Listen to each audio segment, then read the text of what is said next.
എല്ലാവർക്കും നമസ്കാരം.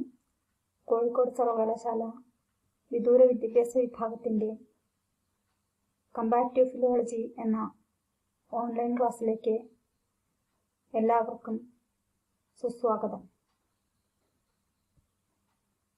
ഈ പേപ്പറിൽ നമുക്ക് 3 യൂണിറ്റാണ് പഠിക്കാനുള്ളത്. Indo European family members, first unit.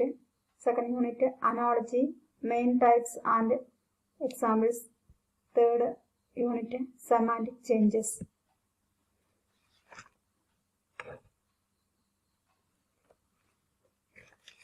I am Dr. N. Geeta, Assistant Professor of Sanskrit, School of Distance Education, University of Calicut.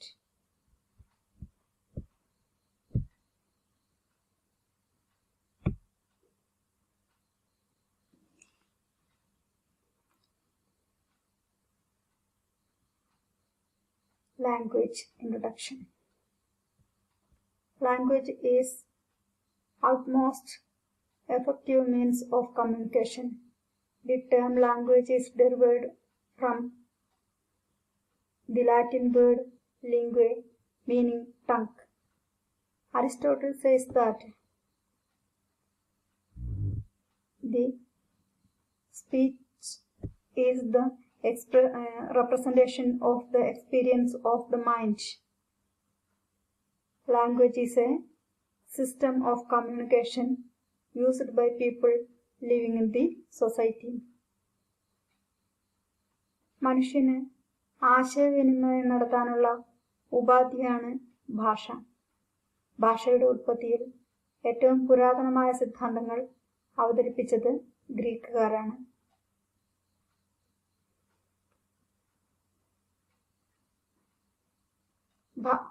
ഭാഷയെ മാനസിക അനുഭവങ്ങളുടെ പ്രതിനിധീകരണമാണ് ആയി ചിത്രീകരിച്ചിട്ടുണ്ട്.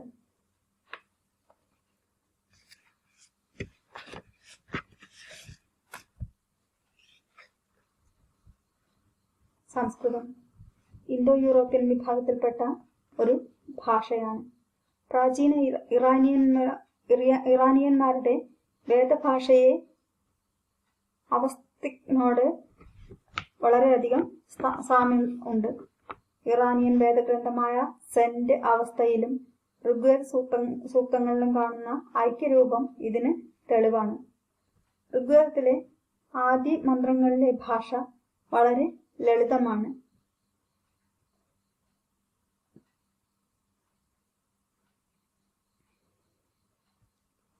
സംസ്കൃതം എന്ന പേര് വേദഭാഷയ്ക്ക് സിദ്ധിച്ചത് പ്രാചീന ഭാഷകൾ വികാസം പ്രാപിച്ചതിന് ശേഷമായിരിക്കാം. വാൽമീകി രാമായണത്തിലാണ് ഭാഷയ്ക്ക് സംസ്കൃതം എന്ന പദം ആദ്യമായി പ്രയോഗിച്ചു കാണുന്നത്. നിരുക്തകാരനായ യാസ്കനും പാണിനിയും ലൗകിക ഭാഷയെ വൈദിക ഭാഷയിൽ നിന്നും വേർതിരിച്ച് കാണിക്കുന്നത് ഭാഷ എന്ന പദപ്രയോഗം കൊണ്ടാണ്. ആചാര്യന്മാരും പണ്ഡിതന്മാരും പരിഷ്കരിച്ച ഒരു ഭാഷ കൈകാര്യം ചെയ്യാൻ തുടങ്ങിയ കാലത്തായിരിക്കണം പ്രാകൃത ഭാഷയിൽ നിന്നും അതിനെ വേർതിരിച്ച് കാണിക്കുന്നതിന് വേണ്ടി സംസ്കൃത ഭാഷ എന്ന് വ്യവഹരിച്ചു തുടങ്ങിയത്.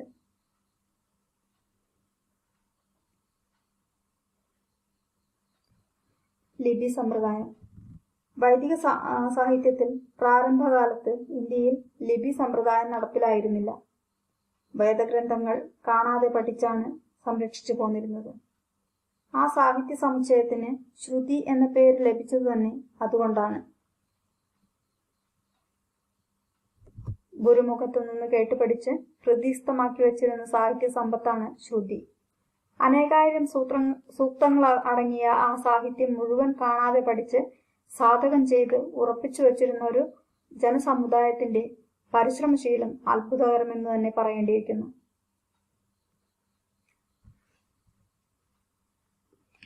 ബ്രാഹ്മി, ഖരോഷ്ടി എന്നീ 2 തരം ലിപികളാണ് പ്രാചീന ഭാരതത്തിൽ നടപ്പിലായിരുന്നത്. ഖരോഷ്ടി പഞ്ചാബിന്റെ വടക്കൻ പ്രദേശങ്ങളിലും കിഴക്കൻ അഫ്ഗാനിസ്ഥാനിലും പഴയ കാലത്ത് ഉപയോഗിച്ചിരുന്നു. അത് വലത്തുനിന്നും ഇടത്തോട്ടാണ് എഴുതിയിരുന്നത്.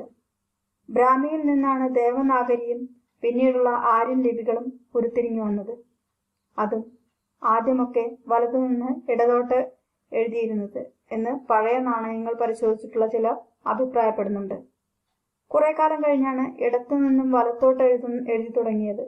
അശോകന്റെയും മറ്റു ശിലാരേഖകൾ ബ്രാഹ്മി ലിപിയിലാണ് കാണപ്പെടുന്നത്. പനയോലയിലും ബൂർജോ വൃക്ഷത്തിന്റെ തൊലിയിലുമാണ് എഴുതുന്നതിനുള്ള മാനദണ്ഡമായിട്ട് സ്വീകരിച്ചിരുന്നത്. നാരായമോ അതുപോലെയുള്ള മുനയുള്ള മറ്റേതെങ്കിലും സാധനമോ കൊണ്ട് കുത്തിക്കുറിച്ച് എഴുതിയിരുന്ന ഇത്തരം ഓലകളും തോലുകളും രണ്ടറ്റത്തോ നടുവിലോ ദ്വാരമിട്ട് കോർത്തു കെട്ടിയിരുന്നത് കൊണ്ടാണ് സംസ്കൃത ഭാഷയിൽ അവയ്ക്ക് ഗ്രന്ഥം എന്ന പേര് ഉണ്ടായത്. ഗ്രഥനം ചെയ്തത് അല്ലെങ്കിൽ കോർത്തു കെട്ടിയത് ആണ് ഗ്രന്ഥം.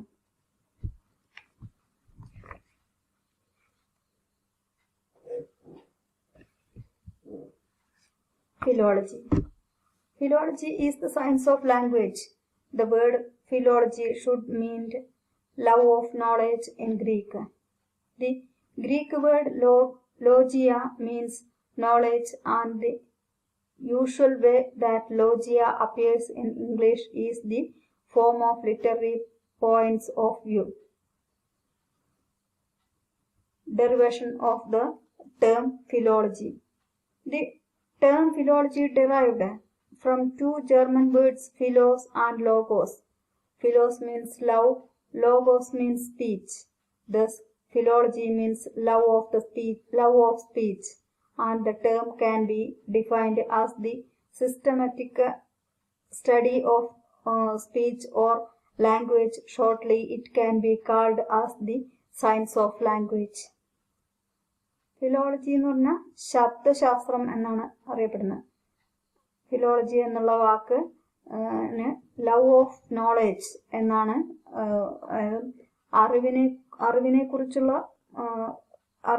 അറിവിനോടുള്ള സ്നേഹം എന്നാണ് ഗ്രീക്കുകാര് അതിന് അർത്ഥം പറഞ്ഞിട്ടുള്ളത്. ഗ്രീക്ക് വേർഡ്സ് ആയിട്ടുള്ള ലോജിയ എന്ന വാക്കിന് നോളേജ് എന്നും ആണ് അർത്ഥം കൽപ്പിച്ചിട്ടുള്ളത്.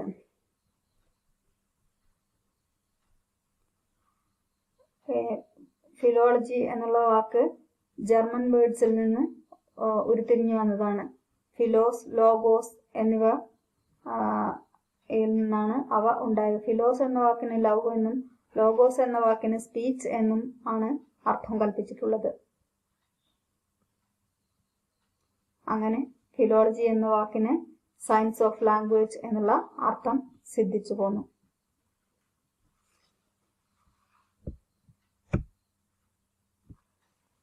Nature and scope of language. The science of language deals with all the aspects of language. It does not exactly examine the vocabulary, content or grammar of the particular language, but investigate the common physical as well as psychical characteristics of more than one language.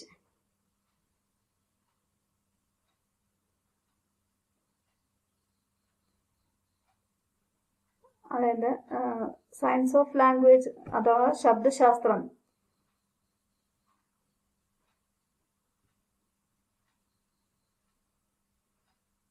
ഭാഷയുടെ എല്ലാ ഭാഗങ്ങളെ കുറിച്ചും വിശകലനം ചെയ്യുന്നുണ്ട്. ഇതിൽ vocabulary, content, grammar എന്നിവയെ കുറിച്ചൊന്നും എല്ലാം തന്നെ ഇവയൊന്നും തന്നെ നിലനിൽക്കുന്നില്ല.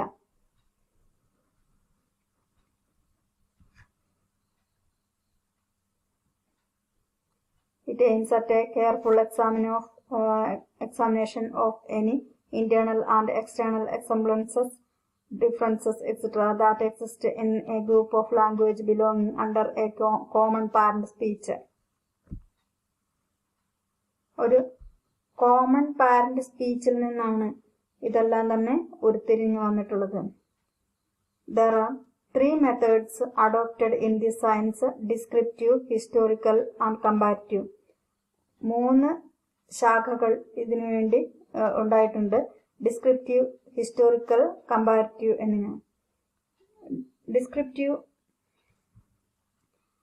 when it gives an account of a language as it is now or as it was at any stage of its existence, the method is called descriptive.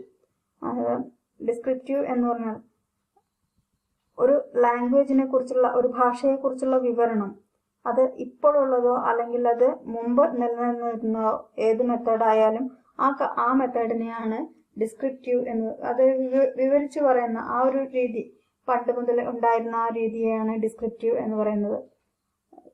Then historical. It is historical when it implies continuity and regular change in one and the same language. Historical എന്ന് പറയുമ്പോൾ തുടർന്ന് പോകുന്നത്, regular change in one and the same language, റെഗുലറായിട്ട് സ്ഥിരമായിട്ട് ഇങ്ങനെ തുടർന്നു പോകുന്നത്, ഒരേപോലെ ഒരു ഭാഷയ്ക്ക് ഒരുതരം മാറ്റവും ഇല്ലാതെ നിലനിന്ന് പോകുന്നതാണ് ഹിസ്റ്റോറിക്കൽ എന്ന്.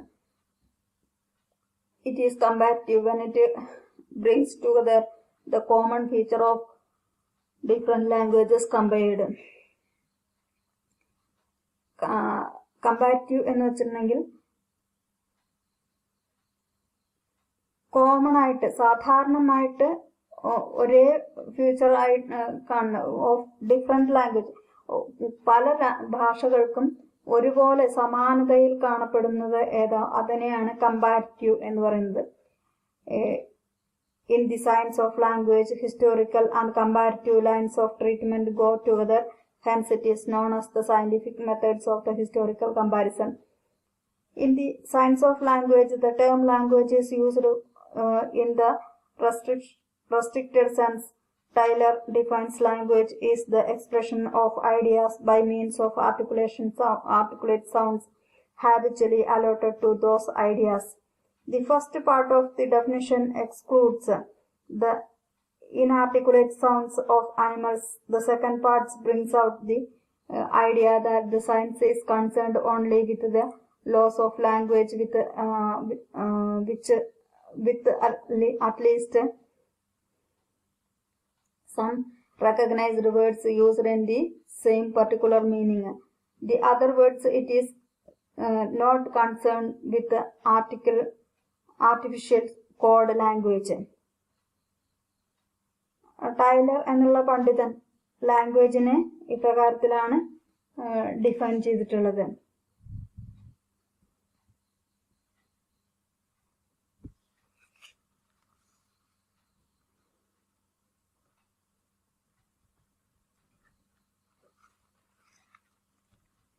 Language is the expression of ideas by means of articulate sounds habitually allotted to those ideas. Language എന്ന് പറയുന്നത്, ഭാഷ എന്ന് പറയുന്നത് ആശയങ്ങളെ മനസ്സിലാകത്തക്ക രീതിയിൽ, ആശയങ്ങളുടെ അർത്ഥം മനസ്സിലാകത്തക്ക രീതിയിൽ കൈകാര്യം ചെയ്യുന്നതിനെയാണ് ഒരു ലാംഗ്വേജ് എന്നുള്ളത്, ഭാഷ എന്ന് അറിയപ്പെടുന്നത് എന്നാണ് ടൈലറിന്റെ അഭിപ്രായം. The first part of the definition excludes the inarticulate sounds of animals. Second part brings out the idea that the science is concerned only with those language with have at least some recognized words used in some particular meaning. First പാർട്ടില് പക്ഷി മൃഗാദികളുടെ സൗണ്ടിനെ ഒഴിവാക്കിക്കൊണ്ട്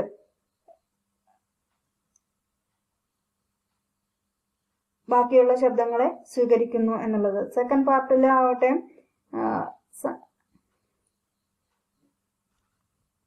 recognised ആയിട്ടുള്ള words, തിരിച്ചറിയാൻ പറ്റുന്ന അല്ലെങ്കിൽ സ്വീകരിക്കാൻ പറ്റുന്ന, നമുക്ക് പരിഗണിക്കുന്ന അതായിട്ടുള്ള വാക്കുകളെല്ലാം അതിലേക്ക് ഭാഷയിലേക്ക് സ്വാംശീകരിക്കുന്നു. ഇൻ സം പർട്ടിക്കുലർ മീനിങ്, അതിനൊരു പ്രത്യേക അർത്ഥവും കൊടുക്കുന്നു. In the words it is not concerned with artificial code language, അതിനെ ഒരു കൃത്രിമമായിട്ട് ഒരു കോഡും തന്നെ അതിനു വേണ്ടിയിട്ട് സ്വീകരിക്കുന്നില്ല.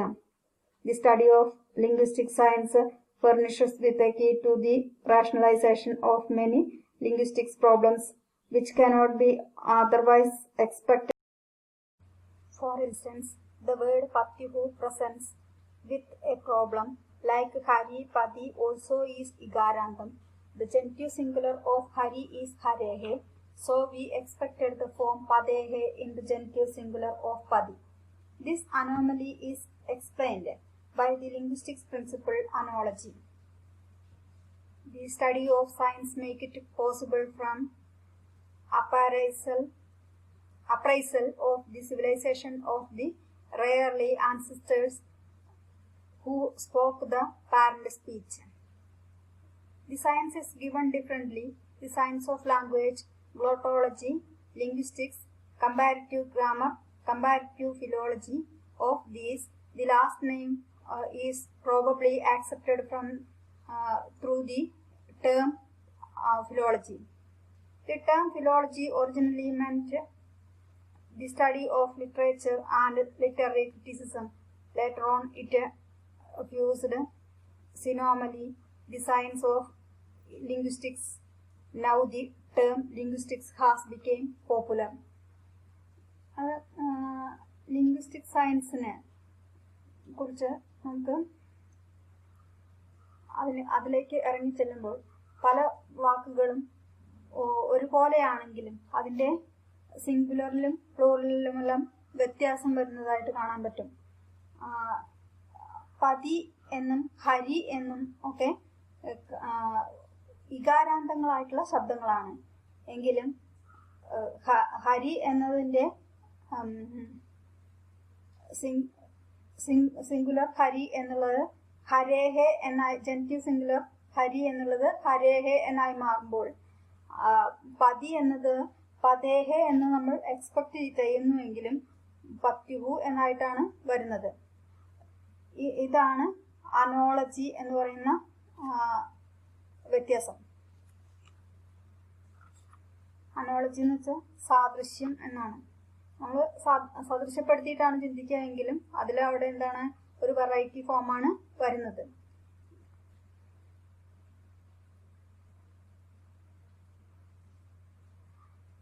സയൻസ് ഓഫ് ലാംഗ്വേജ് 5 തരത്തിൽ അറിയപ്പെടുന്നുണ്ട്. Science of language, glottology, linguistics, comparative grammar, comparative philology. ഇതിൽ അവസാനത്തെ ടേമായിട്ടുള്ള കമ്പാരിറ്റീവ് ഫിലോളജി എന്ന പേരാണ് പിൽക്കാലത്ത് ഇതിന് ലഭ്യമായത്. കമ്പാരിറ്റീവ് ഫിലോളജി എന്നുള്ളത് കൊണ്ട് അതിൽ നമ്മൾ പഠിക്കുന്നത് study of literature and literary criticism, ഒരു സാഹിത്യത്തെക്കുറിച്ചും അതിൽ ഉള്ള ലിറ്റററി ക്രിറ്റിസിസവും നമ്മളതിൽ പഠിക്കുന്നുണ്ട്.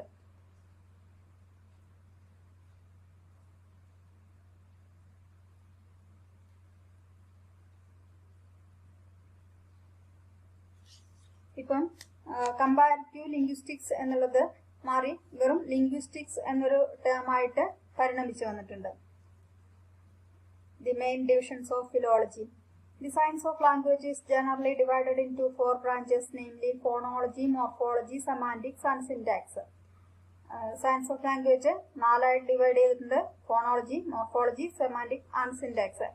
Phonology means the science of sounds.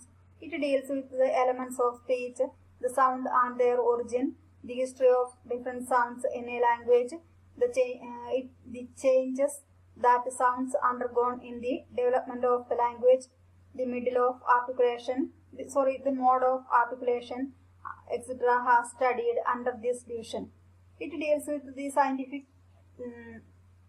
description of sounds and their classification based on the mode and place of articulation. And phonology എന്ന് വെച്ചാൽ which means the science of sounds. ശബ്ദത്തിന്റെ ശാസ്ത്രമാണ് phonology. It deals with the element of speech. ഭാഷണത്തിലെ ഘടകങ്ങളാണ് ഇതിൽ കൈകാര്യം ചെയ്യപ്പെടുന്നത്. The sounds and their origin, ശബ്ദങ്ങളും അതിൻ്റെ ഉത്ഭവവും. ഹിസ്റ്ററി ഓഫ് ഡിഫറെൻറ്റ് സൗണ്ട്സ്, പിന്നെ ശബ്ദത്തിൻ്റെ ചരിത്രം, എങ്ങനെയാണ് പലതരത്തിലുള്ള ശബ്ദങ്ങൾ വരുന്നത് എന്ന ചരിത്രം. A language, the changes that sounds undergone in the division of language. The mode of articulation. പിന്നെ ഉച്ചാരണ രീതിയെ കുറിച്ച് ഇതിൽ പറയുന്നുണ്ട്. Extra under studied this division. It deals with the scientific description of sounds and their classification based on the mode and place of articulation. എന്നുവെച്ചാൽ ഒരു സ്ഥലത്ത് ചില പ്രത്യേക സ്ഥലങ്ങളിൽ ചില പ്രത്യേക രീതിയിലാണ് സംസാരിക്കാറുള്ളത്. പിന്നെ ചില വാക്കുകൾ പ്രത്യേക രീതിയിലാണ് ഉച്ചരിക്കാറുള്ളത്. അങ്ങനെയൊക്കെയുള്ള ഡിഫറൻസസ് ശബ്ദത്തിന് വരുന്നുണ്ട് എന്നാണ്. Morphology. Morphology deals with the formation of words by the union of different constituent elements. The modification involved in declension and conjugation etc. are noted in this branch. The major part of grammar comes under morphology. അതായത് ഗ്രാമറിന്റെ ഏറ്റവും പ്രധാനപ്പെട്ട ഭാഗം വരുന്നത് morphology എന്ന പാർട്ടിലാണ്. ഇതില് വാക്കുകൾ എങ്ങനെയാണ് രൂപീകൃതമാകുന്നത് എന്നും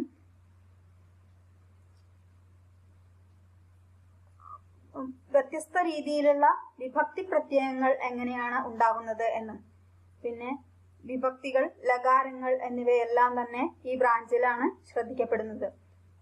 വ്യാകരണത്തിന്റെ ഭാഗവും ഇതിലാണ് വരുന്നത്. മോർഫോളജി എന്ന പോർഷനിലാണ് വരുന്നത്. Semantics. Semantics deals with the history of meaning. This part of the science is important from the point of view of the society meanings of words in the different stages of the development of language. It is observed that words change meanings from time to time. For instance, the word asura in the Vedas represented a deity, and it is equivalent of the classical form sura. It represents the Indo-Aryan period. In the Iranian, the form ahura, meaning god, corresponds asura. Later on, in Indian branch, the word was looked upon a negative compound nasuraha, asuraha, since the word sura in classical meant god. അത് semantics എന്ന് വെച്ചാൽ അർത്ഥശാസ്ത്രം എന്നാണ് ഉദ്ദേശിക്കുന്നത്. നമ്മുടെ കൗടില്യന്റെ അർത്ഥശാസ്ത്രമല്ല, അർത്ഥത്തിനെ കുറിച്ച്, വേർഡും അതിന്റെ മീനിങ്ങും അതിനെക്കുറിച്ച് കൈകാര്യം ചെയ്യുന്ന ശാസ്ത്രം. This part of the science is important from the point of view of the study of meanings of the words in different stages of development of language. ഒരു ഭാഷ കൈകാര്യം ചെയ്യുമ്പോൾ അതിന് ഡിഫറെന്റ് സ്റ്റേജിലൂടെ കടന്നു പോകുമ്പോൾ, പല ഘട്ടങ്ങളിലൂടെ അത് കടന്നു പോകുമ്പോൾ പലതരത്തിലേക്കായി വാക്കുകൾ അല്ലെങ്കിൽ വാചകങ്ങൾ, സെന്റൻസുകളൊക്കെ മാറിപ്പോവാറുണ്ട്. അപ്പൊ അതിനെക്കുറിച്ചാണ് ഈ സെമാന്റിക്സില് വാക്കുകളുടെ ചേഞ്ച്, മീനിങ്ങിൽ വരുന്ന അർത്ഥമാറ്റത്തിനെ കുറിച്ചാണ് പറയുന്നത്. ഇപ്പം ഇന്നത്തെ കാലത്ത് കുറെ ഡിക്ഷണറിയിലില്ലാത്ത വാക്കുകൾ നല്ല അർത്ഥതലങ്ങളോട് കൂടി തന്നെ ജനങ്ങൾ പ്രയോഗിക്കുന്നുണ്ട്. പ്രത്യേകിച്ച് അത് കേൾക്കുമ്പോൾ പെട്ടെന്ന് കേൾക്കുന്നവർ, ആദ്യമായിട്ട് കേൾക്കുന്നവർക്ക് ചിലപ്പോൾ അർത്ഥമൊന്നും മനസ്സിലാവില്ല. പക്ഷെ അത് ഒരു പ്രദേശത്തിൽ നിന്ന് മറ്റൊരു പ്രദേശത്തിലേക്ക് മാറുമ്പോൾ അതിന് വ്യത്യസ്തമായിട്ടുള്ള അർത്ഥമാണ് കിട്ടുന്നത്. ചിലപ്പോൾ ചിലർ ആ വാക്ക് കേട്ടിട്ട് പോലും ഉണ്ടായിരിക്കില്ല എന്നുള്ളതാണ് യഥാർത്ഥം. It observed that words change meanings from time to time. For instance, the word asura in the Vedas represented deity. അതായത് വൈദിക കാലഘട്ടത്തിൽ അസുര എന്ന വാക്കിന് ഡീറ്റി അഥവാ ഗോഡ് എന്നുള്ള അർത്ഥമാണ് ഉണ്ടായിരുന്നത്.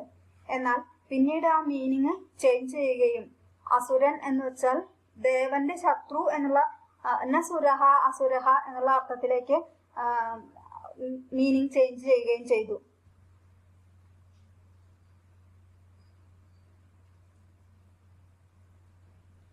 സിൻടാക്സ്. അടുത്ത ക്ലാസിഫിക്കേഷൻ ആണ് syntax. Syntax treats of the sentence as distinct part individual words. വാക്യത്തിന്റെ ഘടനയെ കുറിച്ചാണ് സിൻടാക്സിൽ പറയുന്നത്. It describes how words are arranged in a sentence and explains how this arrangement may change from language to language. ഒരു വാക്യത്തിന്റെ ഘടന ഒരു സെന്റൻസിൽ നിന്ന് മറ്റൊരു സെന്റൻസിലേക്ക് മാറുമ്പോൾ എപ്രകാരത്തിലാണോ അതിന് പരിണാമം സംഭവിക്കുന്നത് എന്നതിനെ കുറിച്ചാണ് സിന്റാക്സിൽ പറയുന്നത്. ഇത്രയാണ് ഫസ്റ്റ് ചാപ്റ്ററിൽ നമുക്ക് പഠിക്കാനുള്ളത്. Then the origin of speech.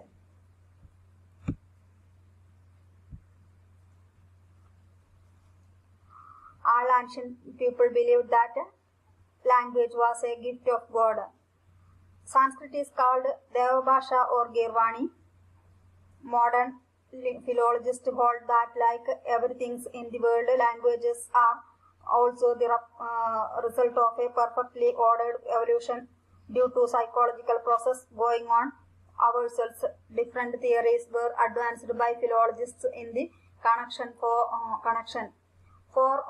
Four of them are most important: onomatopoeic theory അഥവാ bow theory, interjectional theory or poo theory, nativistic theory or ding dong theory, muscular theory or yo he ho theory. അത് language എന്ന് പറയുന്നത്, ഭാഷ എന്ന് പറയുന്നത് ദൈവത്തിന്റെ വരദാനമായിട്ടാണ് ജനങ്ങൾ കണ്ടിരുന്നത്. സംസ്കൃതം എന്നുള്ളത് ദേവഭാഷ അഥവാ ഗിർവാണി എന്ന പേരിലാണ് അറിയപ്പെട്ടിരുന്നത്. ദേവന്മാർ മാത്രമാണ് പണ്ട് കാലങ്ങളിൽ സംസ്കൃത ഭാഷ കൈകാര്യം ചെയ്തിരുന്നത്.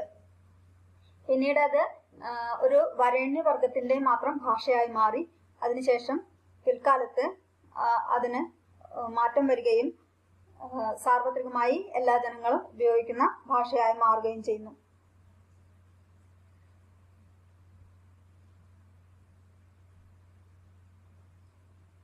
പലതരത്തിലുള്ള സൈക്കോളജിക്കൽ പ്രോസസ്സിലൂടെ ആണ് ഇന്നത്തെ മാറ്റത്തിലേക്ക് ഈ ലാംഗ്വേജ് വളർന്നു വന്നത്. പലതരത്തിലുള്ള തിയറികൾ ഫിലോളജിസ്റ്റ് ഇതിനെ ബന്ധപ്പെടുത്തി, ഈ ഭാഷയുടെ ഡെവലപ്മെന്റുമായിട്ട് ബന്ധപ്പെടുത്തി പറയുന്നുണ്ട്. അതിൽ പ്രധാനപ്പെട്ട 4 തിയറികളാണ്. 1 ഓണമൊട്ടോപോയിക് തിയറി അഥവാ ബൗ തിയറി, 2 ഇന്റർജെക്ഷണൽ തിയറി അഥവാ പൂ theory, nativistic theory or ding dong theory, muscular theory or yo he ho theory. Onomatopoeic theory. According to this theory, primitive words were imitative of sounds produced by animals. Sounds produced by an animal without any meaning are used by man to designate that particular animal. Sometimes an action or a movement which produces a sound is also used to designate an animal. Example: kaga, kukuda in Sanskrit, cuckoo, etc. in English. Such words are also known as echoic words. Some scholars object this theory since it produces the primitive man to the position of a lower animal for making a language for himself. Onomatopoeic theory അഥവാ bow theory എന്ന് പറയുന്നത്, ഈ theory പ്രകാരം animals ഉണ്ടാക്കുന്ന sounds ജനങ്ങൾ തങ്ങളുടെ ഭാഷയിലേക്ക് കൊണ്ടുവന്നു എന്നുള്ള അർത്ഥത്തിലാണ് അവർ പറയുന്നത്. Sounds produced by an animal without any meaning were used by man to designate that particular animal. എന്ന് വെച്ചാൽ മൃഗങ്ങൾ ഉണ്ടാക്കുന്ന ആ ഭാഷ വെച്ച് തന്നെ ആ ഭാഷയുടെ അടിസ്ഥാനത്തിൽ മൃഗങ്ങൾക്ക് അതേ പേര് കൊടുത്തു എന്നുള്ളതാണ് പറയുന്നത്. Sometimes an action or a movement which produces a sound is also used to designate an animal. ചില സമയത്ത് അവർ കാണിക്കുന്ന ഒരു ആക്ഷൻ, അതല്ലെങ്കിൽ ചില സമയത്ത് അവർ ഉണ്ടാക്കുന്ന ഒരു ശബ്ദം, അത് വെച്ചാണ് ആ മൃഗങ്ങളെ പേരിട്ട് വിളിച്ചിരുന്നത് അല്ലെങ്കിൽ അറിയപ്പെട്ടിരുന്നത് എന്നാണ്. അതിനൊരു ഉദാഹരണമായിട്ട് കാക, കുക്കുട എന്നൊക്കെ സംസ്കൃതത്തിൽ പറയുന്ന പേരുകൾ. കാക എന്ന് വെച്ചാൽ കാക്ക എന്നാണ് കാക്കയുടെ കാക്ക ശബ്ദം ഉണ്ടാക്കുന്നത്. അപ്പൊ അതുകൊണ്ടാണ് കാക എന്ന് കാക്കയ്ക്ക് പേര് വന്നത്. പിന്നീട് മറ്റൊന്ന് കുക്കുട. കുക്കുടം എന്ന് വെച്ചാൽ കോഴി എന്നാണ് അർത്ഥം. കുക്കു എന്നുള്ള ശബ്ദം ഉണ്ടാക്കുന്നതുകൊണ്ടാണ് കുക്കുടം എന്നുള്ള പേരുണ്ടായത്. Then cuckoo in English, cuckoo എന്ന് വെച്ചാൽ കുയില്, ഇംഗ്ലീഷിൽ പറയുന്നുണ്ട്. അത് കുയിലുണ്ടാക്കുന്ന ശബ്ദം കുക്കു കുക്കു എന്നുള്ള ശബ്ദമാണ് ഉണ്ടാക്കുന്നത്. ആ ശബ്ദം വെച്ചിട്ടാണ് അതിനെ കുക്കു എന്നുള്ള പേര് കൊടുത്തത് എന്നാണ് പറയുന്നത്. Such words are also known as echoic words. ഈ വേർഡ്സ് ഒക്കെ പ്രതിധ്വനി ഉണ്ടാക്കുന്ന തരത്തിലുള്ള ശബ്ദങ്ങളാണ്. Some scholars object these theories since it produces the primitive man to the position of a lower animal for making a language for himself. അത് ഈ words എല്ലാം പ്രതിധ്വനി ഉണ്ടാക്കുന്ന ശബ്ദങ്ങളാണ്. എന്നാൽ ചില പണ്ഡിതന്മാർ ഈ തിയറിയെ ഒബ്ജക്റ്റ് ചെയ്യുന്നുണ്ട്. ഓണമോട്ടോപോയിക് തിയറി എന്ന ഈ തിയറിയെ നിരസിക്കുന്നുണ്ട്. കാരണം ഇത്രയും ആശയസമ്പന്നനായിട്ടുള്ള ഒരു മനുഷ്യൻ, പുരോഗമനമുള്ള ഒരു മനുഷ്യൻ, കേവലം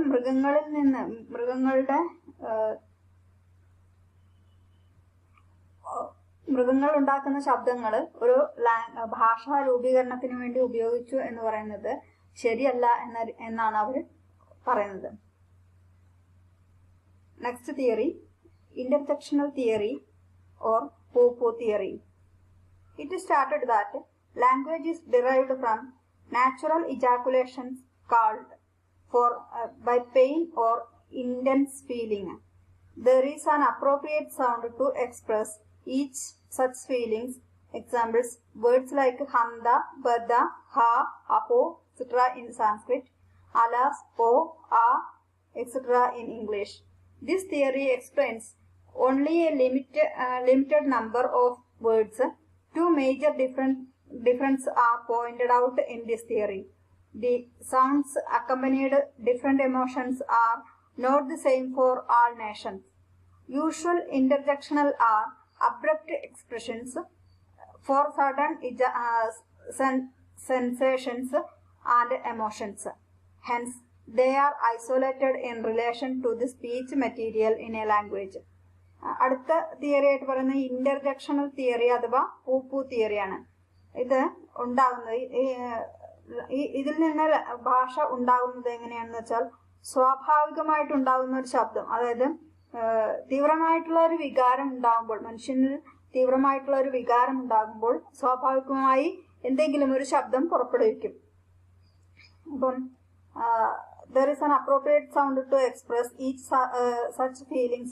Examples, words like handa, bada, ha, aho in Sanskrit, alas, o, a, etc. in English. അത് നമ്മൾ എന്തെങ്കിലും ആശ്ചര്യകരമായിട്ട് കാണുമ്പോൾ ഹോ അത്ഭുതം, നമ്മൾ ആ കൂടി വിടർന്ന്, കണ്ണുകളൊക്കെ വിടർന്ന്, മുഖമൊക്കെ വിടർന്ന അവസ്ഥയിലായിപ്പോവും. ചില സമയങ്ങളിൽ നമ്മൾ ഭയങ്കര കഷ്ടമായിട്ട്, ശോചനീയമായിട്ടുള്ള കാണുമ്പോൾ അയ്യോ കഷ്ടം, ഹന്ത എന്നൊക്കെ പ്രയോഗിക്കാറുണ്ട്. ബദ, ഹ, അഹോ, ഹ എന്നൊക്കെ പറയുമ്പോൾ ഹ ഒരു കരുണത്തിന്റെ ഭാവത്തിലാണ് അല്ലെ. അഹോ ആശ്ചര്യമായിരിക്കുന്നു, അങ്ങനെയൊക്കെ പലതരത്തിലുള്ള വേർഡ്സും ഉപയോഗിക്കാറുണ്ട്. ഇതെല്ലാം this theory explains only limited number of words. ഈ തിയറി പ്രകാരം വളരെ കുറച്ച് ശബ്ദങ്ങൾ മാത്രമേ മനുഷ്യൻ ഉപയോഗിക്കുന്നുള്ളൂ. ഇങ്ങനെ ഉള്ള എന്താ പറയുക, തീവ്രമായ വികാരങ്ങൾ ഉണ്ടാകുമ്പോൾ വളരെ കുറഞ്ഞ ശബ്ദങ്ങൾ മാത്രമേ ഉപയോഗിക്കുന്നുള്ളൂ. അതുകൊണ്ട് തന്നെ രണ്ട് തരത്തിലുള്ള ന്യൂനതകൾ ഈ തിയറിക്ക് പണ്ഡിതന്മാർ ചൂണ്ടിക്കാണിക്കുന്നുണ്ട്. ഒന്ന്, the sounds accompany different emotions are not the same for all nations. അതായത് മനുഷ്യനുണ്ടാക്കുന്ന ശബ്ദങ്ങൾ ഓരോ നേഷൻസിനും, ഓരോ രാഷ്ട്രത്തിനെ അടിസ്ഥാനമാക്കി നോക്കുമ്പോൾ അത് വ്യത്യസ്തമായിട്ടുള്ള ശബ്ദങ്ങളായിരിക്കും ഓരോ വ്യത്യസ്ത ഭാഗങ്ങളിൽ പ്രയോഗിക്കുന്നത്. Usual interjectional are abrupt expressions for sudden sensations and emotions. Hence, they are isolated in relation to the speech material in a language. അതുപോലെ സാധാരണ പെട്ടെന്നുണ്ടാക്കുന്ന ഈ ശബ്ദങ്ങളൊക്കെ സഡൻ സെൻസേഷണൽ എമോഷൻസ്, പെട്ടെന്നുണ്ടാകുന്ന വികാരപരമായിട്ടുള്ള ഭാവത്തിൽ നിന്നായിരിക്കും. അതുകൊണ്ട് തന്നെ ഓരോരുത്തരും വെറൈറ്റി ആയിട്ടായിരിക്കും ചിലപ്പോൾ ശബ്ദങ്ങൾ പുറപ്പെടുവിക്കുന്നത്. അതുകൊണ്ട് തന്നെ ഇത് ഒരു ലാംഗ്വേജിനെ രൂപപ്പെടുത്തുവാൻ പോന്ന തരത്തിലുള്ളതല്ല എന്നുള്ള രീതിയിൽ ന്യൂനതയായിട്ട് പറയുന്നുണ്ട്. The nativistic theory. മൂന്നാമത്തെ തിയറിയാണ് നാറ്റിവിസ്റ്റിക് തിയറി അഥവാ ding dong theory. This theory was propounded by Max Muller. According to it, there is a mystic harmony between sound and sense. Language is spoken as the result of any instinct by which every sensations from without previous its vocal impression from within. It is further stated that faculty was peculiar to man in this primitive state. Words like taranga in Sanskrit, glow, zigzag, dazzle, etc. may be given as examples. This theory explains only very few words and it was abandoned by Max Muller himself. Max Muller ആണ് nativistic theory അഥവാ ding dong theory എന്ന തിയറിയുടെ ഉപജ്ഞാതാവ്. അദ്ദേഹത്തിന്റെ അഭിപ്രായത്തിൽ ശബ്ദവും അർത്ഥവും തമ്മിലുള്ള ഒരു ഐക്യമാണ് ഭാഷ ഉണ്ടാകാനുള്ള കാരണമായിട്ട് പറയുന്നത്.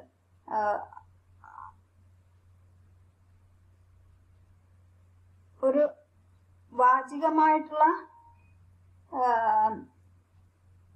അതിലേക്ക് ഭാഷയെ പരിവർത്തനം ചെയ്ത് കൊണ്ടുവരുന്നത് ശബ്ദവും അർത്ഥവും തമ്മിലുള്ള ഐക്യം അല്ലെങ്കിൽ അതിന്റെ പ്രേരണ കൊണ്ടാണെന്നാണ് അദ്ദേഹം അഭിപ്രായപ്പെടുന്നത്.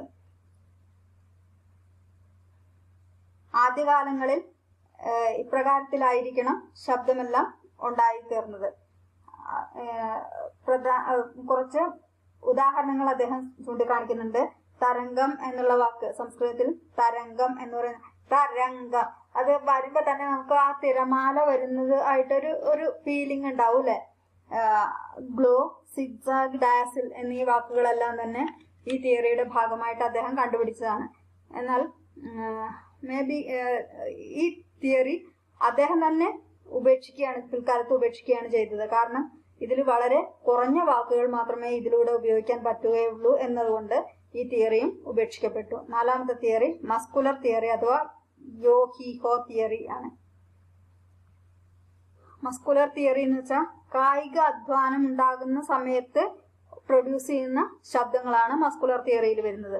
This theory is based on the principle that under any strong muscular effort, it is relief to the system to let the breath come out strongly and by that process to let the vocal cords vibrate in different ways. When the primitive acts were performed in common, they would be naturally accompanied by same sounds. These sounds would in due course come to be associated with the act performed and stand as a name for it. Words like Elelam, Ailasa may be given as example.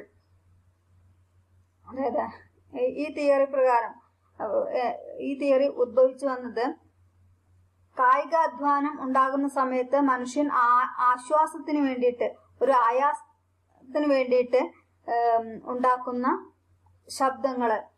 പുറപ്പെടുവിക്കുന്ന ശബ്ദങ്ങളാണ് ഈ ഒരു theory ഉണ്ടാവാനുള്ള കാരണം. അതായത് എന്താ പറയാ, കായികാധ്വാനത്തിൽ ഏർപ്പെടുന്ന, അതായത് ചുമട്ട് തൊഴിലാളികളൊക്കെ ചുമട് കയറ്റുകയും ഇറക്കുകയും ചെയ്യുമ്പോൾ അവർ ഉണ്ടാക്കുന്ന ഏലേലം, ഐലസ എന്നിങ്ങനെയുള്ള ശബ്ദങ്ങളെല്ലാം തന്നെ ഒരു ആശ്വാസത്തിന് വേണ്ടിയിട്ട്, ചെയ്യുന്ന പ്രവൃത്തിയുടെ കാഠിന്യം അറിയാതിരിക്കാൻ വേണ്ടിയിട്ടാണ് അവരത് അങ്ങനെ ഉള്ള ശബ്ദങ്ങളൊക്കെ ഉണ്ടാക്കുന്നത്. ആ വാക്കുകളെല്ലാം ഒരു ഭാഷ രൂപാന്തരീകരണത്തിന് കാരണമായി എന്നാണ് സ്ഥാപിക്കുന്നത്. Each of these theories enable to explain parts of language. The main body of language had to be touched by any of them, with the exception to the muscular theory. The others two, individualistic and to little account of knowledge, a means of human intercourse. They approach the question of the origin of language by trying to picture to a speechless mankind and is speculating on the way in which language could have originated. The problem of the origin of language is strictly speaking out of the jurisdiction of the philologists. It is in reality found deep with the origin of the man and society. It is impossible to say in what form human shape first took shape. ഇപ്രകാരത്തിലുള്ള തിയറികളെല്ലാം പറയുന്നുണ്ടെങ്കിലും ഇതൊന്നും തന്നെ കൂടുതലായിട്ട് ഒരു ഭാഷയെ രൂപാന്തരപ്പെടുത്താൻ വേണ്ടി അല്ലെങ്കിൽ ഉണ്ടാക്കാൻ വേണ്ടിയിട്ട് സഹായിച്ചില്ല എന്നുള്ളതാണ്. മനുഷ്യൻ പലതരം വികാരങ്ങളും പ്രകടമാക്കാൻ വേണ്ടി പല വ്യത്യസ്തമായിട്ട് ശബ്ദങ്ങൾ പുറപ്പെടുവിക്കുന്നുണ്ട്.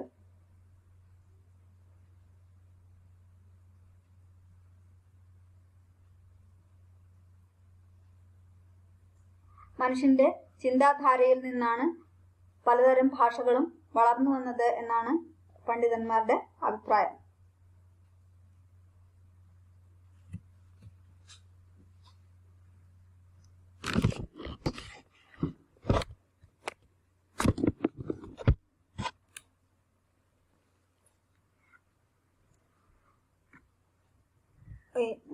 ഭാഷയുടെ ഉത്പത്തി എന്നുള്ളത് ഒരു അധികാര പരിധി, ഫിലോളജിസ്റ്റിന്റെ ശബ്ദശാസ്ത്രകാരന്മാരുടെ അധികാര പരിധിയിൽ മാത്രം നിയന്ത്രണ വിധേയമായി നിൽക്കുന്ന ഒന്നല്ല. എന്നാൽ പല ദേശങ്ങളിലും പല സംസ്കാരങ്ങളിലും പെടുന്നവർ പലതരത്തിലുള്ള ഭാഷകളാണ് കൈകാര്യം ചെയ്യുന്നത്. അതുകൊണ്ട് തന്നെ എങ്ങനെയാണ് മനുഷ്യന്റെ ഈ ഭാഷ ഉദ്ഭവിച്ചത് എന്നതോ അല്ലെങ്കിൽ അതിന് എത്രത്തോളം വികാസം പ്രാപിച്ചിട്ടുണ്ട് എന്നും ഇന്നും പറഞ്ഞു മനസ്സിലാക്കാൻ അല്ലെങ്കിൽ വെളിപ്പെടുത്താൻ ഫിലോളജിസ്റ്റിന് സാധ്യമല്ല എന്നുള്ളതാണ്. എന്നുവെച്ചാൽ പല ഏരിയയിലും പലതരത്തിലുള്ള ഭാഷയാണ് കൈകാര്യം ചെയ്യുന്നത്. ഇപ്പം കടൽ തീരങ്ങളിൽ താമസിക്കുന്ന ആളുകൾ, കടപ്പുറത്ത് താമസിക്കുന്ന ആളുകൾ സംസാരിക്കുന്ന ഭാഷ വേറൊരു ശൈലിയിലാണ്. അതേസമയം ആദിവാസികൾ ഒക്കെ സംസാരിക്കുന്നത് മറ്റൊരു രീതിയാണ്. അവരുടെ ഭാഷ എന്താണെന്ന് മറ്റുള്ളവർക്ക് മലയാളമാണ് പറയുന്നതെങ്കിൽ പോലും മറ്റുള്ളവർക്ക് തിരിച്ചറിയാൻ പറ്റാത്ത രീതിയിലാണ്. ഓരോ ഏരിയയ്ക്ക് അനുസരിച്ച് ഭാഷയ്ക്ക് വ്യത്യാസം ഉണ്ടായിക്കൊണ്ടേയിരിക്കും. അതിനാൽ ശബ്ദശാസ്ത്രകാരന്മാർക്ക് ഭാഷയുടെ ഉത്പത്തി, വികാസം എന്നിവയെ കുറിച്ചുള്ള വ്യക്തമായ ധാരണകൾ കണ്ടെത്തിക്കുവാൻ സാധ്യമല്ല എന്നുള്ളതാണ് നമുക്ക് മനസ്സിലാക്കാവുന്നത്. അടുത്ത classification of language.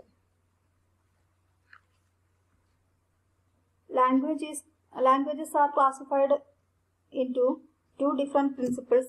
One is the similarity of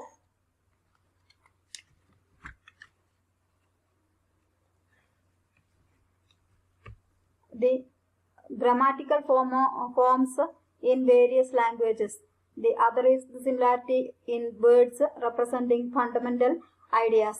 In the first, the basis of the classification is the difference which exists among languages in the construction of the sentences and the various devices which shows the mutual relations of words in a sentence, since it is based on the structure of the language. It is called morphological classification. In the second, the basis of the classification is the similarity of the materials in different languages. By this means, we are able to classify languages into certain groups exhibiting close affinity among themselves and trace a common parent for them, an ancestor for several of these parents, etc. Thus, we are able to build a genealogy and trace a historical development of the certain language groups. This is therefore called the genealogical or historical classification. Languages classify രണ്ട് തത്വങ്ങളെ അടിസ്ഥാനപ്പെടുത്തിയാണ് ഭാഷയെ തരംതിരിച്ചത്. അത് ഒന്ന് grammatical പ്രിൻസിപ്പിൾസിനെ base ചെയ്തുകൊണ്ടും grammatical ഫോംസിനെ base ചെയ്തുകൊണ്ടും മറ്റൊന്ന് ഒരു അടിസ്ഥാനപരമായിട്ടുള്ള വാക്കുകളുടെ രൂപീകരണത്തിനെ നോക്കിക്കൊണ്ടും റെപ്രസെന്റേഷൻ പ്രതിനിധാനം നോക്കിക്കൊണ്ടുമാണ് ഭാഷയെ തരംതിരിച്ചത്. ഗ്രാമാറ്റിക്കൽ പ്രിൻസിപ്പിൾസിനെ ബേസ് ചെയ്തുകൊണ്ട് ലാംഗ്വേജിനെ രൂപീകരിച്ചപ്പോൾ ഇപ്പം സംസ്കൃതം പോലെയുള്ള ഭാഷകളെല്ലാം ഗ്രാമറിനെ അത്യധികം പിന്തുണച്ചുകൊണ്ടാണ് പിന്തുടർന്നു വന്നത്. അതുകൊണ്ട് തന്നെ സംസ്കൃതം മൃതഭാഷയായി മാറി. അതേസമയം മലയാളം പോലുള്ള മറ്റു ഭാഷകളെല്ലാം വളരെയധികം വളർച്ചയെ പ്രാപിച്ചത് ഇത്തരത്തിലുള്ള സ്ട്രിക്റ്റ് ആയിട്ടുള്ള ഈ കോഡ്സ് ഒന്നും തന്നെ പ്രയോഗിച്ചില്ല എന്നതുകൊണ്ടാണ്.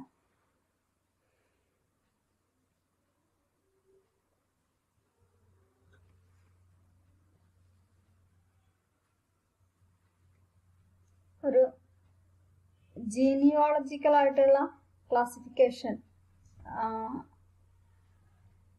ഭാഷയുടെ രൂപാന്തരീകരണത്തിന് അതൊരു ഹിസ്റ്റോറിക്കൽ ഡെവലപ്മെന്റ് ആയിട്ട് വന്നു എന്നുള്ളതാണ് പറയാവുന്നത്.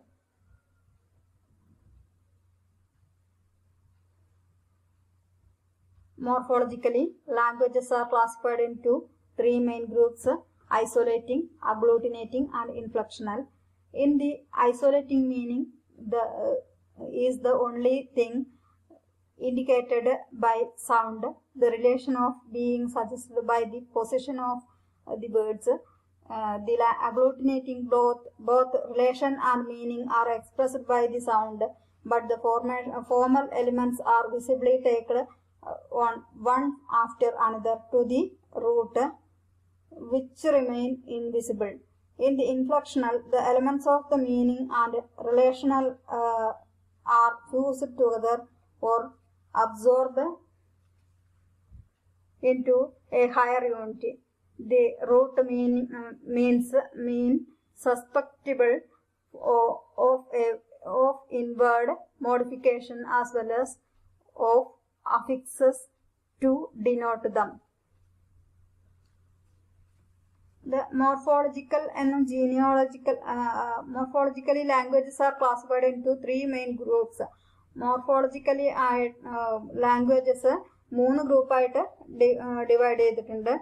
ഐസോലേറ്റിംഗ് എന്നും agglutinating and inflectional എന്ന മൂന്ന് തരത്തിൽ. In the isolating, meaning is the only thing.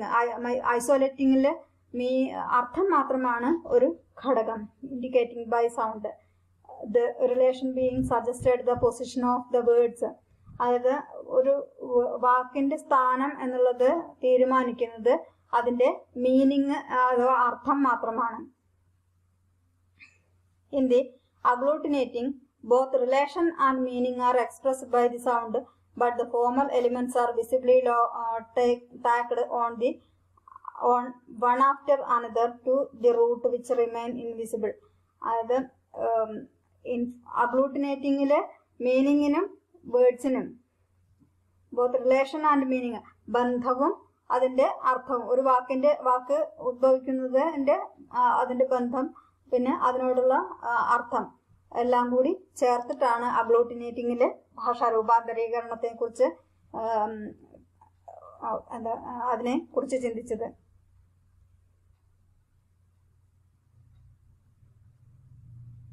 അതിൽ ഒരു ധാതു എന്നുള്ളത് അതിനെ കണ്ടതേയില്ല.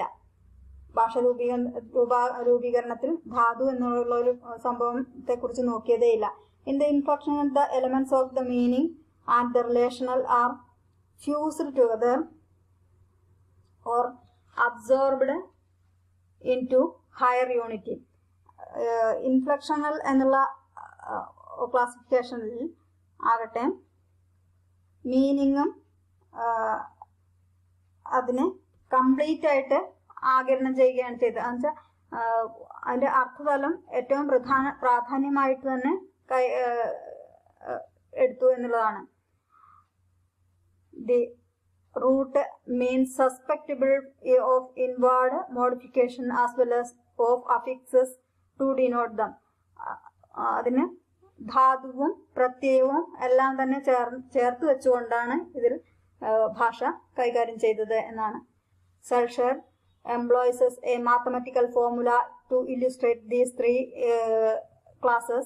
If we denote a root by R, the prefix by P, and a suffix by S, and finally we used a raised X to denote a inner modification, we see that in the isolating language we have nothing load. A sentence in these languages may be represented by R, etc. The word in the agglutinating classes have the formula RS, PR, PRS.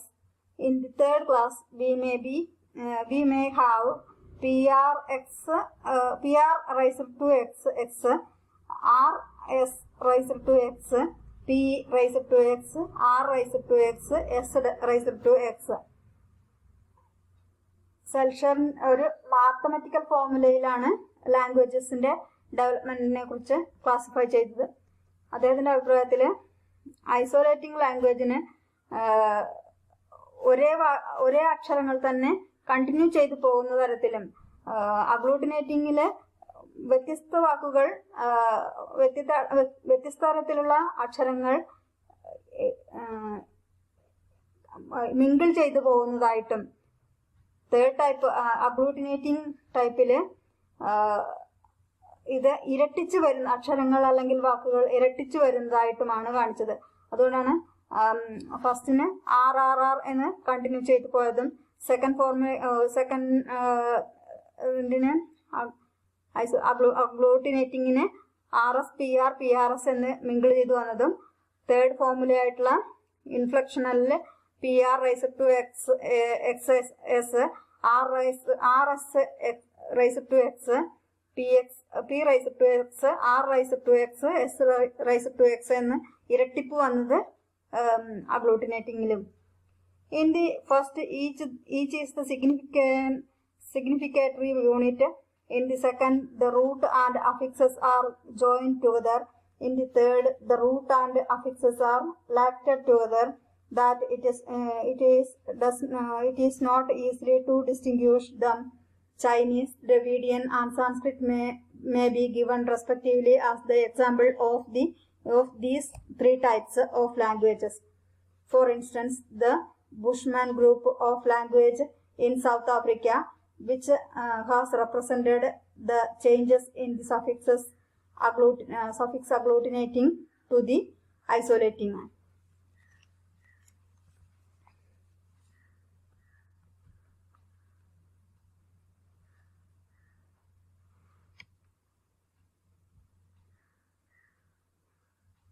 Subdivisions of these classification. Morphologically, languages are also classified into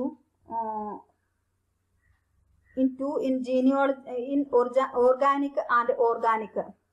Inorganic and organic എന്ന് രണ്ട് തരത്തിൽ തിരിച്ചിട്ടുണ്ട്. Inorganic comprising the isolating type and the organic are the other two. Inorganic എന്നുള്ളത് ഐസോലേറ്റിങ്ങും മറ്റേത് organic എന്നുള്ളത് അഗ്ലൂട്ടിനേറ്റിങ്ങും ഇൻഫ്ലക്ഷനും ആയി മാറും. Isolating, it is also known as the positional, radical and monosyllabic. Isolating എന്നത് അറിയപ്പെടുന്നത് പൊസിഷണൽ, റാഡിക്കൽ ആൻഡ് ഐസോലേറ്റ്. പുരോഗമനപരമായിട്ടുള്ളത് ഒരു സ്വന്തം എന്നുള്ള നിലയിൽ വർത്തിക്കുന്ന ഭാഷകൾ, പുരോഗമനപരമായിട്ടുള്ള മറ്റൊന്ന് monosyllabic. And it has no sub division. ഇതിന് പ്രത്യേകിച്ച് വേറെ ഡിവിഷൻസ് ഒന്നും ഉണ്ടാകുന്നില്ല. എക്സ്പ്രഷൻ എക്സാമ്പിൾ, ടാനോക്ക്, ഗ്രേറ്റ് സ്റ്റേറ്റ്സ്. നോക്ട, the state is great. The meaning is change. ടാനോക്ക് എന്നുള്ളത് തിരിച്ചിടുമ്പോൾ നോക്ട എന്നായി മാറുന്നുവെങ്കിലും അതിന്റെ മീനിങ് വ്യത്യാസം വരുന്നുണ്ട്. agglutinating. The agglutinating type has 3 divisions: prefix agglutinating, suffix agglutinating and prefix suffix agglutinating. Agglutinating 3 തരത്തില്. Prefix agglutinating, example briefil. The suffix agglutinating type has suffixes filled up one after another. Languages of this type are the most widely spread languages. Dravidian is an example. Malayalam Seva, Sevagam, Sevagan, Sevaganmar.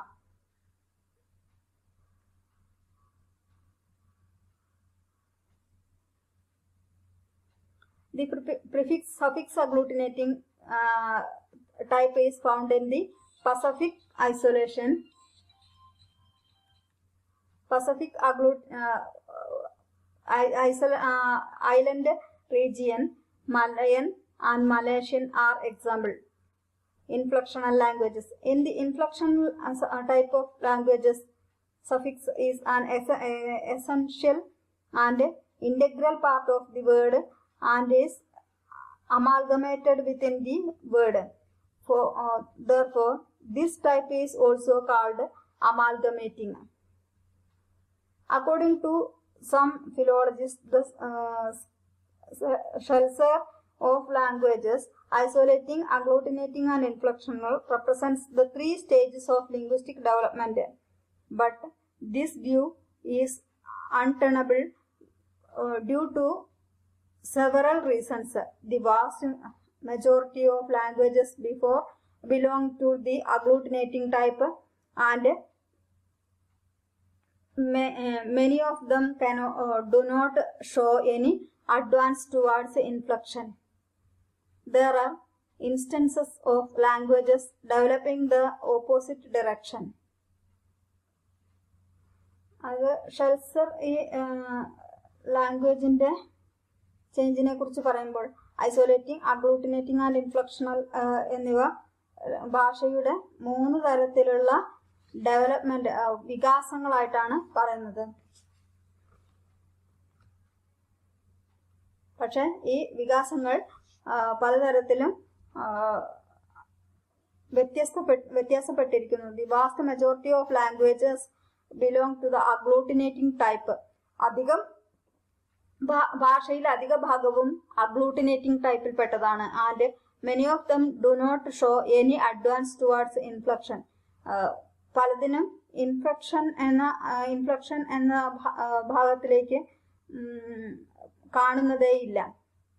There are instances of languages developing the opposite direction. എതിർഭാഗങ്ങളിലേക്ക് ഭാഷകളുടെ വളർച്ച പോകുന്നതായിട്ട് ചില സൂചനകളും ലഭിക്കുന്നുണ്ട്. Genealogical classification. In the genealogical method, the languages are classified into families in accordance with the linguistic affinities to relating to the material speech in the various languages.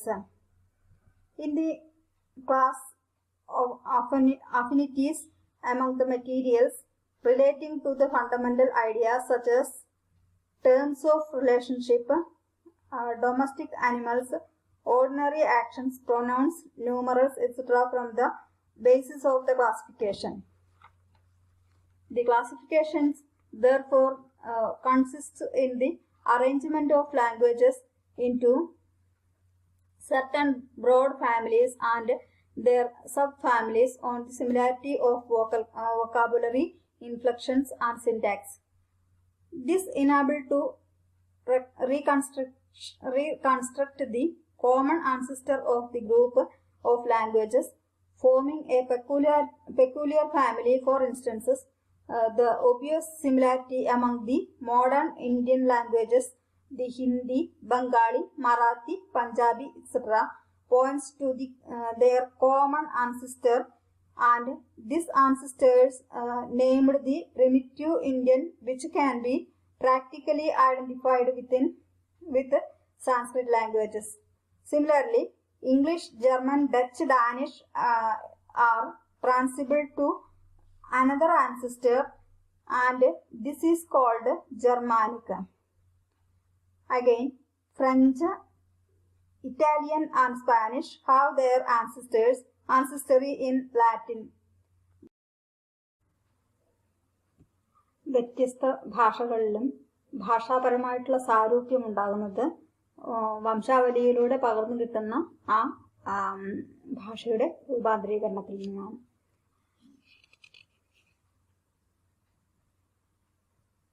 ഇതിൽ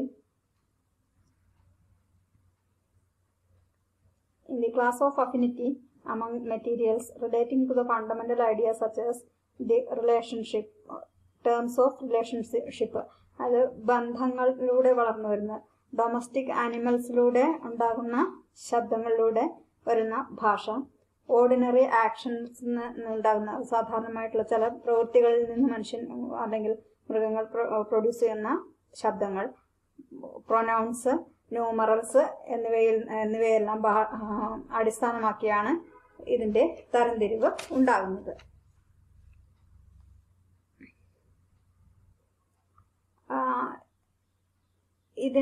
ഇങ്ങനെ തരംതിരിച്ചു കഴിയുമ്പോൾ ഇവ നിലനിൽക്കുന്നത് ഭാഷകളെ എപ്രകാരത്തിലാണോ ചിട്ടപ്പെടുത്തുന്നത്, അറേഞ്ച്മെന്റ് ചെയ്യുന്നത്, അതിനനുസരിച്ചാണ് ഇത് നിലനിൽക്കുന്നത്. ആ തരംതിരിവിനനുസരിച്ച് ഭാഷയുടെ സിമിലാരിറ്റിയും വൊക്കാബുലറിയും എല്ലാം പിന്നെ വിഭക്തി കാര്യങ്ങൾ എന്നിവയിലെല്ലാം മാറ്റങ്ങൾ വരാറുണ്ട്.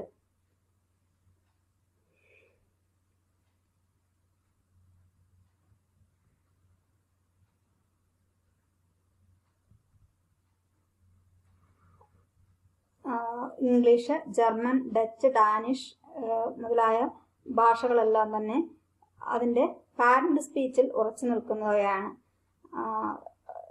ഈ ഭാഷകളെ ജർമാനിക് ഭാഷയിലാണ് ഉൾപ്പെടുത്തിയിട്ടുള്ളത്. എന്നാൽ ഹിന്ദി, ബംഗാളി, മറാത്തി, പഞ്ചാബി എന്നിവയെല്ലാം ഒരു കോമൺ പാരന്റ് ആൻസസ്ട്രിയിൽ നിന്ന് ഇറങ്ങി വരുന്ന, അതിനെ പൗരാണികമായ ഇന്ത്യൻ ലാംഗ്വേജസ് ആയിട്ട് കണക്കാക്കുന്നുണ്ട്. ഇതെല്ലാം സംസ്കൃതത്തിൽ നിന്ന് രൂപീകരിച്ചു വന്നിട്ടുള്ള ഭാഷകളാണ്.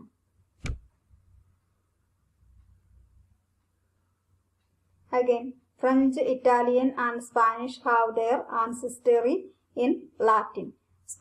ഫ്രഞ്ച്, ഇറ്റാലിയൻ, സ്പാനിഷ് എന്നിവയെല്ലാം തന്നെ ലാറ്റിൻ ഭാഷയിൽ നിന്ന് ഉരുത്തിരിഞ്ഞു വന്നവയാണ്. എന്നുവെച്ചാൽ കോമൺ ആയിട്ടൊരു ഭാഷയിൽ നിന്ന് മറ്റു പല ഭാഷകളും രൂപാന്തരം പ്രാപിക്കുന്നു എന്നാണ് പറയുന്നത്. Going one step further, we can trace all these three ancestors to another ancestor. This is the Indo-European parent speech. It should be remembered that such parent speeches are simply hypothetical reconstruction, and there is no documentary proof of the matter. അതായത് ഇവയ്ക്കൊന്നും പ്രത്യേകിച്ച് സുനിശ്ചിതമായിട്ടുള്ളൊരു തെളിവും നമുക്ക് നൽകാൻ കഴിയില്ല എന്നുള്ളതാണ്. എല്ലാ ലാംഗ്വേജസും Indo യൂറോപ്യനിൽ നിന്ന് വളർന്നു വന്നതാണെന്ന് ഒരു സങ്കല്പമുണ്ട്. സം കറസ്പോണ്ടിങ്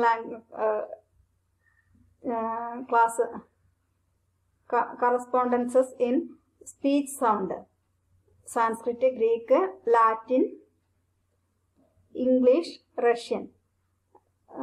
എക്സാമ്പിൾ, പീറ്റർ എന്ന സാൻസ്ക്രിറ്റ് വാക്ക്, പിതൃ എന്ന സാൻസ്ക്രിറ്റ് വാക്ക് ഗ്രീക്ക് ലാംഗ്വേജിലേക്ക് മാറുമ്പോൾ പേറ്റർ എന്നും, ലാറ്റിൻ ലാംഗ്വേജിലും അത് പാറ്റർ എന്നായി, ഇംഗ്ലീഷ് ലാംഗ്വേജിൽ ഫാദർ എന്നായി മാറുന്നു. ദെൻ റഷ്യനിലേക്ക് വരുമ്പോഴും അത് ഫാദർ എന്ന് തന്നെ നിലനിൽക്കുന്നു. അതുപോലെ ബ്രാദ്, ഫ്രൈറ്റർ, ഫ്രാറ്റർ, ബ്രദർ, ബ്രാത്ത്. ത്വം എന്നുള്ള വാക്കാകട്ടെ സു എന്ന ഗ്രീക്കിലും തു എന്ന് ലാറ്റിനിലും യു എന്ന് ഇംഗ്ലീഷിലും തു എന്ന് റഷ്യനിലും ആയി പരിണമിക്കുന്നു. അഹം, ego, ego, ego, ego. Then ത്രയ, ട്രൈസ്, ട്രൈസ്, ട്രൈസ്, ത്രീ, ട്രൈ. പഞ്ച, പെൻറ്റെ, പെങ്കു, ഫൈവ്, പച്ച്. അങ്ങനെയാണ് ഭാഷയ്ക്ക് മാറ്റം വരുന്നത്. ഓരോ ഭാഷയ്ക്കനുസരിച്ചും വാക്കുകൾക്ക് മാറ്റം വരുന്നത്. വാക്കുകൾ ഓരോ ഭാഷയിലും അനുസരിച്ച് മാറ്റം സംഭവിക്കുന്നുണ്ട്. ചില ഭാഷകളിൽ സമാനമായിട്ടുള്ള വാക്കുകൾ തന്നെയാണ് നിലനിൽക്കുന്നത്. ഇതാണ് ജീനിയോളജിക്കൽ ക്ലാസിഫിക്കേഷൻ എന്നുള്ളതുകൊണ്ട് അർത്ഥമാക്കുന്നത്. The Indo-European family of languages. The Indo-European family has following branches: Aryan, Armenian, Balto-Slavonic and Albanian, Tocharian, Hittite, Greek, Italic, Germanic and Celtic. The Indo-European languages. The name Aryan was originally used by certain philologists like Max Muller to denote this whole family. Some others suggested the name Indo-Iranian. Another name for this family is Indo-Germanic. When Celtic was discovered,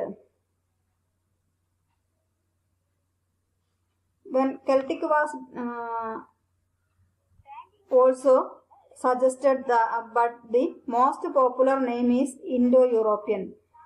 The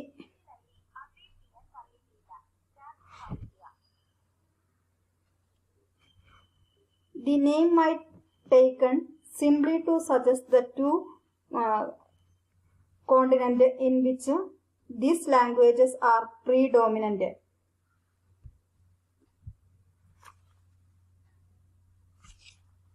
The name Indo-Aryan was originally used by certain philologists like Max Muller to denote this whole family. Some others suggested that Indo-Aryan എന്നുള്ള പേര് ചില philologist മാത്രം, max മുള്ളറിനെ പോലെയുള്ള ചില ശബ്ദശാസ്ത്രകാരന്മാർ മാത്രം അംഗീകരിക്കുന്നതാണ്. എന്നാൽ മറ്റു ചിലരാകട്ടെ Indo Iranian എന്ന പേരാണ് ഈ ഫാമിലിക്ക് നൽകുന്നത്.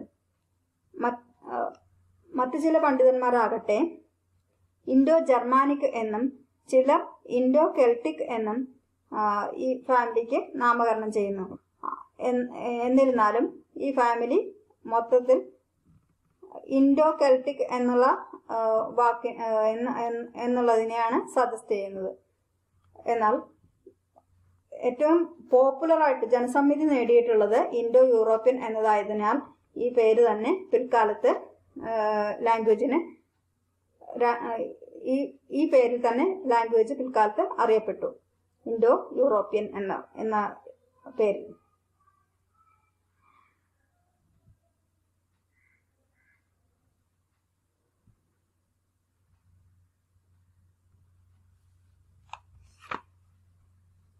The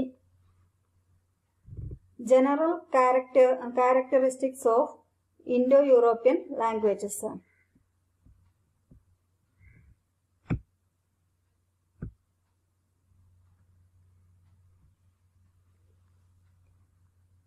Suffix inflection. The inflection in the all cases is terminational, that is with the help of suffixes. These suffixes are supposed to have been once independent words but broken up through phonetic and other process and reduced to mere syllables. These suffixes contain certain ideas when added to other words but not by themselves. Progress from synthetic to analytic structure. Though the suffixes are an integral part of the word, they suffer most in the course of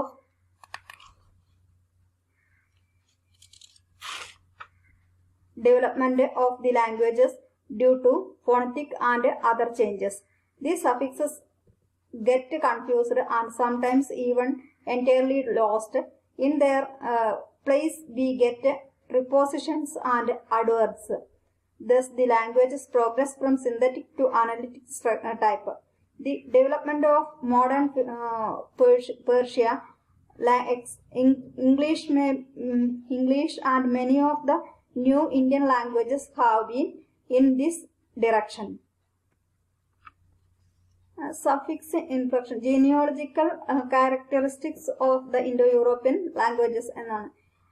എപ്രകാരത്തിലാണെന്ന് വെച്ചാൽ ഒന്ന് suffix inflection, then progress from synthetic to analytic structure, പിന്നെ monosyllabic roots with the additions of primary and secondary suffixes, absence of synthetical prefixes, power of making true compounds, vowel gradation, great variety of fluxions എന്നിവയാണ് genealogical ക്യാരക്ടറിസ്റ്റിക്സിന്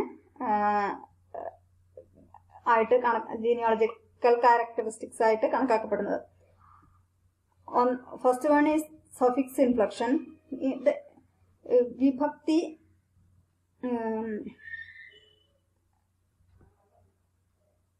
ഒരു inflection, ഒരു ലാംഗ്വേജിൽ വിഭക്തി എന്നുള്ളത്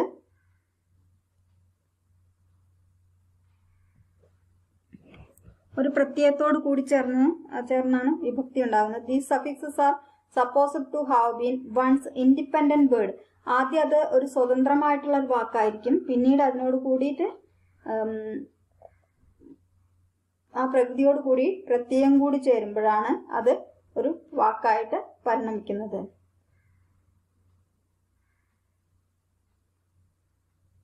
ഈ സഫിക്സിന് certain ആയിട്ടുള്ള ഒരു ഐഡിയാസ് ഉണ്ടായിരിക്കും.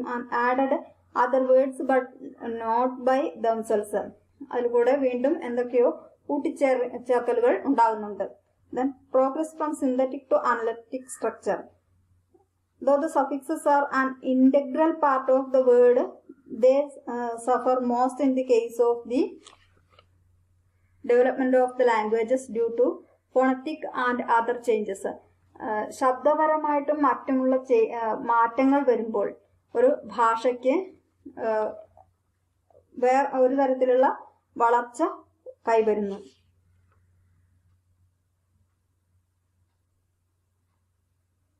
ചില സമയങ്ങളിൽ സഫിക്സസ് സംശയത്തിന് കാരണമായി തീരുകയും അവ കംപ്ലീറ്റ് ആയി നഷ്ടമാകുന്ന അവസ്ഥയും കാണാറുണ്ട്. ആ നഷ്ടമായ ഭാഗത്ത് പ്രിപ്പോസിഷൻസും ആഡ്വേർബ്സും കൂട്ടിച്ചേർത്ത് വാക്കുകളെ സ്ഥിരമായി നിലനിർത്തുന്നു. Thus the languages progress from synthetic to analytic type. അങ്ങനെയാണ് ഭാഷകള് വികാസം ഉണ്ടാകുന്നത്. സിന്തറ്റിക്കിൽ നിന്ന് ഒന്നിച്ചു നിൽക്കുക, വേറിട്ട് നിൽക്കുക എന്നുള്ള അർത്ഥങ്ങളിലേക്കൊക്കെ എത്തിച്ചേരുന്നത് അപ്രകാരത്തിലാണ്. This development of modern Persia, English and many of the new Indian languages have been in this direction. പലതരത്തിലുള്ള ഇന്ത്യൻ ലാംഗ്വേജസും ഈ തരത്തിലാണ് വികാസം പ്രാപിച്ച് കണ്ടിട്ടുള്ളത്. അടുത്തത് monosyllabic root with the addition of primary and secondary suffixes. കൃത്പ്രത്യയങ്ങളും തദ്വിത പ്രത്യയങ്ങളും തമ്മിൽ ഒരു അച്ച് മാത്രമുള്ള ധാതു. അച്ച് എന്ന് വെച്ചാൽ നമ്മൾ വ്യാകരണത്തിൽ പഠിച്ചിട്ടുണ്ട് അല്ലെ, ഏകമാത്രോ ഭവേ അല്ല, അച്ചെന്ന് വെച്ചാൽ ഐവൂണ് റിലിക്ക് ഏവോങ് അയവച്ച് എന്നുള്ള അതിലെ ആ ഇ ഉ റില് എ ഒ ഐ എന്നുള്ള അക്ഷരങ്ങൾ, ഐ പിന്നെ കാ മുതൽ ച വരെയുള്ള അക്ഷരങ്ങളാണ് അച്ച് എന്നുള്ള വാക്കുകൊണ്ട് ഉദ്ദേശിക്കുന്നത്. അകാരം മുതൽ ചകാര അന്ത്യം വരെയുള്ള അക്ഷരങ്ങളാണ് അച്ച്. ആ അച്ച് ഏകമാത്രമായിട്ടുള്ള ധാതുവോട് കൂടിയിട്ടുള്ള അച്ച്, monosyllabic word. Primary and secondary suffixes എന്ന് വെച്ചാൽ കൃത്ത് പ്രത്യയങ്ങളും തദ്വിത പ്രത്യയങ്ങളും. The roots in primitive Indo European are monosyllabics. അതിപുരാതനമായിട്ടുള്ള ഇൻഡോ യൂറോപ്യൻ വാക്കുകളെല്ലാം ഏകമാത്ര ധാതുവോട് കൂടിയിട്ടുള്ള ഏകാച്ച് മാത്രമുള്ള ധാതുവായിട്ടാണ് കണ്ടിരുന്നത്. Suffixes are filled up one after the another, but these can undergone modifications. ഇതിനെല്ലാം തന്നെ പിന്നീട് മാറ്റം വരികയാണ് ഉണ്ടായത്. അത് ഒന്നിച്ചിങ്ങനെ കൂമ്പാരം കൂടി നിൽക്കുന്ന സമയത്ത് അതിന് സഫിക്സസ് ഇങ്ങനെ കൂടിച്ചേർന്ന് നിൽക്കുന്ന സമയത്ത്, പ്രത്യയങ്ങൾ കൂടിച്ചേർന്ന് നിൽക്കുന്ന സമയത്ത് പ്രകൃതിക്ക് മാറ്റം വരുത്താൻ പറ്റുന്നു. The suffixes are divided in to primary and secondary. ഈ പ്രത്യയങ്ങളെ പ്രൈമറി എന്നും, അതായത് കൃത്ത് പ്രത്യയങ്ങൾ എന്നും തദ്യുത പ്രത്യയങ്ങൾ എന്ന പേരിലുമാണ് അറിയപ്പെടുന്നത്. Absence of synthetical prefixes. The prefixes for synthetical purposes are unknown. Synthetical purposes വേണ്ടിയിട്ടുള്ള പ്രിഫിക്സസ് അവയെല്ലാം അറിയപ്പെടാതെയാണ് നിൽക്കുന്നത്. The ഉപസർഗാസ് in Sanskrit and the verbal prefixes in Greek, Latin and German modify only the meaning of the verb and there is no synthetical significations. അതായത് ഒരു സിന്തറ്റിക്കലായിട്ട് വേറിട്ടിട്ടൊരു പ്രയാണം അതിൽ നിന്ന് കാണുന്നേയില്ല. German, Greek, Latin, German എന്നീ ഭാഷകളിലെല്ലാം prefixes സഫിക്സുമായിട്ട് കൂടിച്ചേർന്ന് ഒന്നിച്ചിട്ട് പ്രകൃതിയും പ്രത്യയവും കൂടി ഒരുമിച്ചിട്ടാണ് അറിയുന്നത്. അവയെ വാക്കിനെ വേർതിരിച്ച് കാണാൻ പറ്റുന്നില്ല. It could be separated from the verb and may even be omitted. ചില സമയങ്ങളിൽ ഇത് സെപ്പറേറ്റ് കാണപ്പെടുന്നത് വെർബായിട്ടും പിന്നെ ചില സമയത്ത് ഇവയെ ഒഴിവാക്കി ഉള്ള സമയത്ത് മാത്രമേ ഇവയെ വേറിട്ട് കാണാൻ സാധിക്കുകയുള്ളൂ. Power of making true compound. The power of making compound is the most noteworthy characteristics of the Indo-European. The true compounds words are joined together by dropping all synthetical suffixes. The meaning of the compound is often the result of the synthetical relations between the words. Huge compositions are found in classical in Sanskrit. അതായത് വലിയ ദീർഘ സമാസങ്ങളെല്ലാം കാണപ്പെടുന്നത് സംസ്കൃതം പോലെയുള്ള ഭാഷകളിലാണ്. ബാക്കിയുള്ളതിലൊക്കെ ചെറിയ സമാസങ്ങളാണ് കാണുന്നത്. ഇപ്പം സംസ്കൃതത്തിലെ ഹർഷയർത്ഥം പോലെയുള്ള കൃതികളിലെ ദീർഘസമാസങ്ങളുടെ ഒരു നിര തന്നെ കാണാൻ പറ്റും. ഒരു അധ്യായത്തില് ഭൂരിഭാഗം ഭാഗങ്ങളും ഒരു സെന്റൻസിൽ തന്നെ ഒതുക്കാൻ ശ്രമിക്കുന്ന കവിയുടെ പ്രത്യേകത.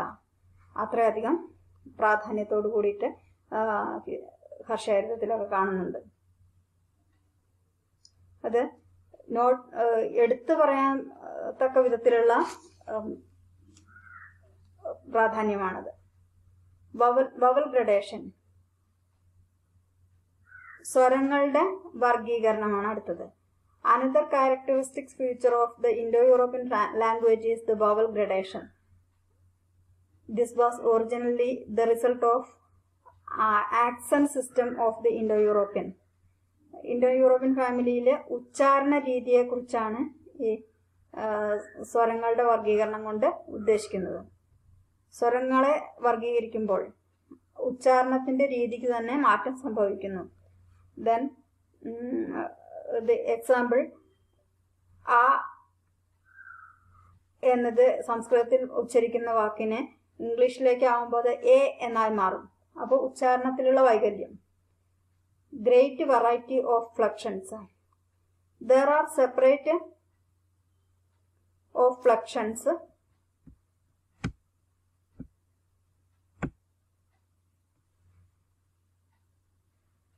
for each individual relationship and hence a language variety of suffixes developed in this family of languages, though all of them are not common to separate branches.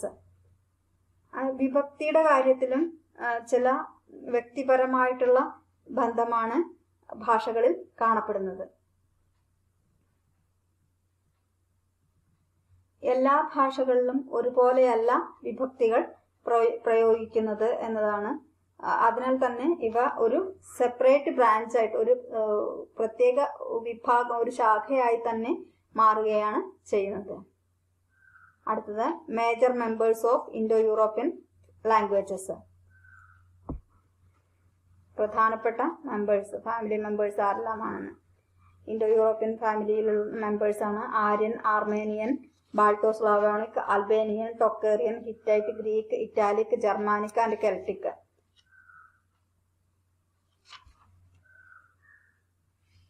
പത്ത് തരത്തിലുള്ള ഫാമിലി മെമ്പേഴ്സ് ഉണ്ട്. അതിൽ പ്രധാനപ്പെട്ട ആദ്യത്തെ ഒന്നാണ് Aryan. The Aryan observes, otherwise known as Indo-Iranian, is subdivided into Indian and Iranian. In the Indian, the earliest dialect is the language of the Vedas. Out of these arose classical Sanskrit. Even before the Christian era, Sanskrit ceased to be a spoken language. It was succeeded by dialects divided from it called Prakrit and Pali. അതായത് Indo യൂറോപ്യനിലെ Aryan എന്നുള്ള sub family, Aryan otherwise known as Indo Iranian. ആര്യന് മറ്റൊരു പേരാണ് Indo Iranian എന്നത്. അത് Iranian എന്ന earliest dialect is the language of the Vedas. ഇതാണ് വേദങ്ങളിൽ കാണുന്ന ഭാഷയാണ് ഇൻഡോ ഇറാനിയൻ എന്നത്.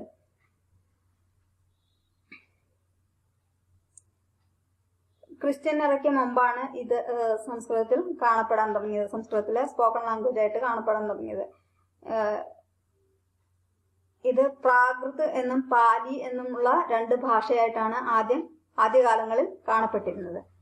They also became extinct in their original form and are now represented by modern Indian languages like Hindi, Bengali, Marathi, Gujarati, etc. Iranian has two main dialects, Sand and Old Persian. They also extinct their original form and are now represented. ഇപ്പൊ ആ ഭാഷകളെല്ലാം അറിയപ്പെടുന്നത് ഹിന്ദി, ബംഗാളി, മറാത്തി, ഗുജറാത്തി എന്നീ ഭാഷകളിലാണ്. Iranian language ആകട്ടെ ഇപ്പോൾ send എന്നും അവസ്ഥ എന്നുള്ള Persian എന്നീ ഓൾഡ് പേർഷ്യൻ എന്നീ ലാംഗ്വേജുകളായിട്ടാണ് അറിയപ്പെടുന്നത്. Send is the language of the sacred books of the ancient Persian. Old Persian is the language of cuneiform inscriptions which recorded the deeds of the ancient Persian monarchs. As the main characteristics of the Aryan following may be noted, the Indo-European A, E, O fall together in the Aryan as A. The Indo-European neutral vowels change into E in Aryan. The real sounds are confused in the Aryan. അത് Indo Iranian എന്നുള്ള ആ ഭാഷ അഥവാ ആര്യൻ എന്നുള്ളത് send ലാംഗ്വേജിൽ sacred books ആയിട്ടും the ancient Persian എന്നീ നിലകളിലാണ് കാണപ്പെടുന്നത്. ഓൾഡ് പേർഷ്യൻ ലാംഗ്വേജ് ആകട്ടെ ശിലാലിഖിതങ്ങളിലാണ് കണ്ടിരുന്നത്. ആൻഷ്യൻ പേർഷ്യൻ മൊണാർക്സ് ആണ് ഇവ ശിലാലിഖിതങ്ങളായി ഈ ഭാഷയെ ഉപയോഗിച്ചിരുന്നത്. ആര്യൻ ലാംഗ്വേജ് ഇൻഡോ യൂറോപ്യൻ ആ, എ, ഒ എന്നീ വാക്കുകളെല്ലാം കൂടി ആര്യൻ ലാംഗ്വേജിലേക്ക് മാറുമ്പോൾ അത് ആ എന്ന ഒറ്റ ഭാഷയായിട്ട് അല്ലെങ്കിൽ ഒറ്റ വാക്കായിട്ട് പരിണമിക്കുകയാണ് ചെയ്യുന്നത്. ഇൻഡോ യൂറോപ്യൻ ന്യൂട്രൽ വവൽസ് ആവട്ടെ ല് മുതലായ വാക്കുകൾ changes in to E in Aryan. ഇ എന്ന അക്ഷരമായിട്ട് ആര്യൻ ഭാഷയിൽ ഇ എന്നായി മാറി. ഇൻഡോ യൂറോപ്യനിലെ ആ ല് എന്നീ അക്ഷരങ്ങൾ ആര്യനിലേക്ക് മാറിയപ്പോൾ അത് ഇ എന്ന വാക്കായി മാറി. ദ ല് sounds R confused in Aryan. എന്നാൽ ഋ എന്നീ സൗണ്ടുകൾ ഏത് അക്ഷരമാക്കി തീർക്കണം എന്നതിൽ ഒരു കൺഫ്യൂഷനാണ് ആര്യന്മാർക്ക് ഉണ്ടായിരുന്നത്. ആർമേനിയൻ. This language shows considerable influence of the Persian and hence it was believed that it belonged to the Persian. Now it has been distinguished from the Persian as a separate language. It has two branches, the Phrygian and Old Armenian. Out of Old Armenian involved the Modern Armenian. അതായത് ആർമേനിയൻ എന്നുള്ളത് ഫ്രീജിയൻ and ആർമേനിയൻ, old ആർമേനിയൻ എന്ന് രണ്ടായിട്ട് divide ചെയ്തിട്ടുണ്ട്. അതിൽ old ആർമേനിയൻ എന്നുള്ളത് പരിണമിച്ച് വീണ്ടും modern ആർമേനിയൻ എന്ന് ആയി വന്നു. ബാൾട്ടോ Slavonic. This has two main divisions, Baltic and Slavonic. Baltic is represented by three languages, the Old Persian, Lithuanian and Lettic. The Slavonic group is represented by the Russian, Slavonian, Bohemian and Polish. ഇതിന് 3 divisions ആണ് Balto സ്ലാവോണിക്കിന് ഉള്ളത്. Old Persian, Lithuanian and Lettic. ഈ Slavonic group പ്രതിനിധീകരിക്കുന്നത് Russian, Slavonic, Bohemian and Polish എന്നീ ഭാഷകളെയാണ്. അടുത്തത് Albanian. This is the sole remnant of once extensive branch of Illyrian.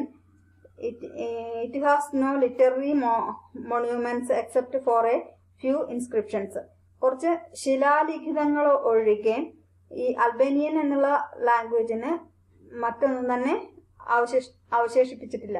ഒന്നും അവശിഷ്ടങ്ങളായിട്ട് ഇല്ലാത്ത ഒരു ഭാഷയാണ് അൽബേനിയൻ എന്നത്.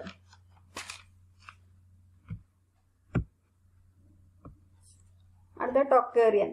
A number of manuscripts preserved in Chinese, Turkestan brought to light a new language called Tocharian. This is a language of the Tocharian kingdom in Central Asia in 2nd century BC. Tocharian language എന്നുള്ളത് central ഏഷ്യയിലെ രണ്ടാം നൂറ്റാണ്ടിൽ വികസിച്ചു വന്ന ഒരു ഭാഷയാണ്. Hittite. Excavations at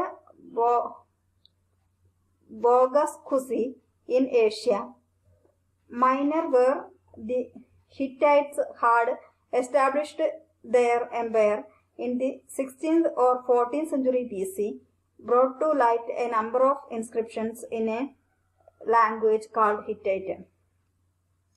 അതായത് ബോഗാസ്കുസി ഏഷ്യയിലെ മൈനർ ഭാഗമായിട്ടുള്ള ബോഗാസ്കുസിയിൽ ഉത്ഖനനം ചെയ്തെടുത്തപ്പോൾ ഹിറ്റൈറ്റ് എന്ന ഭാഷ ഉണ്ടായി എന്നാണ് പറയുന്നത്. അത് 14th century BC-യിലാണ് ഇത്. 14th century BC-യിൽ അല്ലെങ്കിൽ 16th century BC-യുടെ ഇടയിലാണ് ഈ ഭാഷ കണ്ടെടുത്തത്. ശിലാലിഖിതങ്ങളിലൂടെയാണ് ഈ ഭാഷയെ കണ്ടെത്താനായത് എന്നാണ് പറയുന്നത്. അടുത്തത് Greek. The Greek or Hellenic has a long history. It shows 4 distinct stages of growth, namely ancient, classical, transitional and modern. It has many dialects in common with Sanskrit. The Greek has dual number, pitch or musical accent, distinctions between Parasmevada and Atmanevada, facility to build huge compounds, wealth of indeclinable important dialects are Doric and Attic. Greek അഥവാ Hellenic എന്നത് ഒരു വലിയ ചരിത്രം തന്നെയുണ്ട് ഈ ഭാഷയ്ക്ക്. ഇത് വളർന്ന് വികാസം പ്രാപിച്ചത് 4 സ്റ്റേജിലൂടെയാണ്. ആ 4 stage ancient, classical, transitional and modern എന്നീ പേരിലാണ് അറിയപ്പെടുന്നത്. ഇതിൽ നിന്ന് മറ്റു പല ഭാഷകളും ഉണ്ടായി എന്നാണ് പറയുന്നത്. In common with Sanskrit, the Greek has dual number. സംസ്കൃതത്തിൽ നിന്നുണ്ടായ ഗ്രീക്ക് ഭാഷയ്ക്ക് രണ്ട് നമ്പർ ഉണ്ട്. Pitch or musical accent. Then distinction between പരസ്മൈപദ ആൻഡ് ആത്മനേപദ. ഇതിലാണ് പരസ്മൈപദവും ആത്മനേപദവും ആയിട്ട് മാറി വന്നത്. Facility to build huge compounds. ദീർഘ സമാസങ്ങളെല്ലാം വന്നത് ഈ ഗ്രീക്ക് ലാംഗ്വേജിൽ നിന്നാണ്. Wealth of ഇൻഡിക്ലൈനബിൾ. വിഗ്രഹിച്ച് പറയുന്ന സമ്പ്രദായം. പ്രധാനപ്പെട്ട ഭാഷകൾ ഡോറിക്കും ആറ്റിക്കുമാണ്. ഗ്രീക്കിന്റെ പ്രധാനപ്പെട്ട ഭാഷ വെറൈറ്റി ആയിട്ടുള്ള രണ്ട് ഭാഷകളാണ് ഡോറിക് ആൻഡ് ആറ്റിക്. അടുത്തത് italic. Latin is the most important language of this branch. The Italic branch is divided into Q Italic and P Italic. Old Latin belongs to the Q Italic. It gives rise to the Roman languages of Europe, such as Italian, Spanish, Portuguese, etc. Italic group Latin ആണ് ഇതിലെ ഏറ്റവും പ്രധാനപ്പെട്ട branch. Italic branch P Italic എന്നും Q Italic എന്നും divide ചെയ്തിട്ടുണ്ട്. P ഇറ്റാലിക്കില് old ലാറ്റിനും Q ഇറ്റാലിക്കില്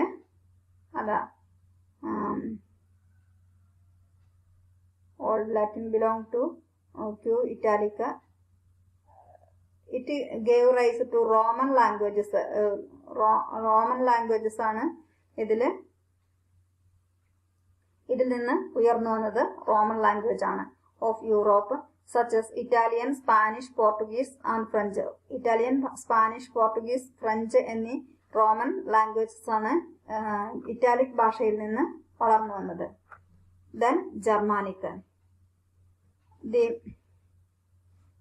This is the most widely spread branch of the Indo-European.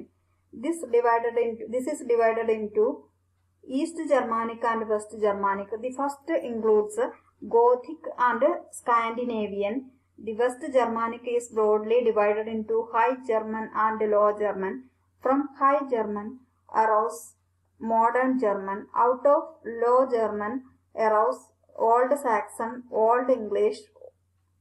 Old English have raised to Middle English, which developed into the Modern English. Germanic എന്നുള്ളത് ഏറ്റവും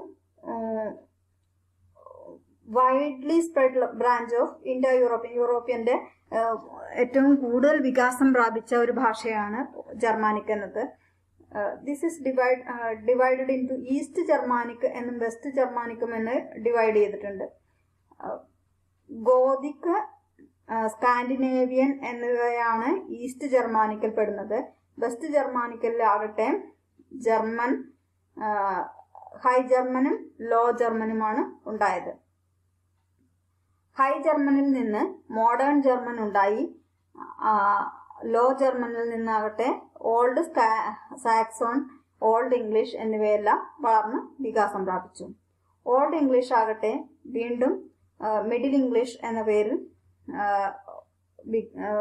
വികസിച്ചു വന്നു.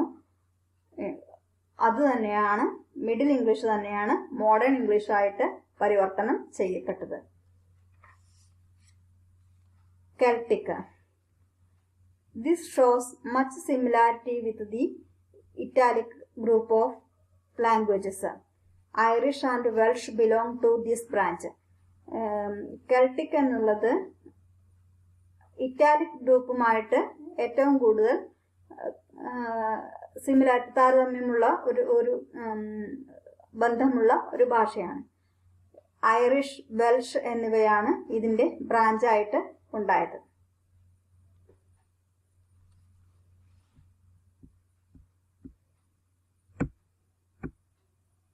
Next, Indo-Iranian branch or Aryan.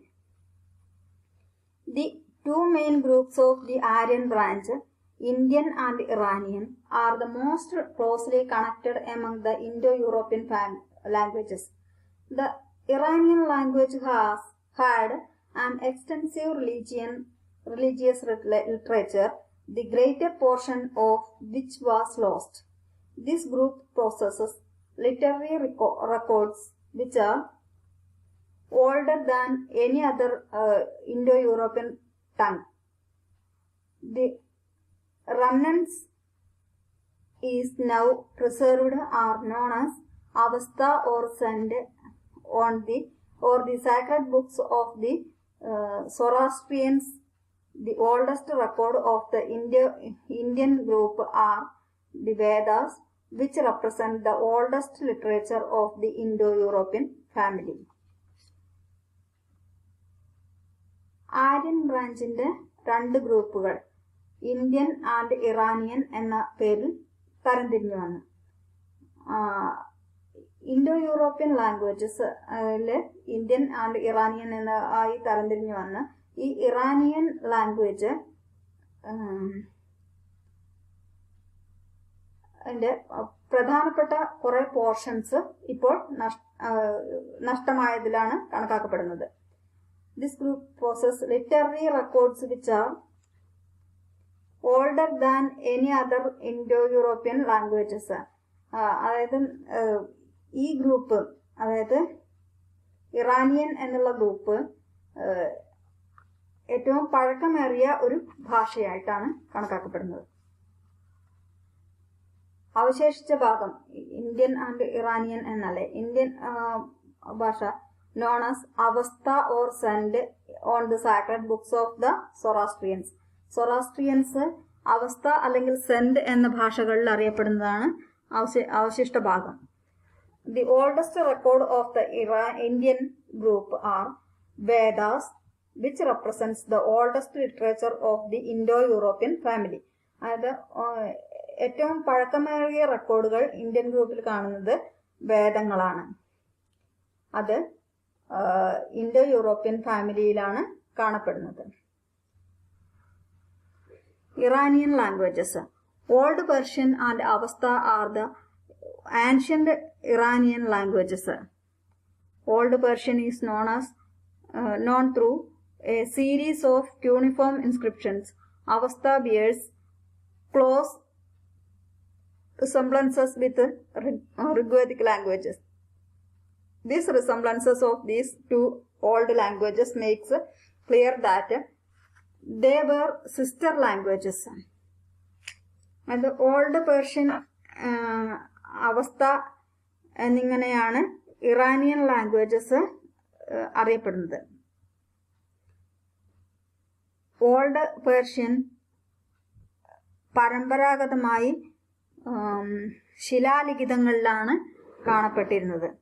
അവസ്ഥയാകട്ടെ Rigvedic ലാംഗ്വേജുകളിലും കാണപ്പെട്ടു.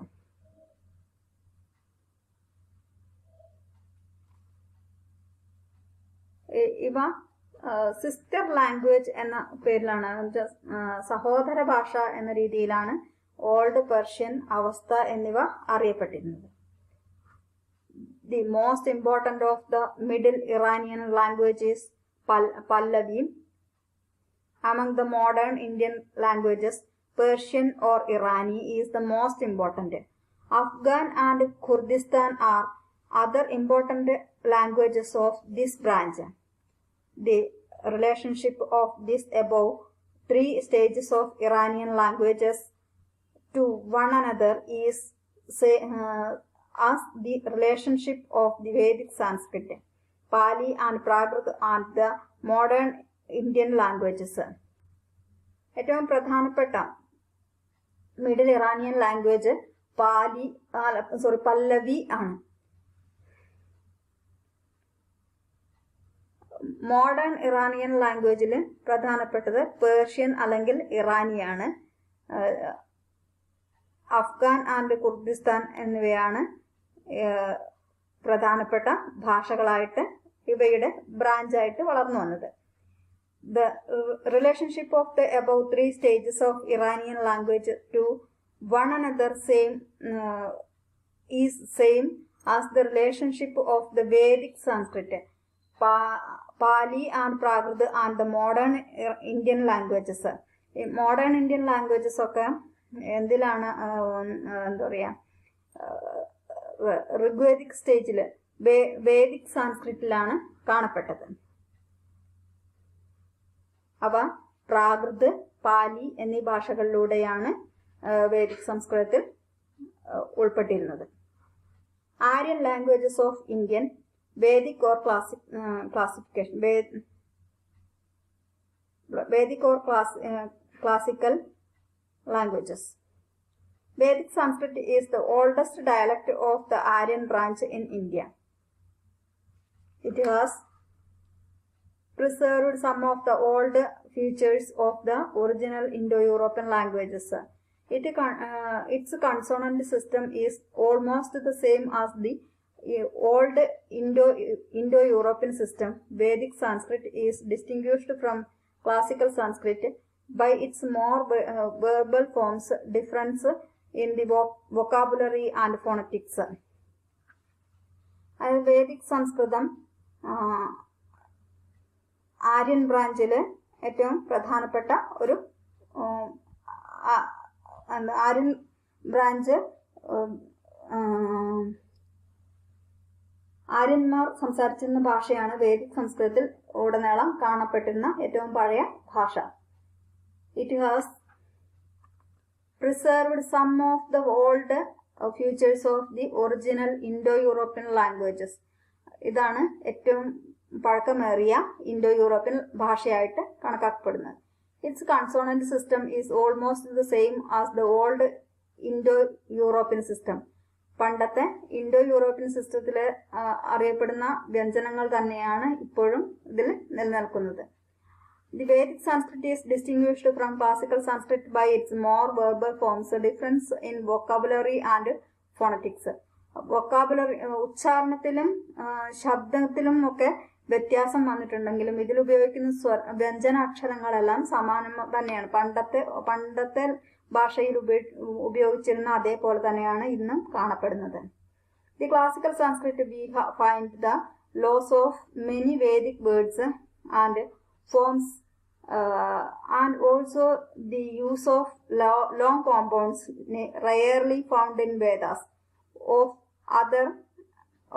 over a dozen infinitive forms in the Vedic language like tum, twa, tava,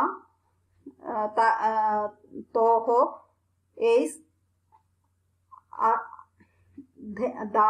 dhyayi, etc. The classical Sanskrit has preserved only one tum. The classical Sanskrit modern സാൻസ്ക്രിറ്റിലേക്ക് മാറിയപ്പോൾ old സാൻസ്ക്രിറ്റിൽ നിന്ന് classical സാൻസ്ക്രിറ്റിലേക്ക് മാറിയപ്പോൾ ചില ഭാഷകൾ modern ഭാഷയിൽ, അതായത് classical ഭാഷയിൽ ഒരൊറ്റ വാക്കായിട്ട് മാറി. പല ഭാഷകളും ഒരൊറ്റ ഒന്നായിട്ട് പരിണമിക്കുകയാണ് ചെയ്തത്. എക്സാമ്പിൾ തും, തവ, തവൈഹി, തോഹോ, എയ്സ്, ധ്യായി എന്നിവയെല്ലാം തന്നെ ക്ലാസിക്കൽ സംസ്കൃതത്തിലേക്ക് മാറിയപ്പോൾ തും എന്ന ഒരൊറ്റ വാക്കായി പരിണമിച്ചു എന്നാണ്. Prakrit and Pali side by side with the classical Sanskrit, which was employed for religious and literary purposes, there was in popular use the old dialect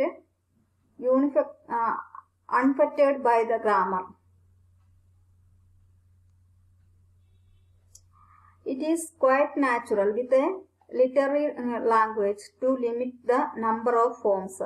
The popular dialect spoken by the people, being less fettered, made up rapid progress, leaving Sanskrit to be a language of the books and of learned men. Though once spoken dialect, the growth of Sanskrit arisen while the other spoken dialect grew fast and developed into different Prakrit languages. Thus, the Prakrit were the natural development of older Sanskrit. അത് side by സൈഡായിട്ട് ഇതിൻ്റെ മാറ്റം വന്നപ്പോൾ classical Sanskrit it was employed religious and literary purposes. Classical Sanskrit മതപരമായിട്ടും സാഹിത്യപരമായിട്ടും അതിന് പ്രാധാന്യം വന്നുകൊണ്ടിരുന്നു. The oldest dialect unaffected by grammar. എന്നാൽ പണ്ടത്തെ ഭാഷയിൽ ഗ്രാമറിനെ ബാധിക്കാത്ത രീതിയിൽ മോഡേൺ സംസ്കൃതം സാഹിത്യത്തിലൂടെയും പിന്നെ മതപരമായിട്ടുള്ള രീതിയിലുമെല്ലാം വളർന്നു വന്നു എന്നാണ് പറയുന്നത്. It is quite natural within a literary language to limit the number of forms. സാഹിത്യ ഭാഷയിൽ പല വാക്കുകളും വേദിക് സംസ്കൃതത്തിൽ നിന്ന് ക്ലാസിക്കൽ ഫോമിലേക്ക് ഭാഷ ഉരുത്തിരിഞ്ഞു വന്നപ്പോൾ സ്വാഭാവികമായിട്ടും അതിൻ്റെ ഘടനയിൽ മാറ്റം വന്നിട്ടുണ്ടാകും. അതുകൊണ്ട് തന്നെ പല വാക്കുകളും സ്വാഭാവികമായി ക്ലാസിക്കൽ സാൻസ്ക്രിറ്റിൽ ഉപയോഗിച്ചു തുടങ്ങി. To limit the number of forms, പല ഫോംസും ലിമിറ്റ് ചെയ്യുകയും ചെയ്തു. പല വാക്കുകളുടെയും രൂപീകരണം അതിന് ലിമിറ്റേഷൻസ് ഉണ്ടാവുകയും ചെയ്തു. The popular dialect spoken by the people being less fettered made rapid progress, leaving Sanskrit to be a language of the books and of learned men.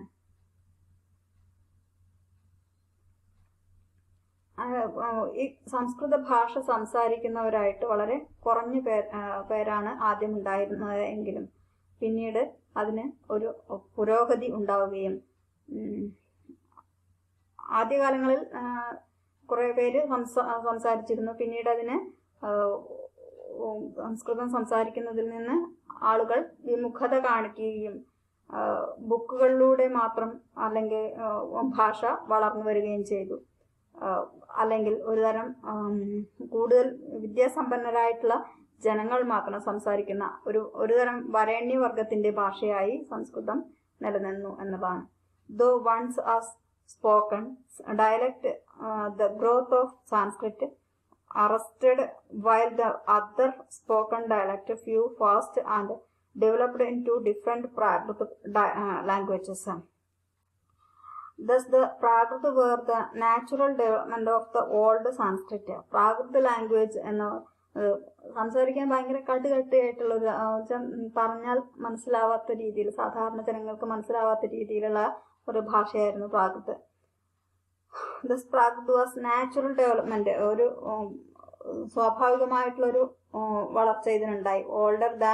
Older Sanskrit എന്നുള്ള രീതിയിൽ അതിനൊരു വളർച്ച ഉണ്ടായി എന്നാണ് പറയുന്നത്. Prakrit languages. The main Prakrit languages are Maharashtri, Sauraseni, Magadhi, Ardhamagadhi, Paishaji and Pali. Sanskrit grammarians treat all these languages are Abhabramsha, which means not regulated by strict grammar rules. These Prakrits gave rise to modern languages of North India. The popular language is never bounded by grammar and goes on changing. Thus we get modern Marathi from Maharashtra Prakrit, Gujarati Shauraseni, Punjabi and Western Hindi from Shauraseni, the Eastern Hindi from Ardhamagadhi, Bengali, Oriya,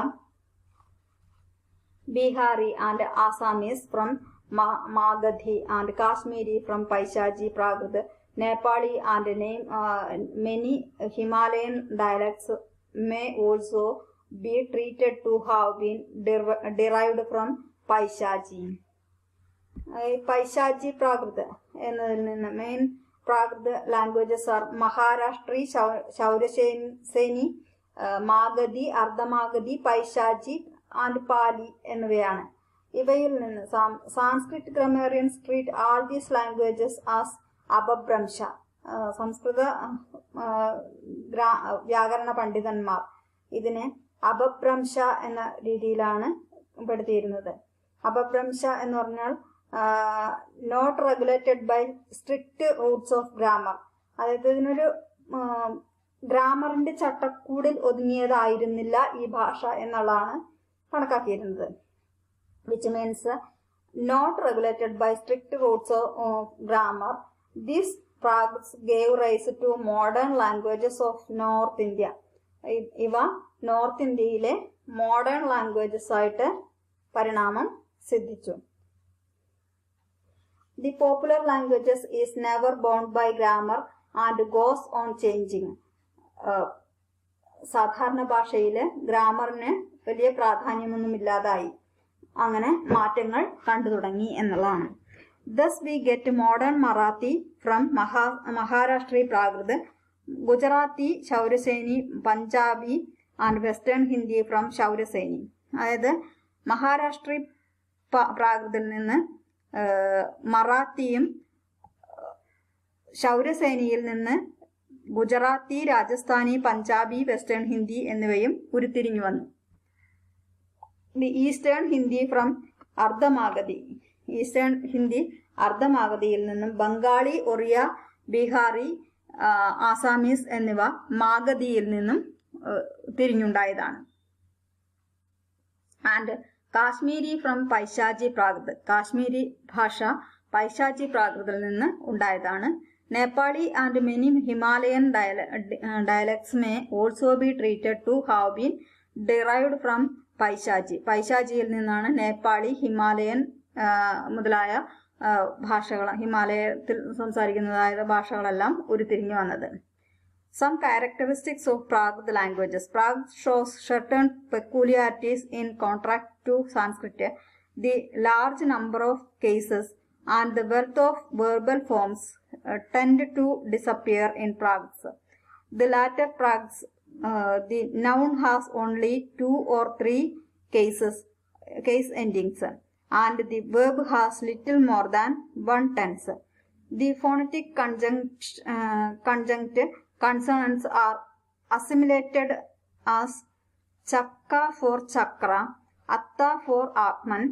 The visarga completely disappears in the dual is completely lost.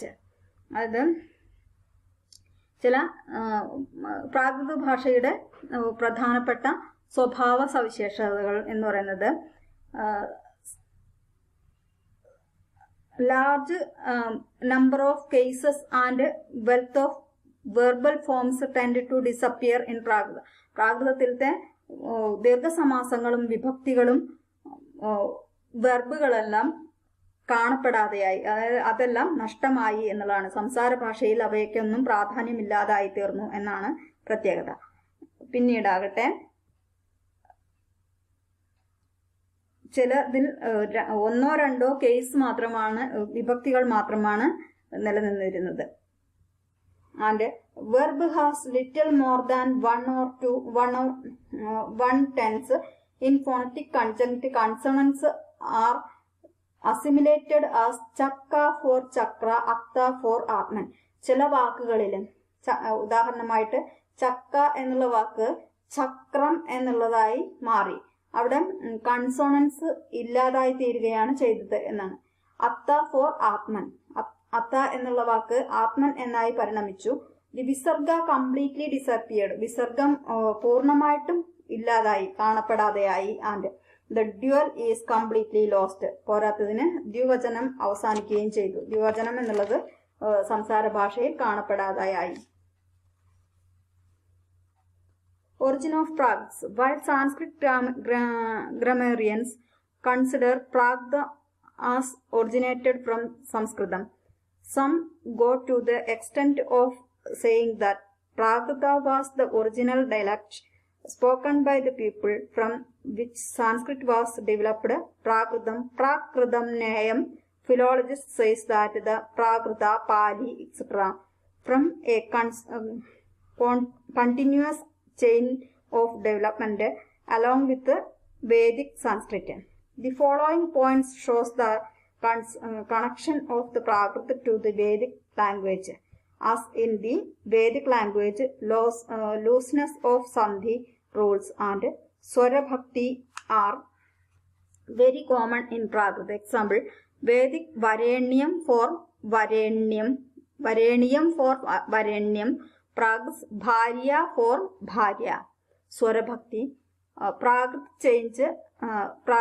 changes da to l as in Vedic. Example, Vedic Ile for Ide. Prakrit gula for Buddha. In the vocabulary, Prags possess certain words that are transferable only to the Vedic language. Example for Vedic Pash for Prakrut Pas. Some hold the view that there are existed even in the Vedic period another dialect spoken by the common people which was influenced by the Vedic dialect, and from that popular dialect Pali and Prakrut originated. സംസ്കൃത വൈയാകരണന്മാർ പ്രാകൃതത്തിനെ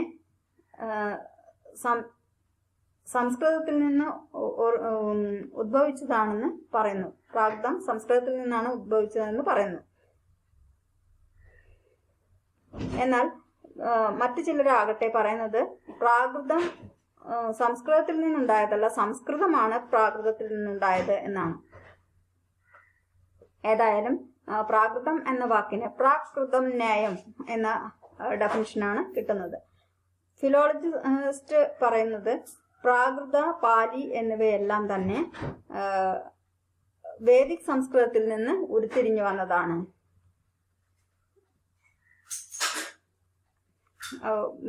Vedic സംസ്കൃതത്തിലാണ് ഇതിന്റെ വളർച്ച, പ്രാകൃതത്തിന്റെയും പാലിയുടെയും വളർച്ച ഉണ്ടായത് എന്നാണ് പറയുന്നത്. The following points shows that the connection of Prakrit to the Vedic language, as the Vedic language loses the Sandhi rules and Swarabhakti are very common in Prakrit. പ്രാകൃതത്തില് സന്ധിയും സ്വരഭക്തിയും എല്ലാം തന്നെ continuous chain ആയിട്ട് ഇങ്ങനെ കടന്നിരുന്നു. ഫോർ എക്സാമ്പിൾ വരേണ്യം എന്നുള്ളത് Vedic സംസ്കൃതത്തിൽ കാണപ്പെടുന്ന വരേണ്യം എന്നത് classical സംസ്കൃതത്തിലേക്ക് ആയപ്പോൾ വരേണ്യം എന്നായി മാറി. പ്രാകൃതത്തിൽ ഭാര്യ എന്നുള്ളത് ക്ലാസിക്കൽ സംസ്കൃതത്തിലേക്ക് ഭാര്യ എന്നായി മാറി. അതൊക്കെ സ്വരഭക്തിക്ക് ഉദാഹരണമാണ്. പ്രാകൃതത്തില് ഡ എന്നുള്ളത് സംസ്കൃതത്തിലേക്ക് ക്ലാസിക്കൽ ലാംഗ്വേജിലേക്ക് മാറിയപ്പോൾ ല എന്നായി മാറി. ഈളെ എന്നുള്ളത് ഈടെ എന്നായി മാറി. പ്രാകൃതത്തിലെ ഗുള എന്നത് ഗുഡ എന്നായി മാറി. The vocabulary possesses certain words that are traceable only the Vedic language. For example, pash, Vedic pash എന്നുള്ളത് പ്രാകൃതത്തിലേക്ക് മാറിയപ്പോൾ പാസ് എന്നായി മാറി എന്നുള്ളതാണ്. അതാണ് അതിലെ vocabulary changes. Some holds the view that there existed even in the Vedic period another dialect spoken by the common people which was influenced by the Vedic dialect. From that popular dialect Pali and Prakrit originated. ഇപ്രകാരത്തിലെല്ലാം മാറ്റങ്ങൾ സംഭവിച്ചിട്ടാണ്, ഭാഷയ്ക്ക് രൂപാന്തരീകരണം സംഭവിച്ചതാണ് പ്രാകൃതവും പാലിയും ഉണ്ടായത് എന്നാണ് പറയുന്നത്. അടുത്തത് phonology.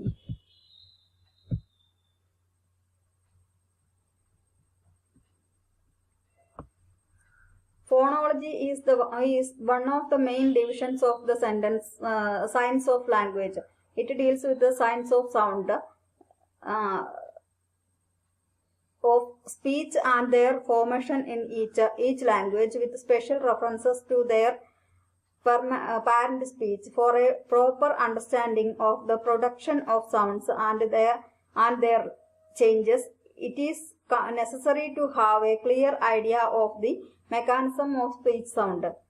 In the production of articulate sounds, the chief factors are the breath and the organs of speech such as larynx, glottis, vocal cords, pharynx,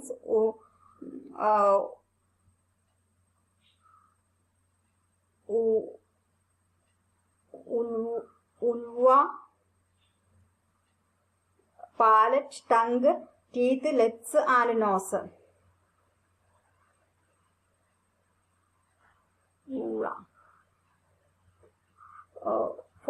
phonology ശബ്ദശാസ്ത്രത്തിലെ ഒരു പ്രധാനപ്പെട്ട ഭാഗമാണ് ഫോണോളജി എന്നുള്ളത്. ഇത് സൗണ്ട്സും സ്പീച്ച് സൗണ്ട്സും ഫോർമേഷൻ രൂപീകരണത്തെ കുറിച്ചാണ് ഇതിൽ പറയുന്നത്.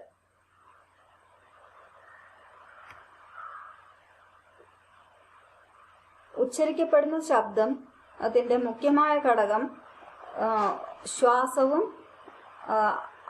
അതിനോട് ബന്ധപ്പെട്ട അവയവങ്ങളുമാണെന്നാണ് പറയുന്നത്. ഉദാഹരണത്തിന് കണ്ടനാളം, ഗളം, സ്വരതന്ത്രി, ഗളമുഖം, അണ്ണാക്ക്, താലു, നാക്ക്, പല്ല്, ചുണ്ട്, മൂക്ക് എന്നിവയെല്ലാം ഉച്ചാരണത്തിലെ പ്രധാനപ്പെട്ട ഘടകങ്ങളാണ്.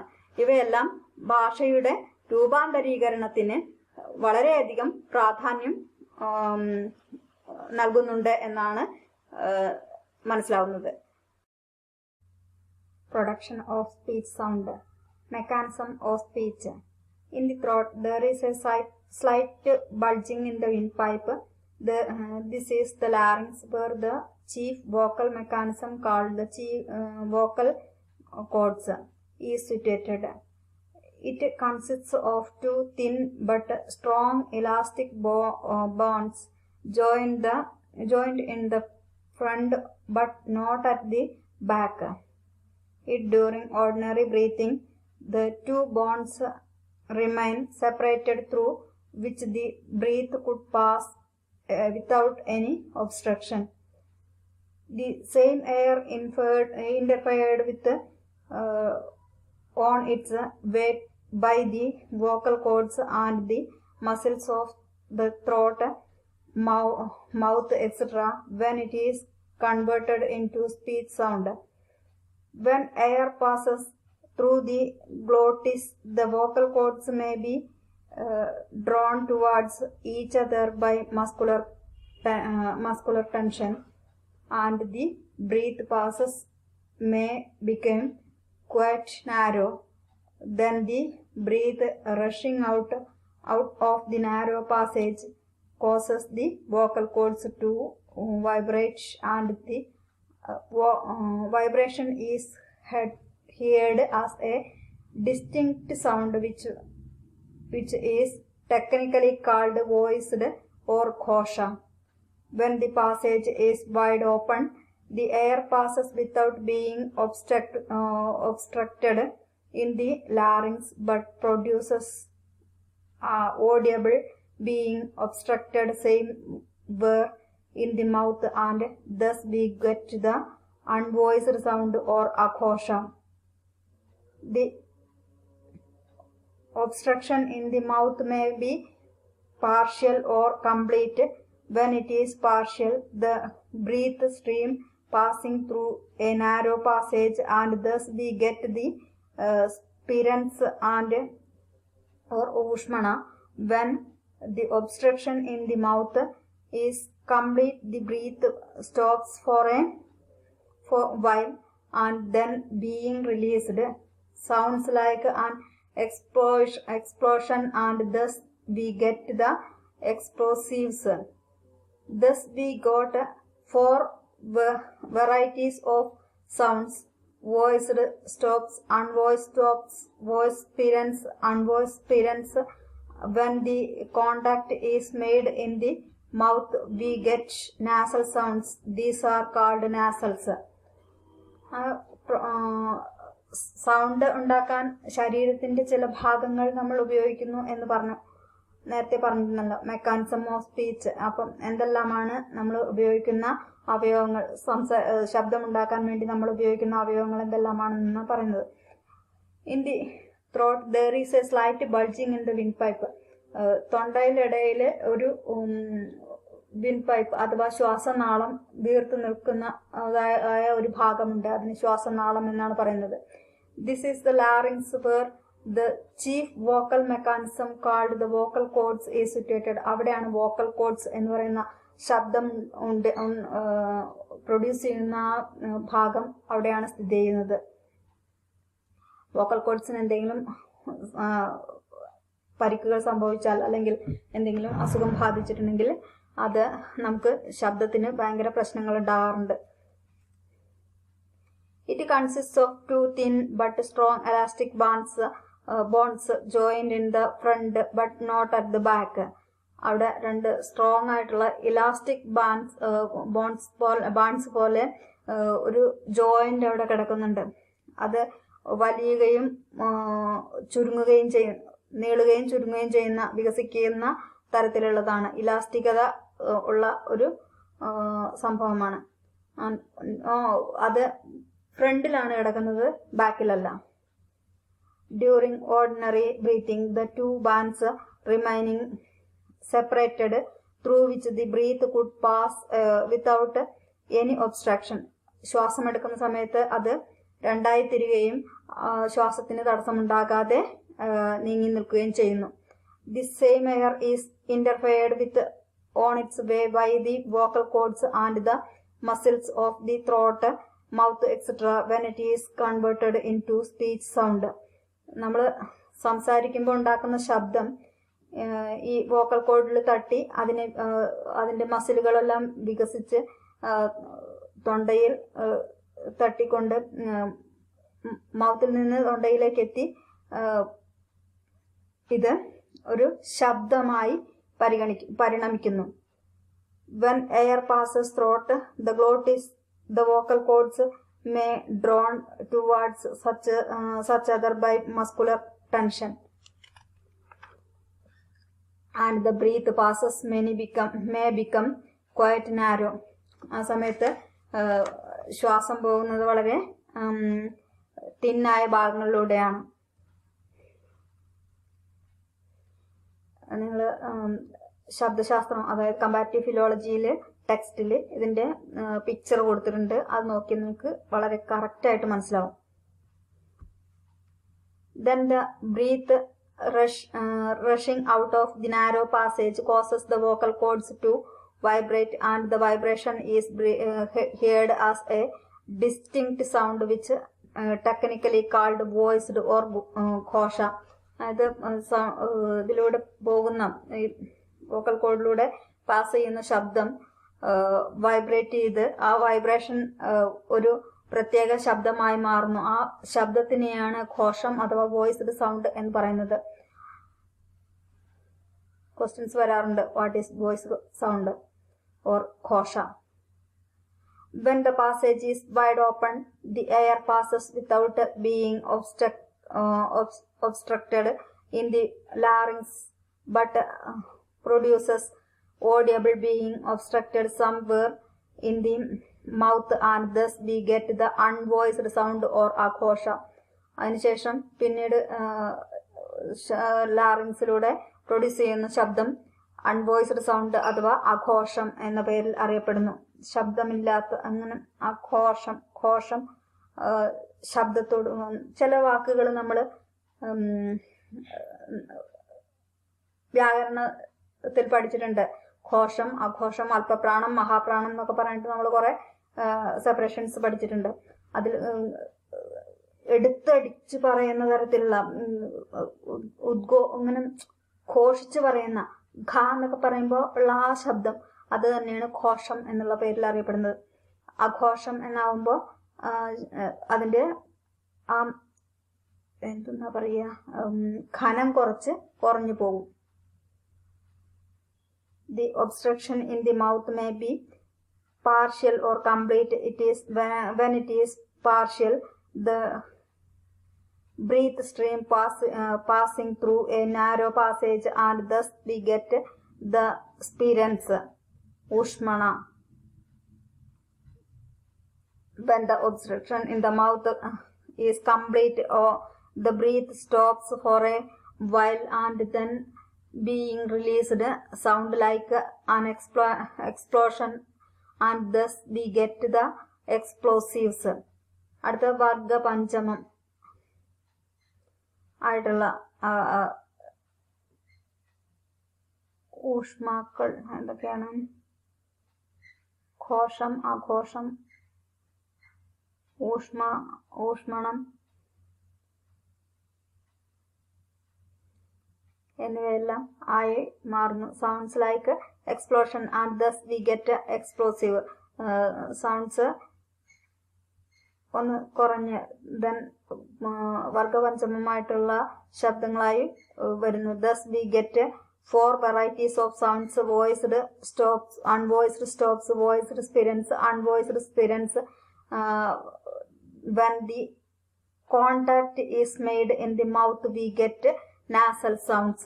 അവസാനമാണ് അനുനാസികാനാം നാസികാശ്ച നമ്മൾ പഠിച്ചിട്ടുണ്ട് അല്ലേ. പേരുകൾ ഞാൻ തൽക്കാലത്തിൽ ഓർക്കുന്നില്ല.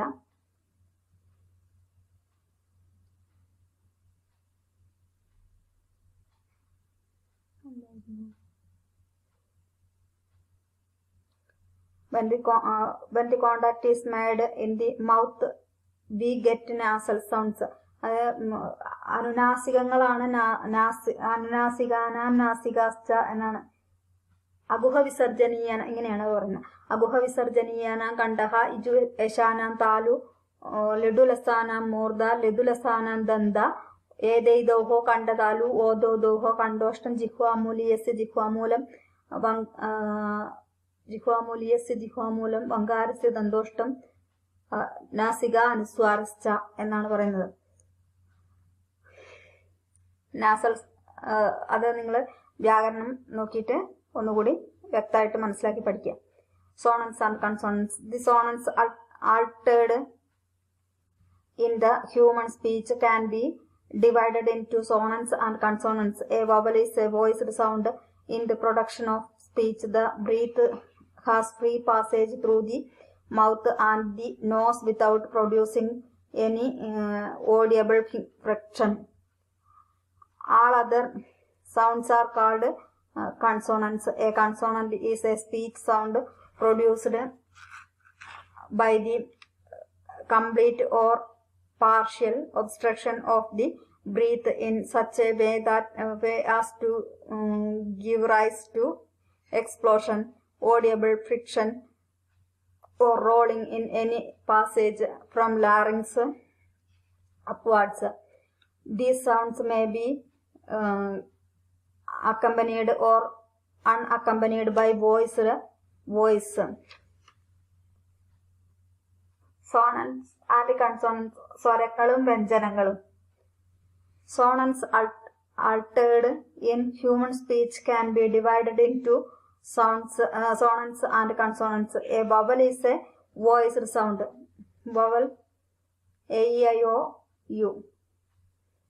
നമ്മൾ ഓട്ടോയിൽ കേട്ടിട്ടുണ്ട് അല്ലേ. A E I O U പഠിച്ചെന്നൊക്കെ പറഞ്ഞിട്ട്. In the production of speech, the breath has free passage from through the mouth and the nose without producing any audible friction. അതായത് ശബ്ദം ഉണ്ടാകുന്ന സമയത്ത് ബ്രീത്ത് ഹാസ് ഫ്രീ പാസേജ്, ശ്വാസം വളരെ free ആയിട്ട് അതിലൂടെ കടന്നു പോകുന്നു. അതായത് ശബ്ദത്തിനെ തടസ്സമില്ലാതെ കൊണ്ടുപോകുന്നു. through mouth and nose without producing any audible friction. ദൃശ്യമായ ഒരു ഘർഷണം, ഒരു ഉരയലും സംഭവിക്കാത്ത, ശബ്ദത്തിന് ഒരു ഉരയൽ പോലും സംഭവിക്കാത്ത രീതിയിൽ ശബ്ദം അതിലൂടെ കടന്നു പോകുന്നു. All other sounds are called consonants. ഇതല്ലാതെ സ്വരങ്ങളല്ലാതെ കാണുന്ന ബാക്കിയുള്ള സബ്ജക്ട് എല്ലാം തന്നെ വ്യഞ്ജനങ്ങളാണ്. A consonant is a speech sound produced by complete or partial obstruction of the breath in such a way as to give rise to explosion, audible friction, or rolling in any passage from larynx upwards. നിങ്ങൾ സ്വരങ്ങളും വ്യഞ്ജനങ്ങളും ഒന്ന് ഉച്ചരിച്ച് നോക്കുക, അപ്പോൾ അറിയാം നിങ്ങൾക്ക് അതിന്റെ variety എന്താണെന്നുള്ളത്. These sounds may be accompanied or unaccompanied by voice. Classification of vowels.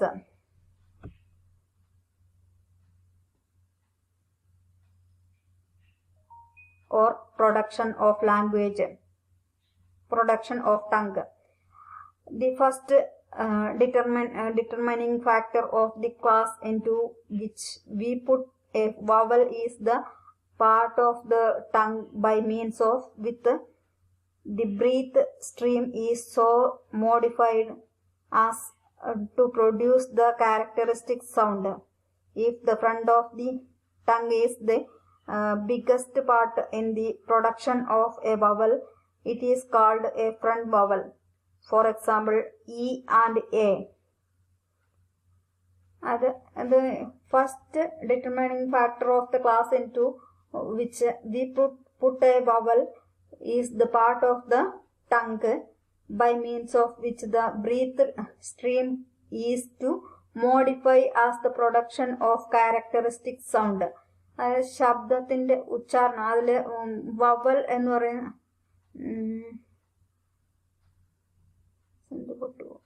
Vowel എന്നത് നാക്കിന്റെ ഇതിലാണ് വരുന്നത്. വവൽസ് പറയുമ്പോൾ നമുക്ക് എപ്പോഴും നാക്ക് വളച്ചമായ ശബ്ദം എത്തുന്നത് നാക്കിന്റെ തുമ്പത്താണ്. പിന്നീട് ബ്രീത്തിലൂടെ അത് താഴത്തേക്ക് ഇറങ്ങിപ്പോയി ശബ്ദമായി രൂപപരിണാമം സംഭവിക്കുകയാണ് ചെയ്യുന്നത്.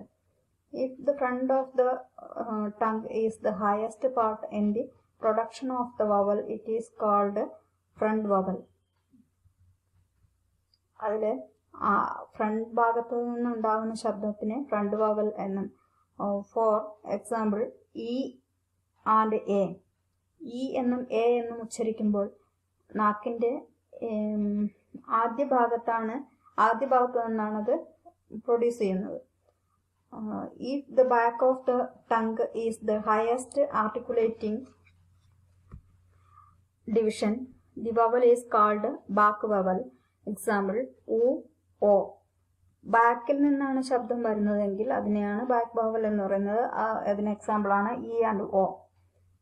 The vowel is produced by the intermediate part of the tongue. It is called central vowel. ഇനി നിങ്ങൾ ഓരോ വാക്കുകളും ഉച്ചരിക്കുമ്പോൾ ഏത് ഭാഗത്തു നിന്നാണ് വരുന്നത് എന്ന് ശ്രദ്ധിച്ചു നോക്കുക. The natural vowel is an example, A, E, etc. The second factor by which the vocal is classified is the amount of space left open between the tongue and the palate. For this purpose, we take the widest and the narrowest passage by that give rise to a vowel sound.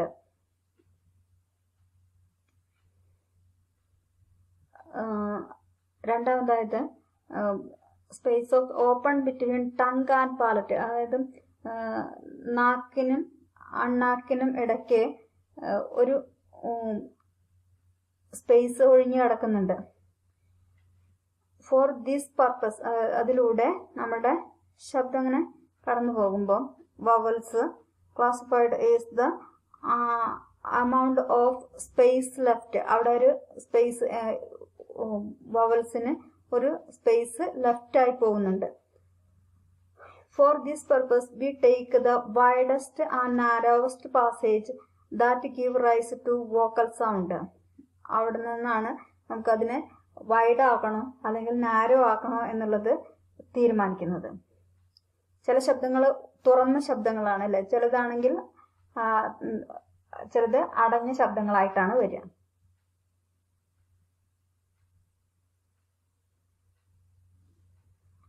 These we called open and close respectively. ഇതിനെ open എന്നും close എന്നും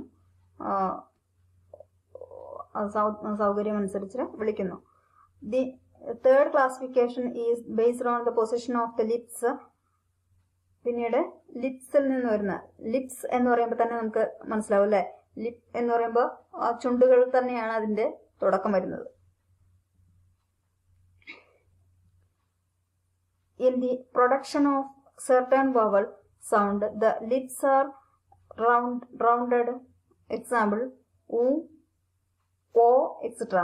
On the other hand, the utterance of the front vowel like A and E is the rounding of the lip is absent. Then for we classify two vowels as rounded and unrounded. Classification of consonants. Consonants are classified on the several principles kind of articulation, degrees of opponents, place of articulation എന്നിങ്ങനെ 3 തരത്തിൽ കൺസോണൻസിന്റെ classifications ഉണ്ട്. Kind of articulation. Voice and breath imply the parents and absence respectively of the vibration of the part of the vocal cord. The 4 possible classes of the sound are known as voice, unvoiced, voiceless, voiced,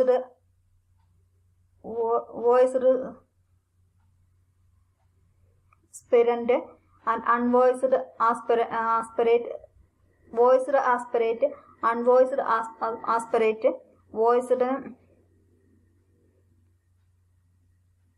ga, kha, ka, voiceless ka, kha, voiced aspirate gha, voiceless aspirate kha, മേഘം നഖം എന്നുള്ള ഖ. Degrees of opponents. For the articulation of the different consonants, the passages may narrow at various points in the in the various degrees. Degrees of openness എന്നാണ് പറയുന്നത്. Openness. The articulation of different consonant, the passage may narrow at various points. ചില ഭാഗങ്ങളിൽ ചുരുങ്ങിപ്പോകും. വാക്കുകളെ ചുരുങ്ങിയാണ് അതിനുള്ളിലൂടെ കടന്നു പോകുന്നത്. Various points in the various degrees. In the several cases, the air stream is absolutely blocked. പല ഭാഗങ്ങളിലും പലതും ബ്ലോക്ക് ആയിട്ട് കിടക്കുകയാണ് ചെയ്യുക. In certain cases, the obstruction is only partial. Thus, the lips may closed, but the nasal passages may be allowed to open. ആ സമയങ്ങളിൽ lip close ആയിട്ടായിരിക്കും എങ്കിലും നാസൽ പാസേജസ് അതിലൂടെ ഉള്ളിൽ പോകാൻ വേണ്ടി അനുവദിക്കും. ശബ്ദം ഉണ്ടാകുവാൻ വേണ്ടിയിട്ട് അതിനുള്ള വഴിയൊരുക്കും. അതാണ് ഡിഗ്രീസ് ഓഫ് ഓപ്പണൻസ് എന്നുള്ളതുകൊണ്ട് ഉദ്ദേശിക്കുന്നത്.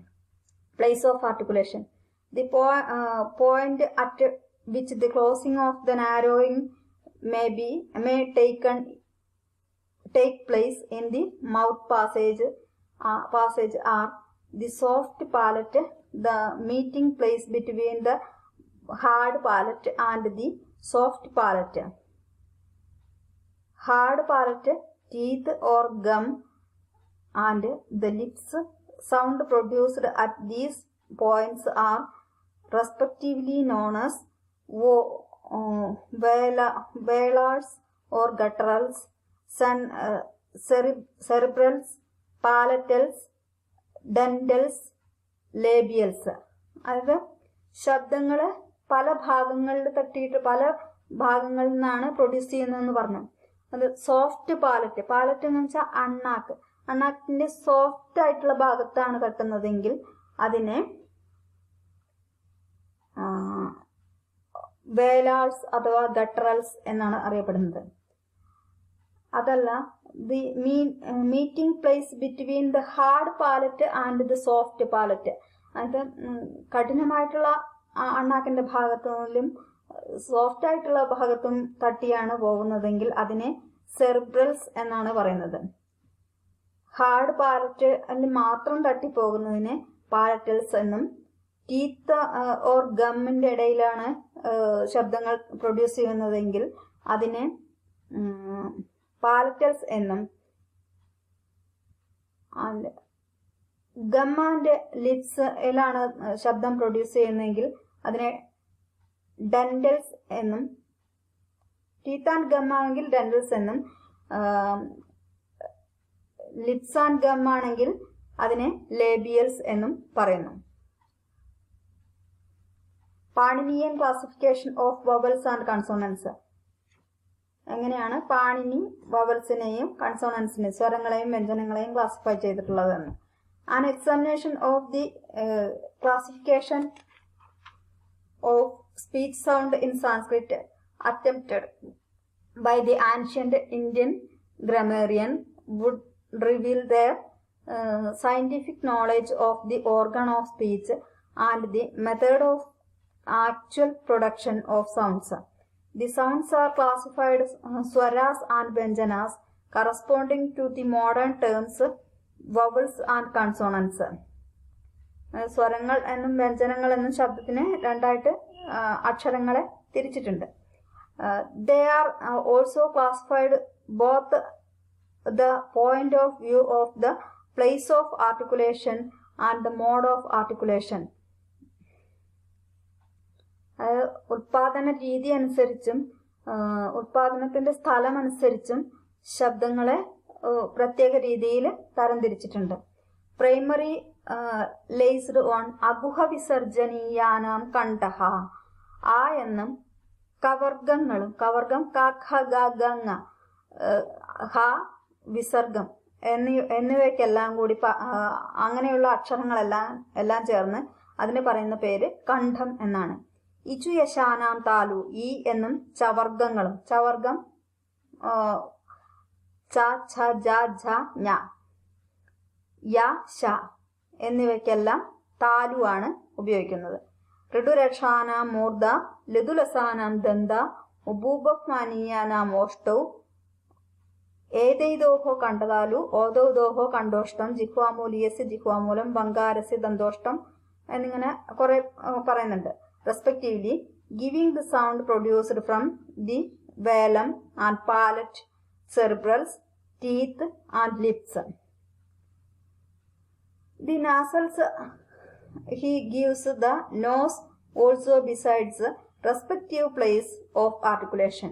ഋഡുരക്ഷാനാം നാസികാശ്ച ഞമങ്ങണനാനാം നാസികാശ്ച.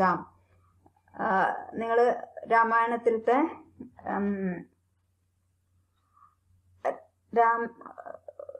ഒരു കഥാപാത്രത്തിനെ കുറിച്ച് കേട്ടിട്ടുണ്ടാവും, ശൂർപ്പണഖ അല്ലെ. ശൂർപ്പണഖ പ്രലാപം എന്താണ്, ഞമങ്ങണന എന്നുള്ള അക്ഷരങ്ങളില്ലാതെയാണ് അവൾ വിലപിച്ചത് എന്ന് പറയുന്നുണ്ട്. കാരണം അവളുടെ നാസികയും സ്ഥാനങ്ങളും രാമൻ ഛേദിച്ചു കളഞ്ഞു. Some sounds are produced jointly by more than one place of articulation. Thus A and I are gutturals, palatals. Edaidoho kandatalu odaudoho o au are gutturals, labials. Odaudoho kandoshtam b is denoted labials. Vangarasya dandoshtam. The Indian grammarians make a distinction in the efforts involved in pronunciation, namely ആഭ്യന്തര പ്രയത്നം and ബാഹ്യ പ്രയത്നം. ഇതിനെ പറയുന്ന പേരാണ്, അതായത് ഉള്ളിൽ നിന്ന് വരുന്നതും പുറത്തു നിന്ന് വരുന്നതും, ആഭ്യന്തര പ്രയത്നവും ബാഹ്യ പ്രയത്നവും. The first is the effort of the speech organs or mode of articulation within the mouth of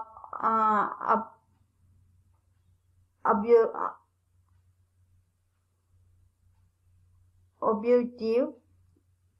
Any prayatna other than that produced in the mouth cavity is bahya. The gum, teeth, etc. are examples.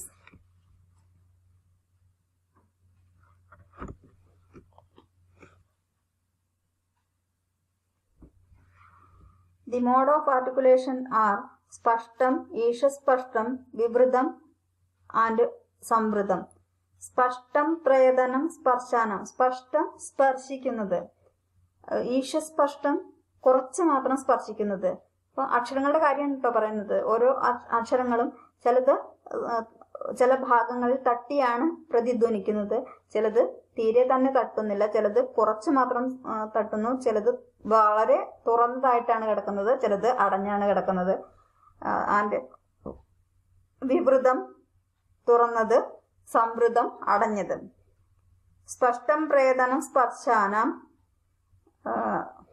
വർഗപഞ്ചകങ്ങള് ക ഛ ട ത പ എന്നിവ. കു ചു to തു പു ഏതേ ഉദിതാഹ എന്നാണ് വ്യാകരണത്തിൽ പറയുന്നത്. ഈഷസ്പഷ്ടം യ ര ല വ എന്നിവ ഈഷസ്പഷ്ടം. ഈഷസ്പഷ്ടം അന്തസ്ഥാനം.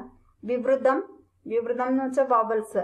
വിവൃതം ഊഷ്മണം സ്വരാണാം ച ഹ്രസ്വസ്യ അവർണസ്യ പ്രയോഗേ സംവൃതം പ്രക്രിയാദശായാം തു വിവൃതമേവ.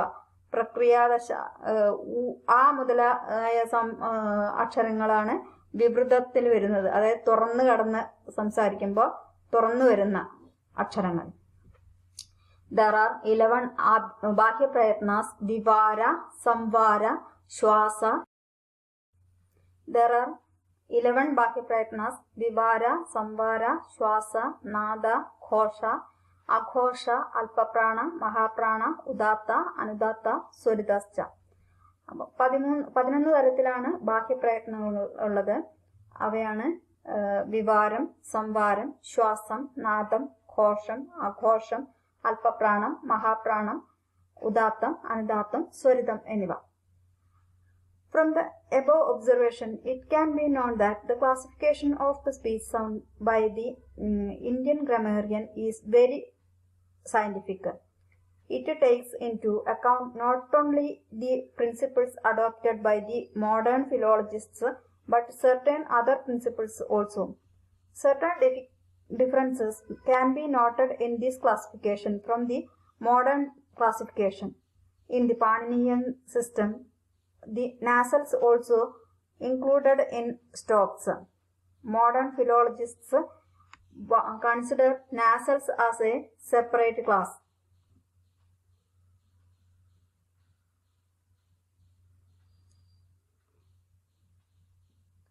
ഇന്ത്യൻ ഗ്രമേറിയൻസ് വളരെ ശാസ്ത്രീയമായിട്ടാണ് ഈ സ്വരങ്ങളെയും വ്യഞ്ജനങ്ങളെയും അവയുടെ സ്ഥാനങ്ങൾക്കനുസരിച്ച് തരംതിരിച്ചിട്ടുള്ളത് എന്നുള്ളതാണ് പറയുന്നത്.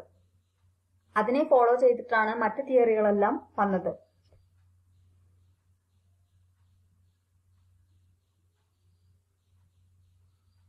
മറ്റൊരു പ്രിൻസിപ്പിളിനെയും ഇവർ ഇതിനു വേണ്ടിയിട്ട് എടുത്തിട്ടുണ്ടാകാൻ വഴിയില്ല. കാരണം അത്രയധികം കറക്റ്റായിട്ടാണ് ഇന്ത്യൻ ഗ്രമേറിയൻസ് ശബ്ദങ്ങളെ തരംതിരിച്ചിട്ടുള്ളത്.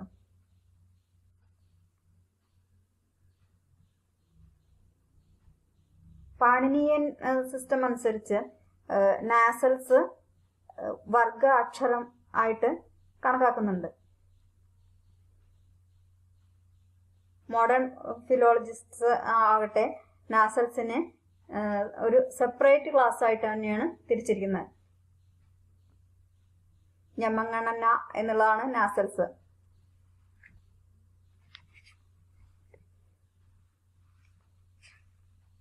ഇത്രയുമാണ് Paninian classifications of vowels and consonants എന്നുള്ളത് കൊണ്ട് ഉദ്ദേശിക്കുന്നത്. അടുത്തത് phonetic laws. Phonetic law is a different statement of certain uniformities into a language. It is defined by Tucker in the following words: a phonetic law is of a language is a statement of the regular practice of that language at a particular time in regard to the treatment of a particular sound or a group of sounds in a particular setting.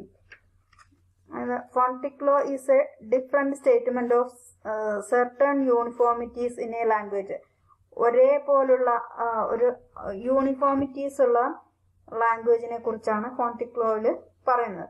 Different statement, അതിനെക്കുറിച്ച് പലരും പലതരത്തിലുള്ള അഭിപ്രായങ്ങൾ പറയുന്നത് എങ്ങനെയാണ് എന്നുള്ളതാണ് പറയുന്നത്. It is defined by decker.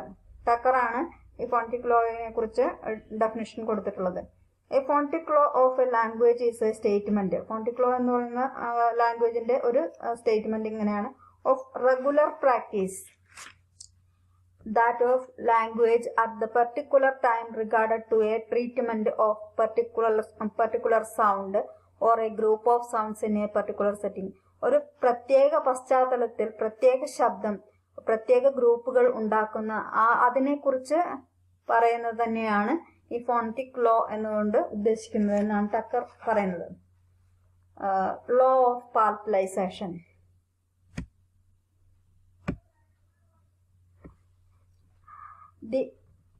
This is a law which has been stated by several philologists almost the same time. Hence, it is difficult to decide the exact authorship of this law. ഈ ലോയെ കുറിച്ച് ഒരുപാട് philologist പറയുന്നുണ്ട്, law of പാർട്ടിലൈസേഷൻ എന്നുള്ളത്. അതുകൊണ്ട് ആരാണ് ഇതിനെ define ചെയ്തത് എന്ന് കറക്റ്റായിട്ട് പറയാൻ സാധ്യമല്ല. It is as follows. During the Aryan period, prior to the change of Indo-Germanic A to A, primitive Indo-Germanic gutturals become palatals when followed by the palatal vowel or the palatal semi-vowel. അതായത് Indo-European during the Aryan period, prior to the change of the Indo-Germanic A to A, Indo Germanic അക്ഷരങ്ങളായിട്ടുള്ള എ, ആ എന്നീ അക്ഷരങ്ങൾ primitive Indo ജർമാനിക്കില് gutturals ആയി പരിണമിക്കുന്നു. Became palatals when followed by palatal vowel or palatal semi vowel. അവ പാലറ്റൽ വവൽ എന്നോ പാലറ്റൽ സെമി വവൽ എന്ന രീതിയിലായിട്ട് മാറുന്നു. But they were preserved gutturals in any other positions. എന്നാൽ അവ ഗട്ടറലായിട്ട് ബട്ട് ദേ വർ പ്രിസർവ്ഡ് ചെയ്യുന്നുണ്ട്. എങ്ങനെ എനി അതർ പൊസിഷൻ, വേറെ ഏതെങ്കിലും സ്ഥാനത്തേക്ക് മാറുമ്പോൾ അവ ഗട്ടറൽസ് ആയിട്ട് സ്ഥാനാന്തരം ചെയ്യപ്പെടുന്നുണ്ട്. That is Indo European Q Sanskrit ച എന്നായി മാറുന്നു. ഇൻഡോ യൂറോപ്യൻ ക്യൂറസ് changes into Sanskrit charas. Indo-European penque changed Sanskrit into Indo-European pancha. Indo-European kud changed into Sanskrit Indo-European chid. അങ്ങനെ ഡിഫറെന്റ് ഒരു ഭാഗത്തു നിന്ന് മറ്റൊരു ഭാഗത്തിലേക്ക്, ഒരു ലാംഗ്വേജിൽ നിന്ന് മറ്റൊരു ലാംഗ്വേജിലേക്ക് മാറുമ്പോൾ അതിന് വാക്കിന് തന്നെ പരിണാമം സംഭവിക്കുന്നു എന്നാണ് പറയുന്നത്. The different part of the Tucker's definition well applied to this law. The law is a statement of the regular practice of the language in the Aryan period when the Indians have not separated themselves on the Iranian. So this explains the phrase at a particular time. ഒരു particular ടൈമിൽ സംഭവിക്കുന്ന കാര്യങ്ങളാണിത്. അല്ലാതെ അതിനുശേഷമോ അതിനു മുന്നോ സംഭവിക്കുന്നതിനെ ഈ ഒരു ഗണത്തിൽ പെടുത്തുന്നില്ല എന്നാണ് പറയുന്നത്. Again it deals with the change of Indo Germanic gutturals which explains the part with regard to the treatment of a particular sound or a group of sounds. അത് ഒരു പർട്ടിക്കുലർ സൗണ്ടിനോ അല്ലെങ്കിൽ ഒരു ഗ്രൂപ്പ് ഓഫ് സൗണ്ടിനോ മാത്രം സംഭവിക്കുന്ന കാര്യങ്ങളുമാണ്. Then again the portion when followed by the palatal vowels satisfies the portion of the definition in a particular setting. ഇതുപോലെ തന്നെ again portion, ഒരു portion when followed by a palatal vowel, ഒരു portion ശബ്ദങ്ങളിനെ palatal vowels പിന്തുടരുകയാണ് എങ്കിൽ satisfies the portion of the definition in a peculiar setting. അതിന് ഒരു പ്രത്യേക സ്ഥാനത്ത് നിന്ന് എന്തെങ്കിലും സ്ഥാനാന്തരം സംഭവിക്കുന്നുണ്ട്. Hence the law of palatalization is a good example of phonetic law. In these examples, Indo-European gutturals when followed by a palatal vowel or a palatal semi-vowels are changed into palatals in Sanskrit. ഒരു palatal vowel or palatal semi vowel സംസ്കൃതത്തിലേക്ക് മാറുമ്പോൾ അതിൻ്റെ ഗട്ടറൽസ് palatal semi vowel ആയി പരിണമിക്കുന്നു എന്നാണ് പറയുന്നത്. In other circumstances, that is when they are not followed by a palatal vowel or a palatal semi-vowel, they are not changed into palatals, but they are retained as gutturals. മറ്റൊരു തരത്തിൽ പറഞ്ഞിട്ടുണ്ടെങ്കിൽ palatal vowels അല്ലെങ്കിൽ palatal semi vowels palatals അല്ലെങ്കിൽ gutturals ആയിട്ട് രൂപാന്തരം പ്രാപിക്കുന്നു. For example, Indo European കഗുത്ത് changes Sanskrit into കഗുത്ത്. ഇൻഡോ യൂറോപ്യൻ കാലോസ് change Sanskrit into changed into Sanskrit kalas. Indo-European jugam changes into yugam in Sanskrit. Then Grimm's law. Terms KTP, aspirants H, TH, F, media G, DF. Terms KTP, aspirants GH, TH, PH, aspirates T, H, TH, F, media GDF, media GDB, themas KTP എന്നായി മാറുന്നു. The phonetic law known as Grimm's law deals with the sound shift in the Germanic languages. The sound shift has occurred in the different stages and into distinct periods. The first sound shift occurred in the prehistoric ages. In general terms, this law can be stated as follows. In the Old Germanic, the tenors of the primitive Indo-European are represented by the corresponding aspirants, the aspirants by the media and the media by the tenors. അതായത് Indo യൂറോപ്യനിൽ നിന്ന് മറ്റ് ലാംഗ്വേജുകളിലേക്ക് മാറുമ്പോൾ ചിലത് എന്തായി മാറുന്നു?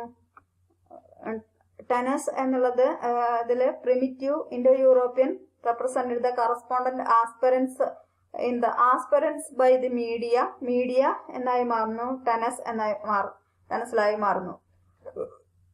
KTP, H, TH, F. അത് നിങ്ങൾ example നോക്കിയാലും നിങ്ങൾക്ക് മനസ്സിലാവും. KRD, HRD എന്നായി മാറും. അവിടെ K എന്നുള്ളത് മാറി H എന്നായി മാറി. ഗോധിക്കിലേക്ക് വരുമ്പോൾ ഹെയർ ടു, ഇംഗ്ലീഷിലേക്ക് വരുമ്പോൾ ഹേർട്ട് എന്നായി മാറും. ഹൃദ്, ഹെയർ ടു ഹേർട്ട്. ട്രൈസ്, ട്രയാസ്, ത്രൈസ്, ട്രീ. പോദ്, പദ്, ഫോർട്ടസ്, foot. GH, DH, TH, G, DF.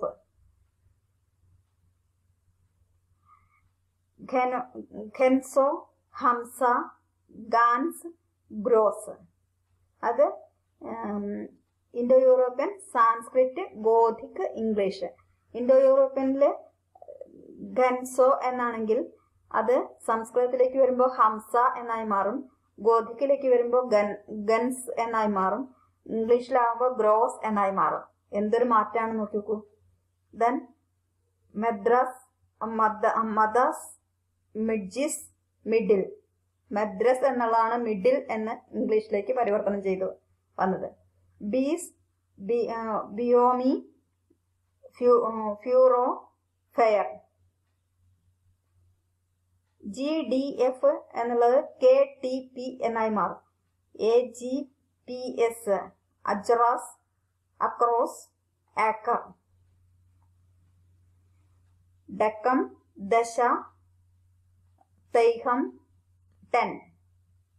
അത് ദക്കം എന്നുള്ളത് ഇൻഡോ യൂറോപ്യൻ, ദശ സംസ്കൃതം. ദെൻ ഗോധിക്കില് തൈഹം, ഇംഗ്ലീഷിൽ 10. ലാൻഫ്, ലാംബെറ്റ്, സ്ലെപ്പൺ, sleep. The second sound shift occurred about 7th century AD and differentiated the High German and from Gothic. It can be stated as follows. The lenes, media and aspirates of the Old Germanic are aspiranted by the corresponding aspirants, terms and media in the High German. Learners, media and aspirants. അത് old ജർമാനിക്കിൽ നിന്ന് ആസ്പെറൻസിലേക്ക് മാറുമ്പോൾ corresponding aspirants terms media എന്ന് in high German media എന്ന high ജർമ്മനിൽ അത് media എന്നുള്ളതായി മാറുന്നു. Grassmann's law de aspirants. Grassmann's law is known as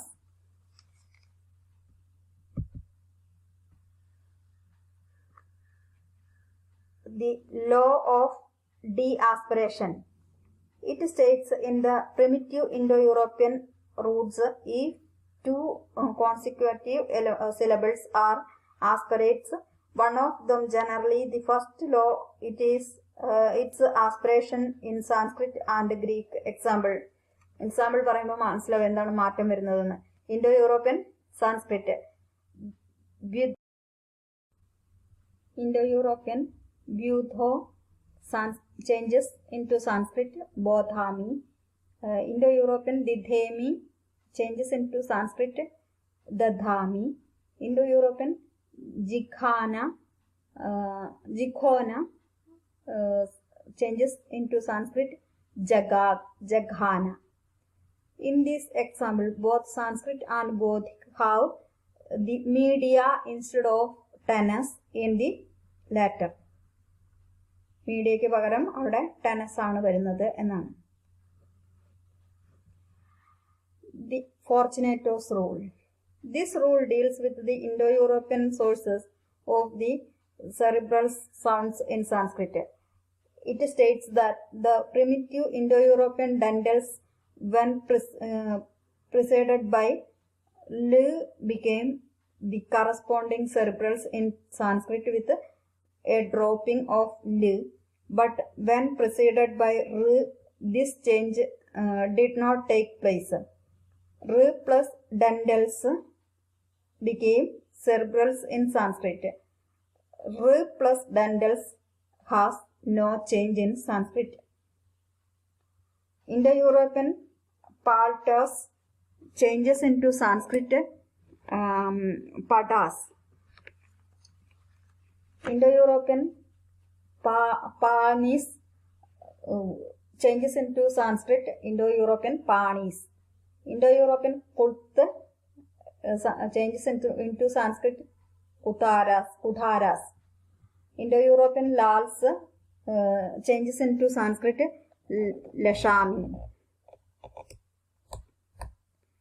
R plus dentals has no change. For example, Indo-European Karto, Sanskrit Kartami. Indo-European Mardo changes into Sanskrit Mardami. Indo-European Ardhas in Sanskrit Ardhas. It may be noted that ns, when preserved by r, changed into the cerebrals, but the r does not disappear.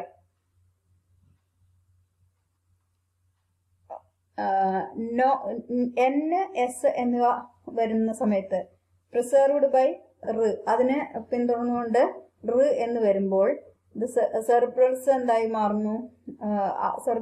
സെറിബ്രൽസിൽ റ് എന്നതിന് ഒരു മാറ്റവും വരുന്നില്ല എന്നാണ് പറയുന്നത്. Indo European കർണോസ് changes in to Sanskrit കർണാസ്. അപ്പോൾ റ് എന്നതിന് മാറ്റം വന്നില്ല. There are some exceptions to Fortunatos rule. For instance, Indo-European neptos changes into Sanskrit nadas. Indo-European brittas changes into Sanskrit badas.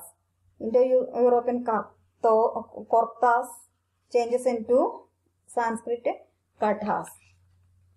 Changes മനസ്സിലായിട്ടുണ്ടാവുമല്ലോ നിങ്ങൾക്ക്. In these instances, r plus dentals became the cerebrals with the loss of r. These are explained as പ്രാകൃതിസം. ഇതിനെയാണ് പ്രാകൃതിസം എന്ന് പറയുന്നത്. r എന്നതിന് change ഒന്നും വരുന്നില്ല എന്നുള്ളതാണ് എന്താ പറയുക പ്രാകൃതിസം. Analogy and its main divisions. അടുത്തത് അനോളജിയും അതിൻ്റെ പ്രധാനപ്പെട്ട ഡിവിഷൻസും ഏതൊക്കെയാണെന്ന് പറയുന്നത്.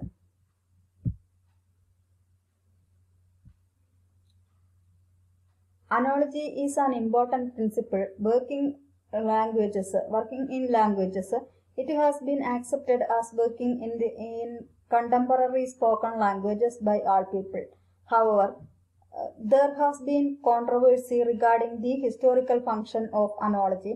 Analogy is a principle in the function of which is evolved a leveling in languages by causing the formation of new words on the analogy of the new one. They are explained as being the based on other regular forms of account of some factor which may make them associated with each other. To illustrate this, we may take the form like patyuhu. Padi shabda being an ikaranta shabda should be declined in the genitive singular of pade as padehe. For ikaranta shabdas like kavi, hari, etc. Have forms like kavehe, harehe. But we find instead a form patyuhu which is irregular. The form is based in its origin on a form like pituhu, which is regular genitive singular forms of rigaranta shabdas. The association between padi shabda and pitru shabda is that both denote some relationship. Thus, the words are semantically associated. This analogy change has been defined by Bloomfield. Some innovations due to the assimilative of articulation by semantically associated words. A few examples from Sanskrit may be given. For example, Sanskrit stapati, the s is on the analogy of Brihaspati, where the s is regular. Ekadasha, the long a is on the analogy of the regular long a in Dwadasha. Agna Marudo, we expect Agni Marudo or Agni Marudo. The long a is on the analogy of the regular long a is Indra Marudo. Analogy എന്ന് പറയുന്നത് ലാംഗ്വേജിന്റെ important ആയിട്ടുള്ള ഒരു പ്രിൻസിപ്പിളായിട്ടാണ് കിടക്കുന്നത്. ഇത് contemporary spoken ലാംഗ്വേജസിലാണ് എല്ലാ ജനങ്ങളും സംസാരിക്കുന്ന, സാധാരണ ജനങ്ങളെല്ലാം സംസാരിക്കുന്ന ഭാഷകളിലാണ് ഇത് കാണപ്പെടുന്നത്, അനോളജി എന്നുള്ളത്.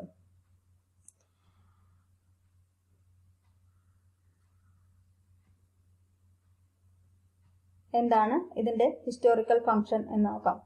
Analogy is a principle in the function of which is evolved levelling a language by causing the formation of a new words on the analogy of the new one.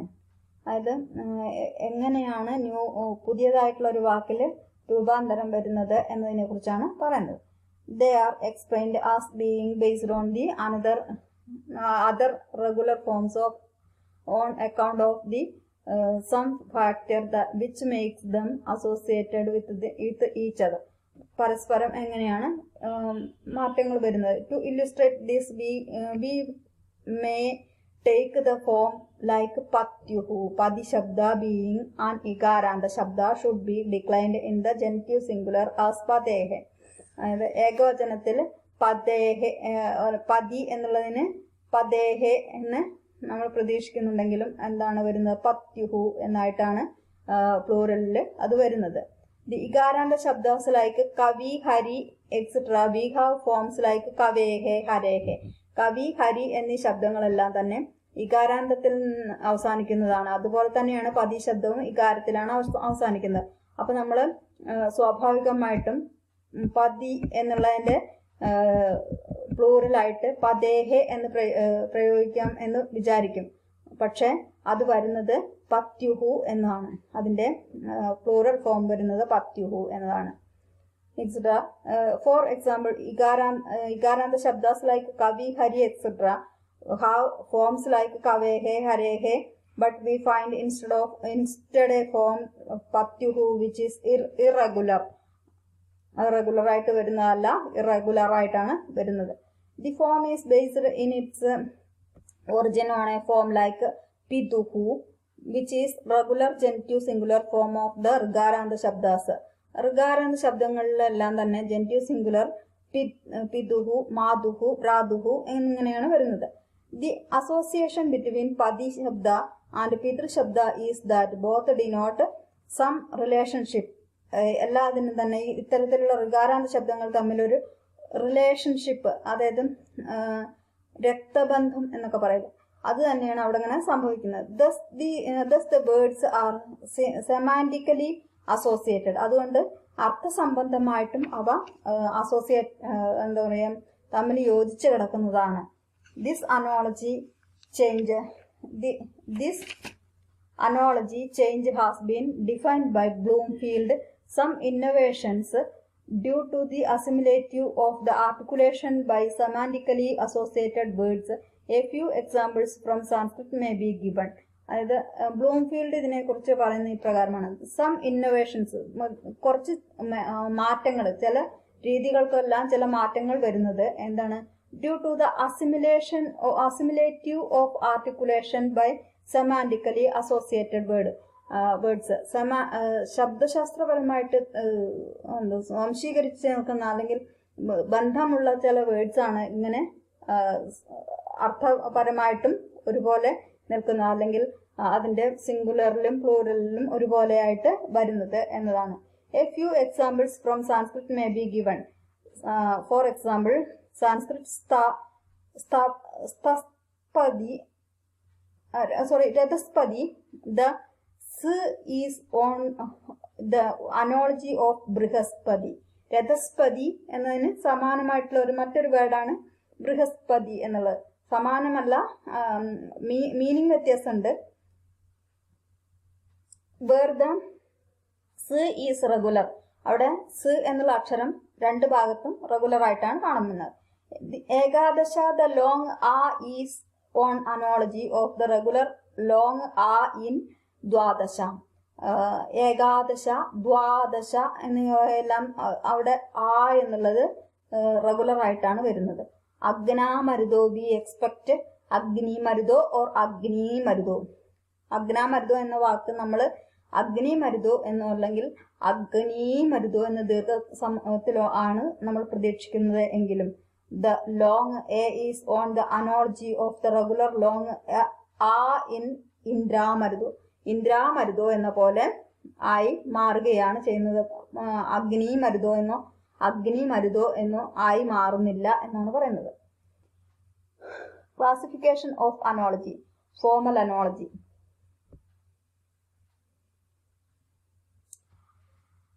The analogy can be classified into three groups, namely formal analogy and proportional analogy.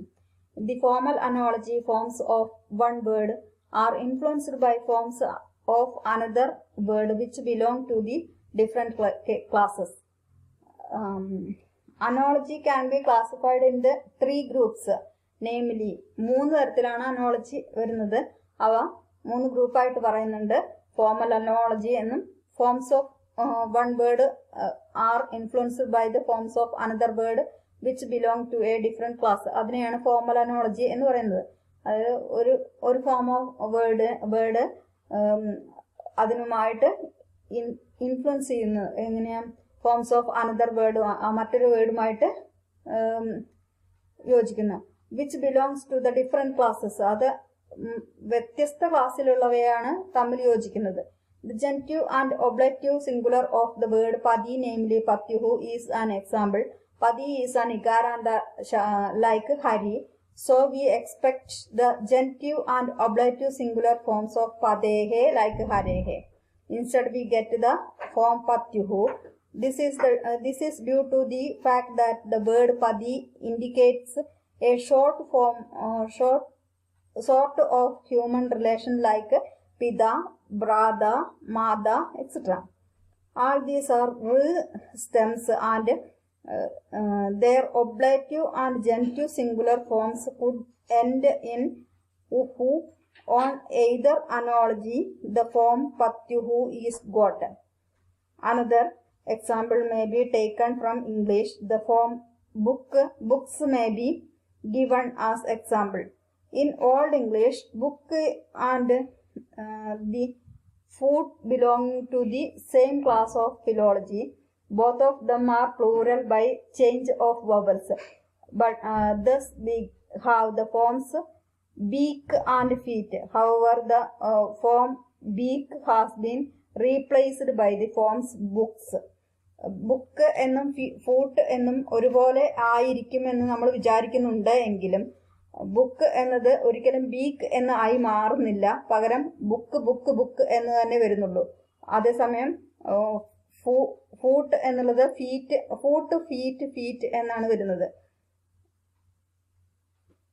which is formed on the analogy of plural of a logical analogy. When one form of a word influences another form of the same word, the analogy said to be logical. ഒരു word അതിനോട് സമാനമായിട്ടുള്ള മറ്റൊരു വേർഡുമായിട്ട് influence ചെയ്യുമ്പോൾ അതിനെയാണ് logical analogy എന്ന് പറയുന്നത്, സാദൃശ്യപ്പെടുത്തി പറയുന്നത്. The form of Sanskrit word dish and wish takes us examples. Dish എന്നത് wish എന്നായി മാറുന്നത് ആണ് example. The Indo-European forms of these words are dick and wick. Nominative singular dick, wick. Instrumental dual digbhyam, wigbhyam. Nominative സിംഗുലറിൽ ദിക്ക് വിക്ക് എന്നുള്ളത് ദിഗ്ഭ്യാം വിദ്ഭ്യാം എന്ന ഇൻസ്ട്രുമെന്റൽ ദ്വിതീയയിലേക്ക് വരുമ്പോൾ ദിഗ്ഭ്യാം എന്നും വിദ്ഭ്യാം എന്നും ആയി മാറുന്നു. സാൻസ്ക്രിറ്റ് ഷ് ഡിറൈവ്സ് ഫ്രം ഇൻഡോ-യൂറോപ്യൻ ക് ഇൻ കോമ്പിനേഷൻ വിത്ത് സ് ബിക്കെയിം ക്. Sanskrit sh derives from Indo-European k in combination with b, d, etc. സംസ്കൃതത്തിലെ k എന്നുള്ളത് സ് എന്നായി മാറുന്നു. ഇൻഡോ-യൂറോപ്യൻ ഷ് എന്നായി മാറുന്നു. ആൻഡ് സംസ്കൃതത്തിലെ ഷ് എന്നത് ഇൻഡോ-യൂറോപ്യനിലെ k എന്നായി മാറുന്നു. ഇതാണ് വ്യത്യാസം.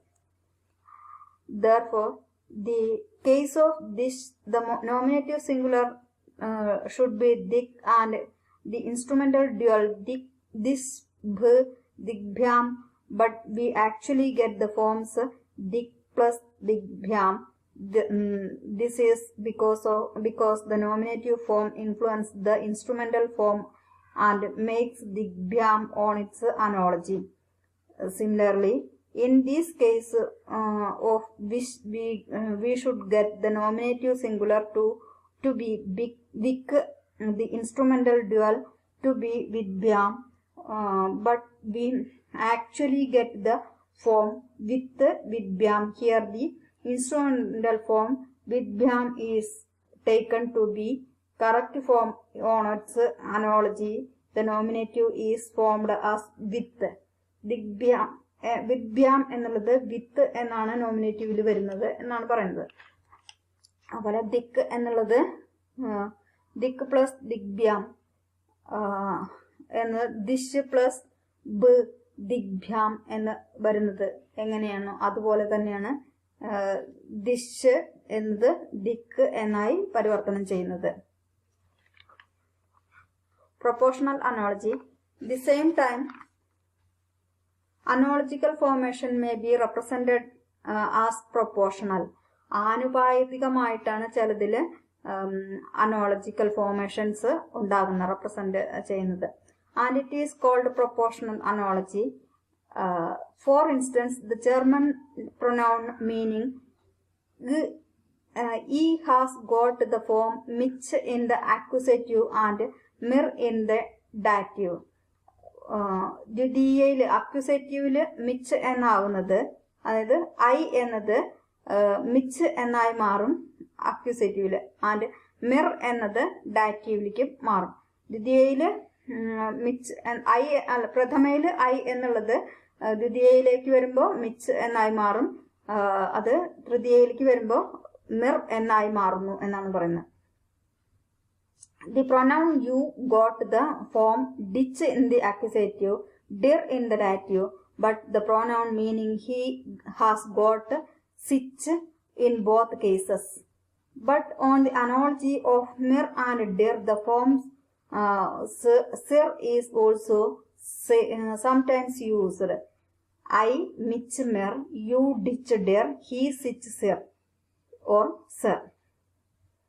This is said to be due to the proportional analogy, since this can be represented as proportional.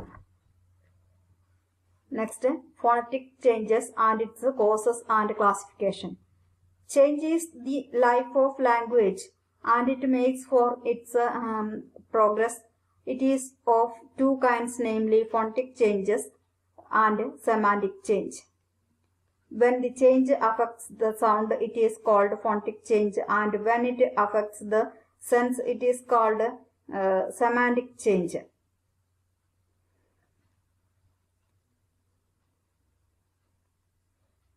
Language ഒരു തരം പുരോഗതി ഉണ്ടാകുമ്പോൾ it is of two kinds, namely phonetic change and semantic change. Phonetically and semantically, ശബ്ദശാസ്ത്രപരമായിട്ടും അർത്ഥശാസ്ത്രപരമായിട്ടും ലാംഗ്വേജസിന് changes വരുന്നുണ്ട്. When the change affects the sound, it is called phonetic change. ശബ്ദത്തിനാണ് മാറ്റം വരുന്നത് അതെങ്കിൽ അതിനെ ഫോണിറ്റിക് ചേഞ്ച് എന്നും, അർത്ഥത്തിനാണ് മാറ്റം വരുന്നതെങ്കിൽ സെമാൻറ്റിക് ചേഞ്ച് എന്നും പറയുന്നു. Phonetic change can be classified on different principles. When the change in the form of a word is brought about by wrong theory, it is called accusative change. For instance, the pronunciation of bus as bus, bus എന്നുള്ളത് bes ആയി മാറുന്നു എന്നാണ്. ബലം as ബലം, balam എന്നുള്ളത് belam എന്നായി മാറുന്നു. Organic change is that which is brought about by the wrong articulation of the sound. For example, Trivandrum for Thiruvananthapuram, Palakkad for Palakkad, etc. When the change affects a single sound, it is isolative change. For instance, the Indo-European E became A, Indo-European K became S, K, Ch. When the change affects a group of change, it is comparative. For example, paltos change into patas. When the change of a sound is dependent upon certain conditions, it is called conditional change. For instance, law of palatalization. Unconditional change, it is that in which the change is not dependent upon any condition, any condition. അടുത്ത causes of phonetic change. എന്താണ് phonetic changeന് കാരണം എന്ന്? The factors that brings about phonetic change can be classified under three heads, namely psychological, physiological and environmental. മൂന്ന് തരത്തിലാണ് ഫോണിറ്റിക് change ഉണ്ടാകുന്നത്. ഒന്ന് psychological, മറ്റൊന്ന് physiological and then എൻവയോൺമെന്റൽ. Under the psychological classes, three factors are most important. They are economy of effort, emphasis and analogy. Under the physiological causes can be stated the changes due to wrong theory, uncertainty of pronunciation and also the inability to reproduce a sound. Under the environmental change, we get factors like geographical change, cultural influence, etc. Cultural conduct are responsible for the introduction and adaptation of foreign words in a language. Various types of phonetic change. പലതരത്തിലുള്ള ഫോണിറ്റിക് ചേഞ്ചുകളുണ്ട്. അതൊന്നും അത്ര പ്രാധാന്യമില്ലാത്തതുകൊണ്ട് വിട്ടുപോയതാണ് കേട്ടോ. Various types of phonetic change: anaptyxis, epenthesis, apheresis, haplology, metathesis, syncope, assimilation, dissimilation, historical survival, compensatory change എന്നിവയാണ് various types of phonetic changes. ശബ്ദത്തിന് വരുന്ന മാറ്റങ്ങൾ ഇങ്ങനെയൊക്കെയാണ്. അപ്പൻഡിസിസ് എന്ന് പറഞ്ഞിട്ടുണ്ടെങ്കിൽ this is the addition of a sound at the middle of a word. Example, അതായത് ഒരു വേർഡിന് നടുക്ക് ഒരു മാറ്റം വരുന്നത്, അഡീഷൻ ആയിട്ട് എന്തെങ്കിലും ഒന്ന് വരുന്നതിനെയാണ് അപ്പൻഡിസിസ് അഥവാ എപ്പൻഡിസിസ് എന്ന് പറയുന്നത്. ഫോർ എക്സാമ്പിൾ, സാൻസ്ക്രിറ്റ് അബി ചേഞ്ചസ് ഇൻ ടു അവസ്ഥ ഐ ബി. എ പി ഐ എന്നുള്ളത് എ ഐ പി ഐ എന്നായി മാറുന്നു. അതാണ് വ്യത്യാസം. തരുണഹ എന്ന സംസ്കൃതം വാക്ക് ചേഞ്ചസ് ഇൻ ടു അവസ്ഥ തൗരണഹ. തരുണഹ TARUNA, then it in avastha TAURANA, taurana. Guru, Gauru. നിങ്ങൾക്ക് മാറ്റം മനസ്സിലാക്കിയിട്ടുണ്ടാവും എന്ന് വിചാരിക്കുന്നു. ആംഗ്ലോ സാക്സോൺ ഇംഗ്ലീഷ്, അതിലെങ്ങനെയാണ് മാറ്റം വരുന്നത് എന്ന് വെച്ചാൽ, തുനൂർ എന്ന ആംഗ്ലോ സാക്സോൺ വേർഡ്സ് തണ്ടർ എന്ന ഇംഗ്ലീഷിലേക്ക് മാറുന്നു. നൈറ്റിഗേൾ എന്ന ഇംഗ്ലീഷ് ആംഗ്ലോ സാക്സൺ വാക്ക് ഇംഗ്ലീഷിലേക്ക് നൈറ്റിംഗേൽ എന്നായി മാറുന്നു. Nightingale, gale, nightingale. Appendices. It is the development of a vowel sound within a conjunct consonant. This is known as സ്വരഭക്തി in Sanskrit. ഒരു ഡെവലപ്മെന്റ് വരുന്ന സമയത്ത് വവൽ സൗണ്ടിന് ഒരു സംയുക്ത അക്ഷരം, കൂട്ടാക്ഷരം വരുന്നു എന്നുള്ളതാണ് വ്യത്യാസം. For example, Sanskrit Indra changes in to Vedic Sanskrit Indara. Indra എന്നുള്ളത്, ഇന്ദ്ര എന്ന വാക്കിന് ഇന്ദര എന്നാണ് വേദിക് സാൻസ്ക്രിറ്റിൽ ഉച്ചരിക്കുന്നത്. വരേണ്യ എന്ന സംസ്കൃതം വാക്ക് വരേണിയ എന്നാണ് വേദിക് സാൻസ്ക്രിറ്റിൽ പറയുന്നത്. സ്വർണ എന്ന സംസ്കൃതം വാക്ക് സുവർണ എന്നാണ് വേദിക് സംസ്കൃതത്തിൽ അറിയപ്പെടുന്നത്. ദെൻ ചന്ദ്ര എന്ന സംസ്കൃതം വാക്ക് ചന്ദിര എന്നാണ് വേദിക് സംസ്കൃതത്തിൽ. പൃഥ്വി എന്നത് പൃഥ്വി എന്നാണ് വേദിക് സംസ്കൃതത്തിൽ. അതാണ് അനാപ്റ്റിസിസ് എന്നതുകൊണ്ട് ഉള്ള മാറ്റം പറയുന്നത്. Apheresis. It is the loss of syllable at the beginning of the word. Example, for Sanskrit അഭിധാന, സംസ്കൃതത്തിൽ തന്നെ ചേഞ്ച് വരുമ്പോൾ പിധാന എന്നായി മാറുന്നു. ആ എന്നുള്ളത് അവിടെ നിന്ന് ആ എന്നുള്ളത് പോയി പകരം പിധാന എന്നായി മാറുന്നു. അഭിധാന, പിധാന. ഇംഗ്ലീഷിൽ ഹിസ്റ്ററി എന്നുള്ളത് ഹിസ്റ്ററി എന്ന് തന്നെ വരുന്നു. അലോൺ എന്നുള്ളത് ലോൺ എന്നായി മാറുന്നു. ഓൾഡ് ഫ്രഞ്ചില് എസ്ക്വയർ എന്നുള്ളത് സ്ക്വയർ എന്നും, ലാറ്റിനില് എപ്പിസ്കോപ്പസ് എന്നുള്ളത് ബിഷപ്പ് എന്നുമായി പരിണമിക്കുന്നു. Then haplology. It is the phenomenon by which when two similar syllables occur close together, one is dropped. Sanskrit jahihi, Sanskrit തന്നെ വീണ്ടും ജഹി എന്നായി മാറുന്നു. അവിടെ രണ്ട് ഹി എന്നുള്ളത് വരുന്നത് ഒരു ഹി എന്നുള്ളത് നഷ്ടമായി മാറുന്നു. മധുദുഹ എന്നുള്ളത് മധുദുഹ എന്നായി മാറുന്നു. ഇംഗ്ലീഷ് സൂപ്പറിൻറ്റൻഡ് ഇംഗ്ലീഷിൽ തന്നെ സൂപ്രണ്ട് എന്നായി മാറുന്നത്. Example, simplely, simply. മെറ്റാതിസിസ്.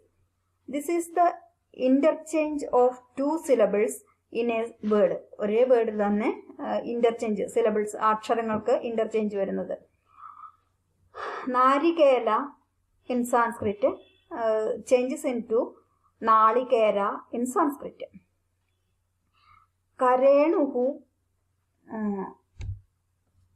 കരേണു എന്ന് ആയി മാറുന്നു. വാരണാസി ബനാറസ് എന്നായി മാറുന്നു.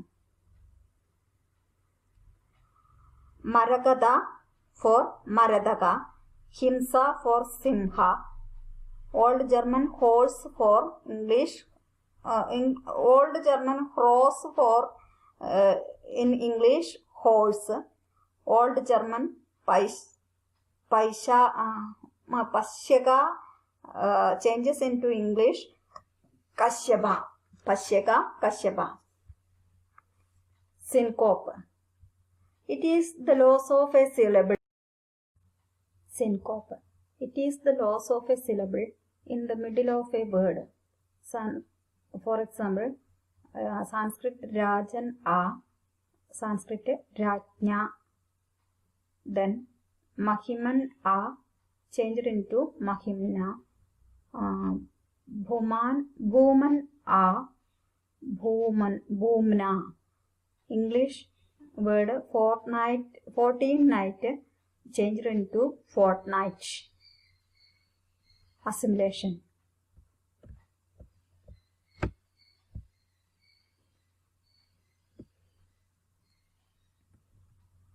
This is the change of one sound into another brought about by the influence of a sound in the neighborhood.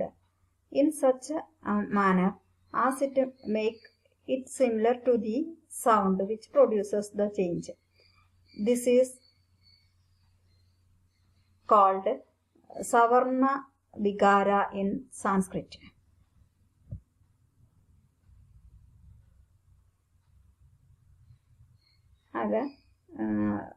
Change of a sound into another brought about by the influence of a sound in the neighborhood.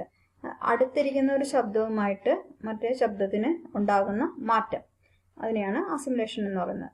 In such manner as it make it similar to the sound which produce the change. This is called സവർണ വികാര in Sanskrit. ഒരേപോലുള്ളതിനോട് താരതമ്യം ചെയ്യാനുള്ള ഒരു തരം ഭാവം. This can be of two kinds, progressive and regressive. Progressive എന്നും regressive എന്നും ഇത് രണ്ട് തരത്തിലുണ്ട്. It is progressive when the sound producing the change precedes the changing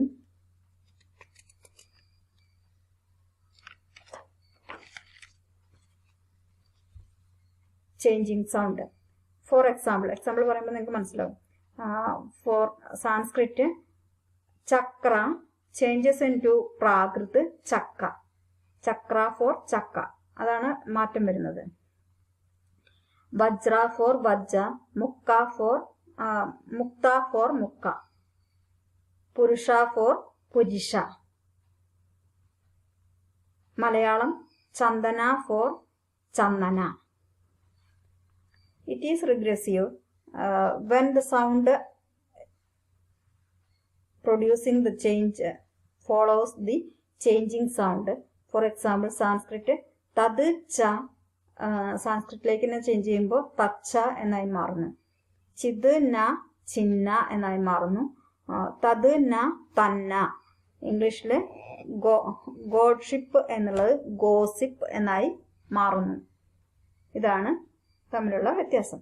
then dissimilation. It is opposite of the assimilation. അസിമുലേഷന്റെ നേരെ opposite.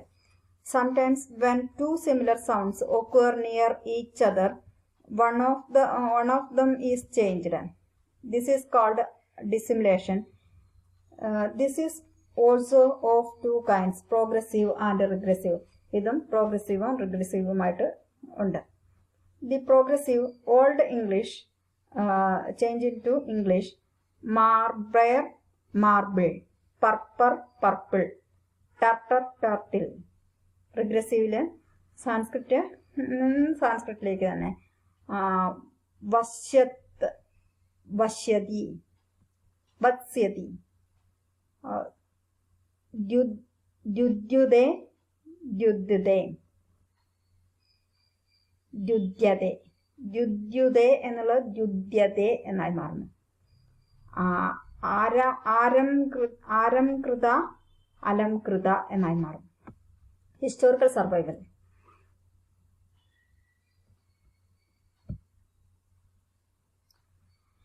This is the name given to the reappearance of some lost element in a word in certain combination. Example, Hari Chandra changes into Sanskrit Harischandra. Reappearance. ചില ഭാഗങ്ങൾ എന്തായി മാറുന്നു. ഹരിശ്ചന്ദ്ര എന്നുള്ളത് ഷ് എന്നുള്ളത് തിരിച്ചു വരുമ്പോൾ ഹരി ചന്ദ്ര എന്നായി മാറും.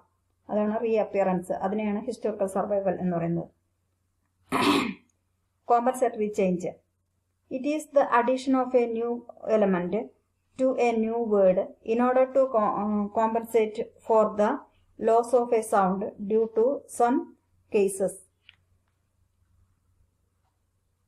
ഒരു ശബ്ദത്തിന് അതിനോട് കൂടി അഡീഷനായിട്ട് മറ്റൊരു ശബ്ദം കൂടി വരുന്നു. ഒരു ശബ്ദം എന്തെങ്കിലും ആയിട്ട് വരുന്നത് ആണ് കമ്പാരിറ്റീവ് ചേഞ്ച് എന്നുള്ളത് കൊണ്ട് ഉദ്ദേശിക്കുന്നത്. ഫോർ എക്സാമ്പിൾ, സാൻസ്ക്രിറ്റ് പുനർരമതേ പുനരമതേ എന്നായി മാറും. പുനർരമതേ. ഹരി രമ്യ എന്നുള്ളത് ഹരി രമ്യ എന്നായി മാറുന്നു. അപ്പം എന്താണ് ഒരു കോമ്പൻസേറ്ററി ചേഞ്ച്. അക്ഷരങ്ങൾക്ക് എന്തെങ്കിലും ചെറിയ സ്ലൈറ്റ് ആയിട്ടുള്ള ഡിഫറൻസ് വരുന്നു എന്നുള്ളതാണ്. Morphology. Morphology is that branch of philology which deals with the structure of words. Therefore, it is concerned with the formation of words and those of various methods by which slight modifications in the meaning of a word may be expressed or the relation of words to one another may be indicated. It also treats of the different components of words like the roots and affixes.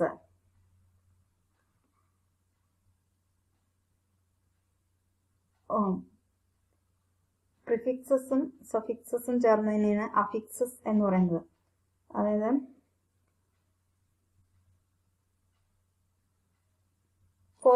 formation of a word and of the various methods by which slight modification in the meaning of a word may be expressed or the relation of word to one another may be indicated. അതായത് ഒരു word മറ്റൊരു വേർഡുമായിട്ടുള്ള relation അതിനെ സൂചിപ്പിക്കുന്നതിനാണ് morphology എന്നുള്ളത് കൊണ്ട് ഉദ്ദേശിക്കുന്നത്. Parts of speech.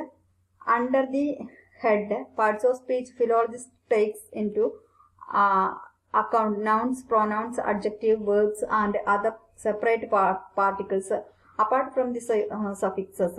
Of these nouns, pronouns and verbs are necessarily notable facts. Nouns. A noun or a pronoun can be expressed its inflections like number, gender and case. A noun or a pronoun can express its inflection like number, gender or case. വചനത്തിലോ ലിംഗത്തിലോ വിഭക്തിയിലോ ഒക്കെ വരുന്ന inflectional ആണ് noun എന്ന പേരിൽ അറിയപ്പെടുന്നത്. Number. There are three numbers, singular, dual and plural. The singular number expresses unity and this number serves for both single and collective ideas. The plural denotes a number of similar things. Dual is used of two things, usually whereby nature they form of a pair. A dual number was originally used to denote one pairs which always go together, such as the limbs of the body like Padau, Netrau, Karno, etc. Pairs of the being associated together like Pitarau, Mitrau, Ramalakshmanau, Pairs of opposites like Sukha Dukko, Shidoshno, Jaya Apajayo, etc.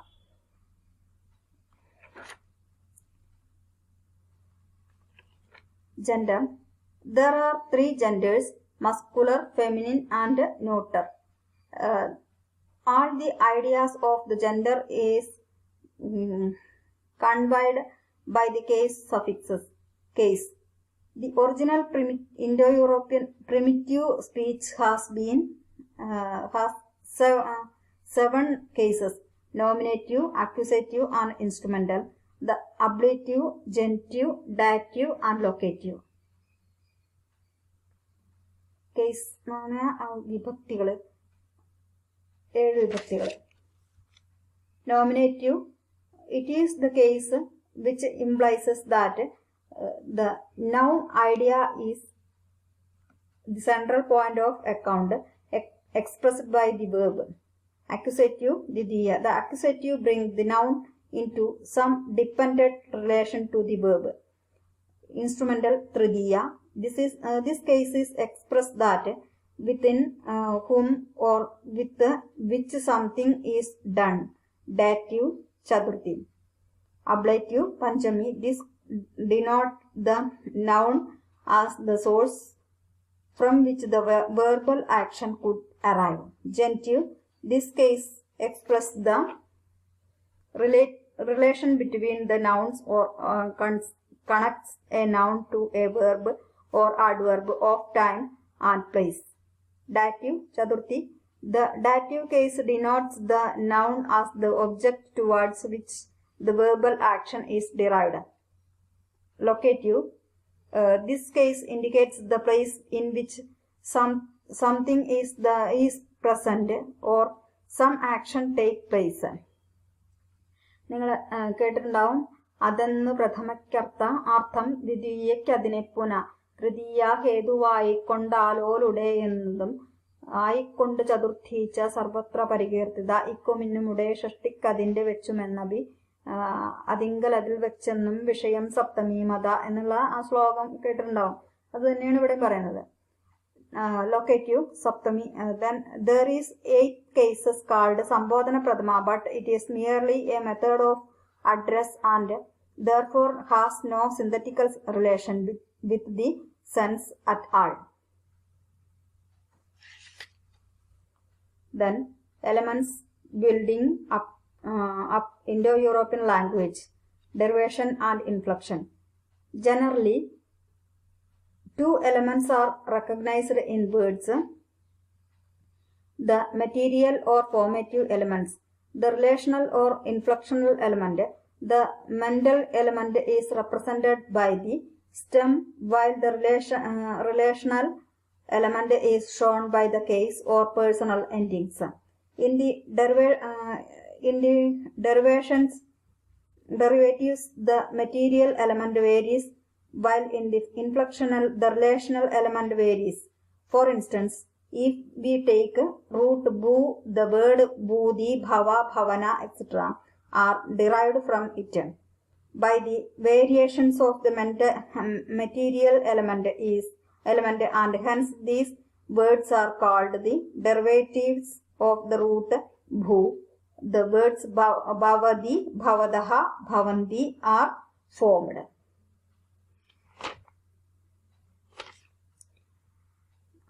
Generally, 2 elements are recognized in the words: the mental or formative element, the relational or inflectional element.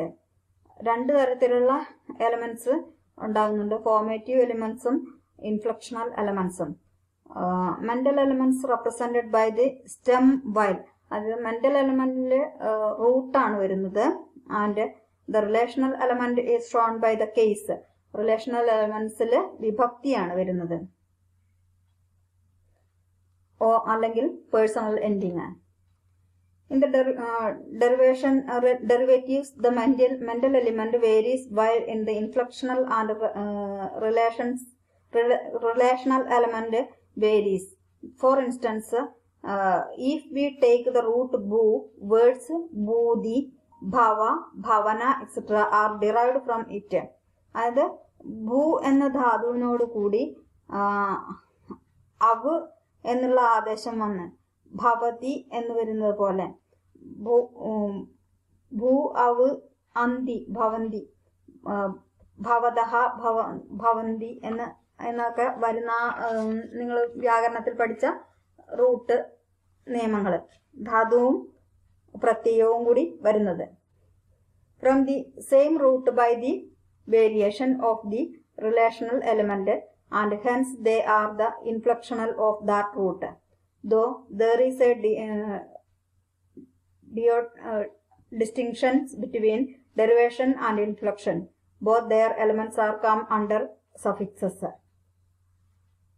അടുത്ത predictive and demonstrative elements. If we examine languages, we are able to notice in them two classes of elements. In one is the naming elements. The elements of building Indo-European languages, derivation and inflection. Generally, two elements are recognized in words: the material or formative element, the relational or inflectional element. The dative case denote the nouns as the object towards which is the verb. Verb is the normal point of account expressed by the verb. The material element is represented by this term, while the relational element is shows by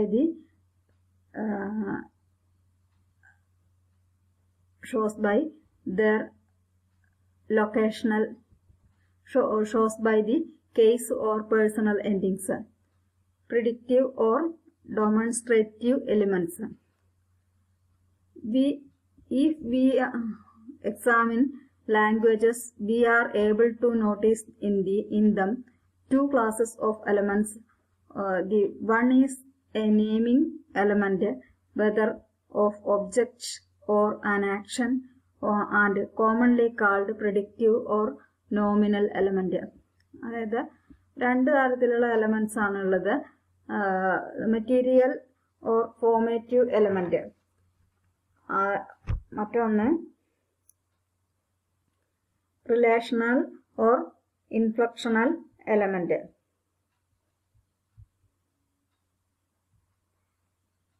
അത് പ്രകൃതി രണ്ട് തരത്തിൽ, ഒന്ന് material ആയിട്ടുള്ളതും മറ്റൊന്ന് relational ആയിട്ടുള്ളതും, തമ്മിൽ പരസ്പരം ബന്ധമുള്ള തരത്തിൽ പ്രിഡിക്റ്റീവ് എലമെന്റ്സ്. നമ്മൾ ഇതിനെ നിരന്തരം നോക്കിക്കൊണ്ടിരിക്കുകയാണെങ്കിൽ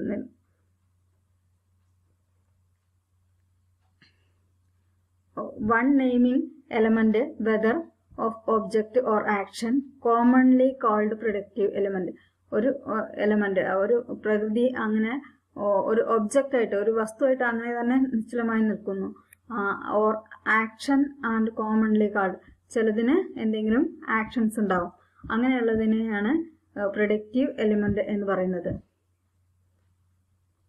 Main types of verbal actions. The verbal system is made up of two kinds of verbs called finitive and infinitive verb.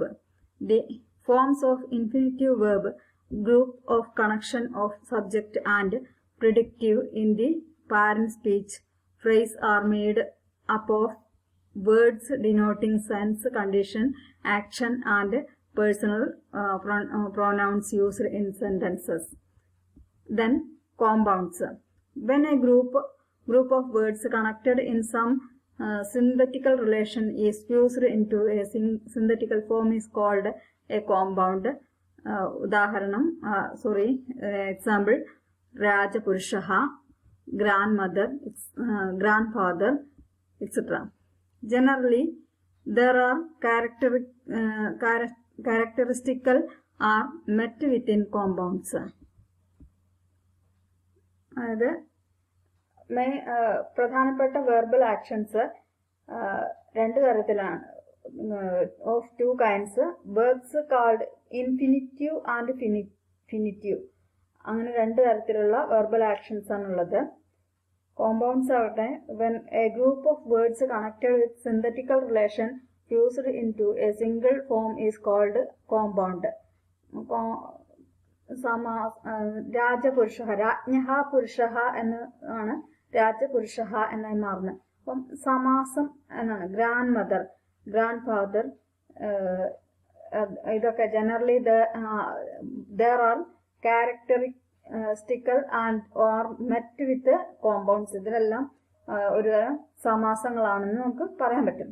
Classification of compounds. Compounds are classified into two: morphological and semantical. Morphological classification.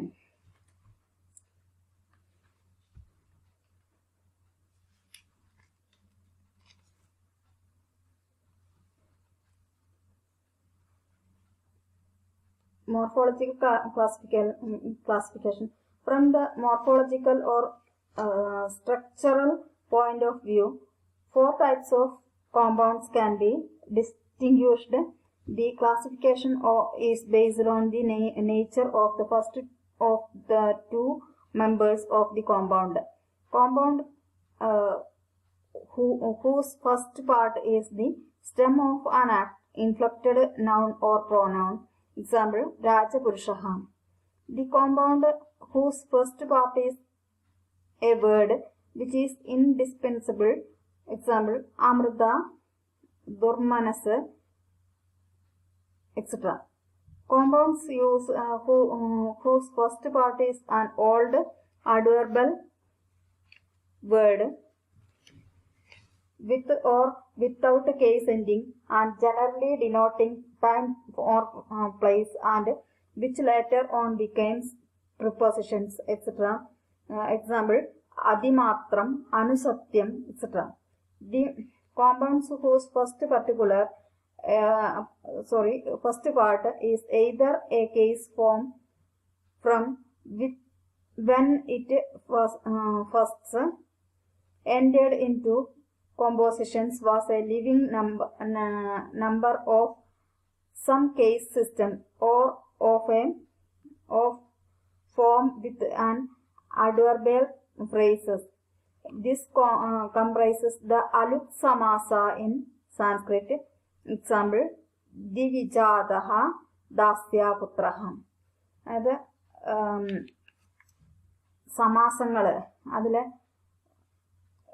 morphological or structural point of view, four types of compounds can be distinguished. നാല് തരത്തിലുള്ളത് ഏതൊക്കെയാണെന്ന് നോക്കാം. The classification is based on the nature of the first of the two members of the compounds. Compound whose first part is the stem of an inflected noun or pronoun. ഒരു നൗണിന്റെ അല്ലെങ്കിൽ പ്രോനൗണിന്റെ first പാർട്ടിനെയാണ് കോമ്പൗണ്ടായിട്ട് ആദ്യത്തെ കോമ്പൗണ്ടായിട്ട് കണക്കാക്കുന്നത്. രാജപുരുഷ, രാജ്ഞഃ പുരുഷ, രാജപുരുഷ എന്നാണ്. Next one, compound whose first part is a word which is indeclinable. For example, Amrita, Durmanas, etc. Amritam, Namritam, Amritam, മരിക്കാത്തത്. ദുർമനസ്. പിന്നെ മൂന്നാമത്തെ compounds whose first part is an old adverbial word with or without case endings and generally denoting time or place, or which later on became prepositions. എന്തെങ്കിലും ഒരു prepositions ഉള്ളത്, അല്ലെങ്കിൽ ഒരു ടൈമിനെ ഒരു സമയത്തിനെ അല്ലെങ്കിൽ ഒരു സ്ഥലത്തെ സൂചിപ്പിക്കുന്നത്, അതല്ലെങ്കിൽ ഒരു കേസ് എൻഡിങ്, അങ്ങനെയുള്ളതാണ് മൂന്നാമത്തെ ടൈപ്പ് കോമ്പൗണ്ട്സ്. ഫോർ എക്സാമ്പിൾ, അതിമാത്രം, അനുസത്യം, എക്സെട്ര. അതിമാത്രം എന്ന് വെച്ചിട്ടുണ്ടെങ്കിൽ ഒരു യാഗത്തിനെ സംബന്ധിച്ചിട്ടുള്ളതാണ്.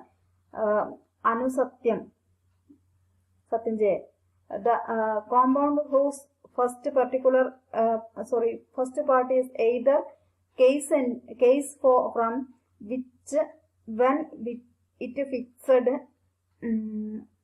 and when it first entered into compositions was a living number of some case system or a form with an adverbial phrase. ഒന്നുകിൽ ഒരു ലിവിങ് നമ്പർ ആയിരിക്കണം, അതല്ലെങ്കിൽ ഒരു ആഡ്വർബിയൽ ഫ്രേസ് ആയിരിക്കണം.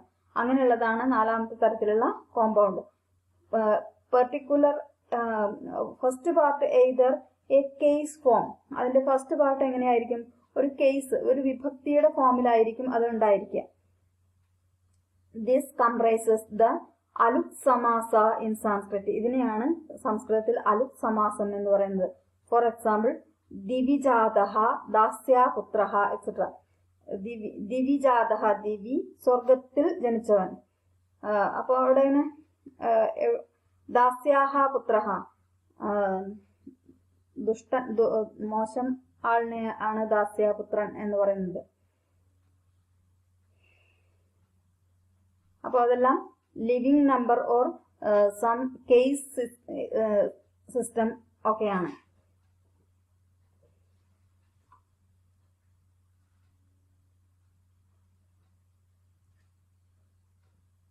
Semantic classification. From the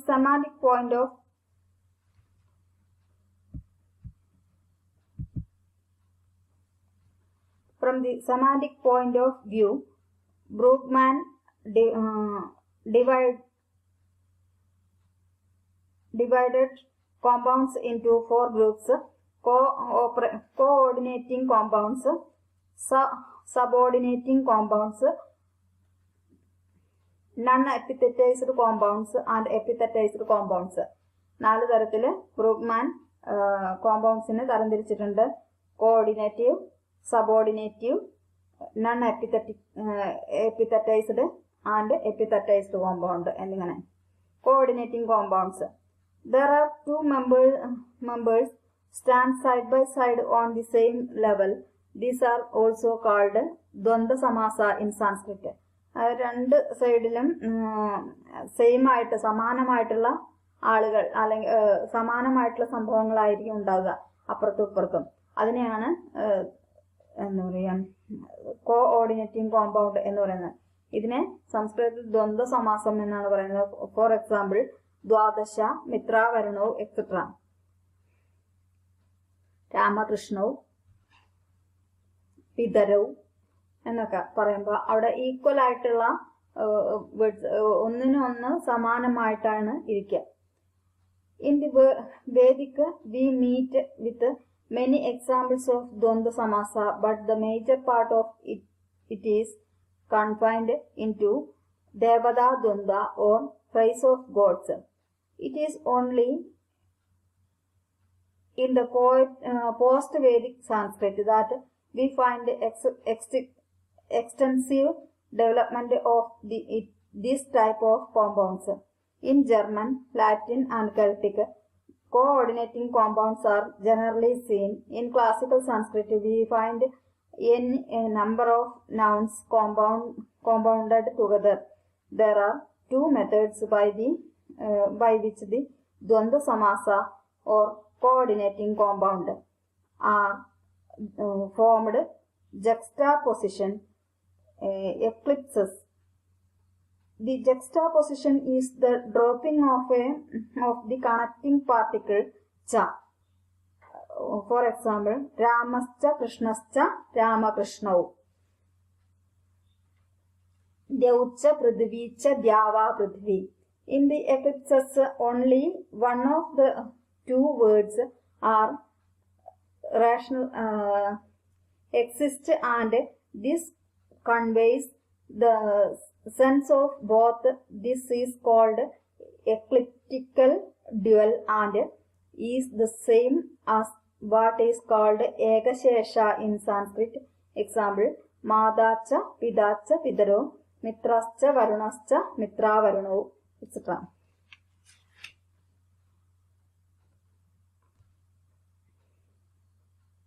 ദ്വന്ദ്വ സമാസം അതില് മേജർ പാർട്ടായിട്ട് വരുന്ന ദേവതാ ദ്വന്ദ്വം ആണ്. അതായത് ഗോഡ്സിനെ ഉദ്ദേശിച്ച് ചെയ്യുന്നതാണ് ദേവതാ ദ്വന്ദ്വം. It is only the post-Vedic Sanskrit that we find extensive development of this type of compounds. ഈ തരത്തിലുള്ള കോമ്പൗണ്ട്സിനെ കാണുന്നത് വൈദിക സംസ്കൃതത്തിലാണ്. In German, Latin and Celtic, coordinating compounds are generally seen. German ഭാഷയിലും ലാറ്റിനിലും കെൽറ്റിക്കിലുമെല്ലാം കോർഡിനേറ്റിംഗ് കോമ്പൗണ്ട്സ് ധാരാളമായി കാണപ്പെടുന്നുണ്ട്. In classical Sanskrit, we find any number of nouns compounded together. There are two methods by which Dvandva Samasa or coordinating compounds, രണ്ട് തരത്തിലുള്ള coordinating കോമ്പൗണ്ട്സിനെ കാണുന്നുണ്ട്. ഒന്ന് ജക്സ്റ്റാപൊസിഷൻ, രണ്ട് എലിപ്സിസ്. The ജക്സ്റ്റാപൊസിഷൻ എന്ന് പറഞ്ഞിട്ടുണ്ടെങ്കിൽ എന്താണെന്ന് വെച്ചാൽ it is the dropping of one connecting particle ച, തമ്മിൽ യോജിപ്പിക്കുന്ന ആൻഡ് എന്ന് പറയുന്ന അതല്ലെങ്കിൽ ച എന്ന് പറയുന്ന ആ വാക്ക് ഇല്ലാതാകുന്നതാണ് ജക്സ്റ്റാപൊസിഷൻ. രാമശ്ച കൃഷ്ണശ്ച രാമകൃഷ്ണവും, ദ്യൗച്ച പൃഥ്വീച്ച ദ്യാവാ പൃഥ്വി. അപ്പൊ അവിടെ എല്ലാം കോമ്പൗണ്ട്സ് ആയിത്തീരുമ്പോൾ സമസ്ത പദമായി തീരുമ്പോൾ അവിടെ ച എന്നുള്ള പാർട്ടിക്കിൾ ഒഴിവായി പോകുന്നു. അതാണ് ജക്സ്റ്റാപൊസിഷൻ.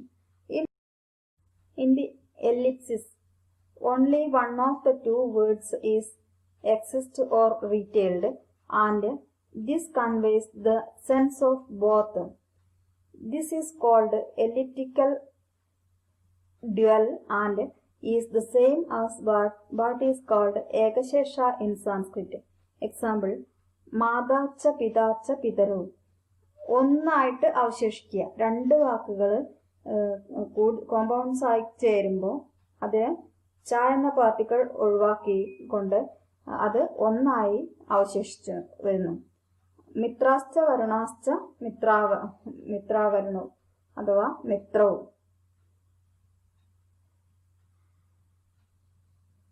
ഇതിനെയാണ് എലിപ്സിസ് എന്ന് അറിയപ്പെടുന്നത്. Subordinative compounds. In this one member is defining more closely by the other. One contains the principal idea and the other is the subordinated into it. The Talpurusha and Digu of Sanskrit came under this. Example, Rajapurushaha, Saptarshayaha, etc. അതായത് ഉത്തരപദാർത്ഥ പ്രധാന തൽപുരുഷ സമാസ. തൽപുരുഷ സമാസമാണ് subordinating compound എന്ന് പറയുന്നത്. അതില് രാജ്ഞഃ പുരുഷഃ രാജപുരുഷഃ, സപ്തശ്ച അസോ ഋഷയഃ സപ്തർഷയഃ. In this one member is defining more closely by the other. ഒരു member ഒരാള് അതിനെ ഏറ്റവും close ആയിട്ട് ഡിഫൈൻ ചെയ്യാണ് ചെയ്യുന്നത്.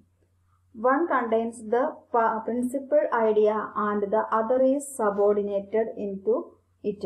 ഒന്നിന് ഒരു പ്രിൻസിപ്പൽ ആയിട്ടുള്ള ഐഡിയ ഉണ്ടായിരിക്കും, മറ്റേതാകട്ടെ ഇതിനോട് ചേർന്ന് നിൽക്കുകയും ചെയ്യും.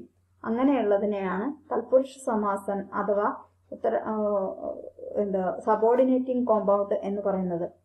ആൻഡ് ദിഗു in Sanskrit come under this example.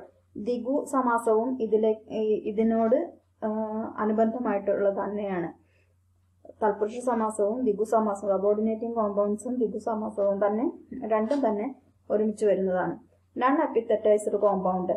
അടുത്തത് these are also called primary compounds.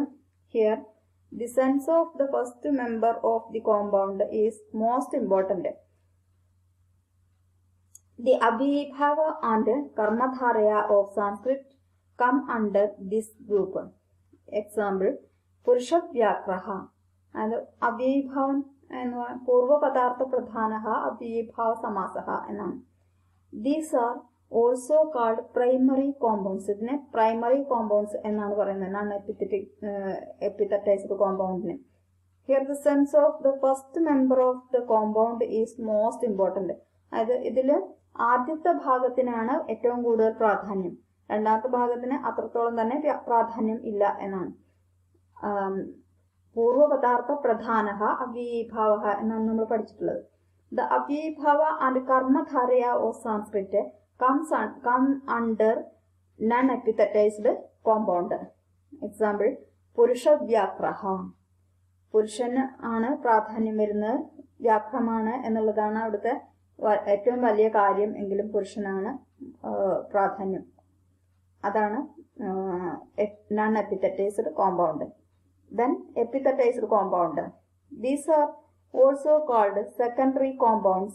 Here there is a change of meaning in the form. This is the Bahuvrihi of Sanskrit. For example, Pidambaraha, Durmanaha, Indrashatru, etc. Anyapadartha Pradhanaha Bahuvrihi Samasaha. These are also called secondary compound. രണ്ടാമത് ആയിട്ട് കിടക്കുന്നതാണ് secondary compound ആണ് എപ്പിത്തറ്റൈസ്ഡ് compound അഥവാ അന്യപദാർത്ഥ പ്രധാനമായിട്ടുള്ള ബഹുവ്രീഹി എന്ന് പറയുന്നത്. For example, പീതാംബരഹ. പീതത്തിനുമല്ല അമ്പരത്തിനുമല്ല പ്രാധാന്യം അവിടെ. കൃഷ്ണൻ എന്നുള്ള മഞ്ഞപ്പട്ടുടുത്തവൻ ആരോ അവൻ. പീതം, അമ്പരം, യസ്യ സഹ പീതാംബരഹ എന്നുള്ള അർത്ഥത്തിലേക്ക് മറ്റൊരർത്ഥത്തിലേക്ക് പരിവർത്തനം ചെയ്ത മീനിങ് ആണ് അവിടെ കിട്ടുന്നത്.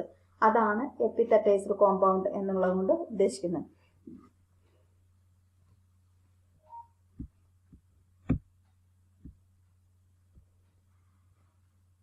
This classification is, however, not mutually exclusive of each other.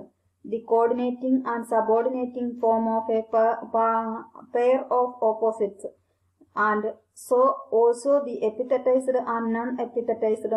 There are various intermediate changes between one class and other.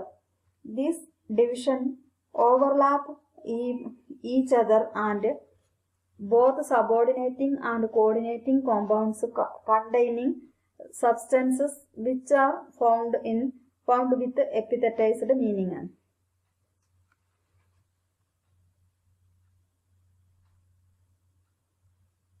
ഇവ പരസ്പരം ഇണങ്ങിക്കൊണ്ട് മ്യൂച്വലി എക്സ്ക്ലൂസീവ് ആയിട്ടുള്ള അതാണ് ഈ compounds.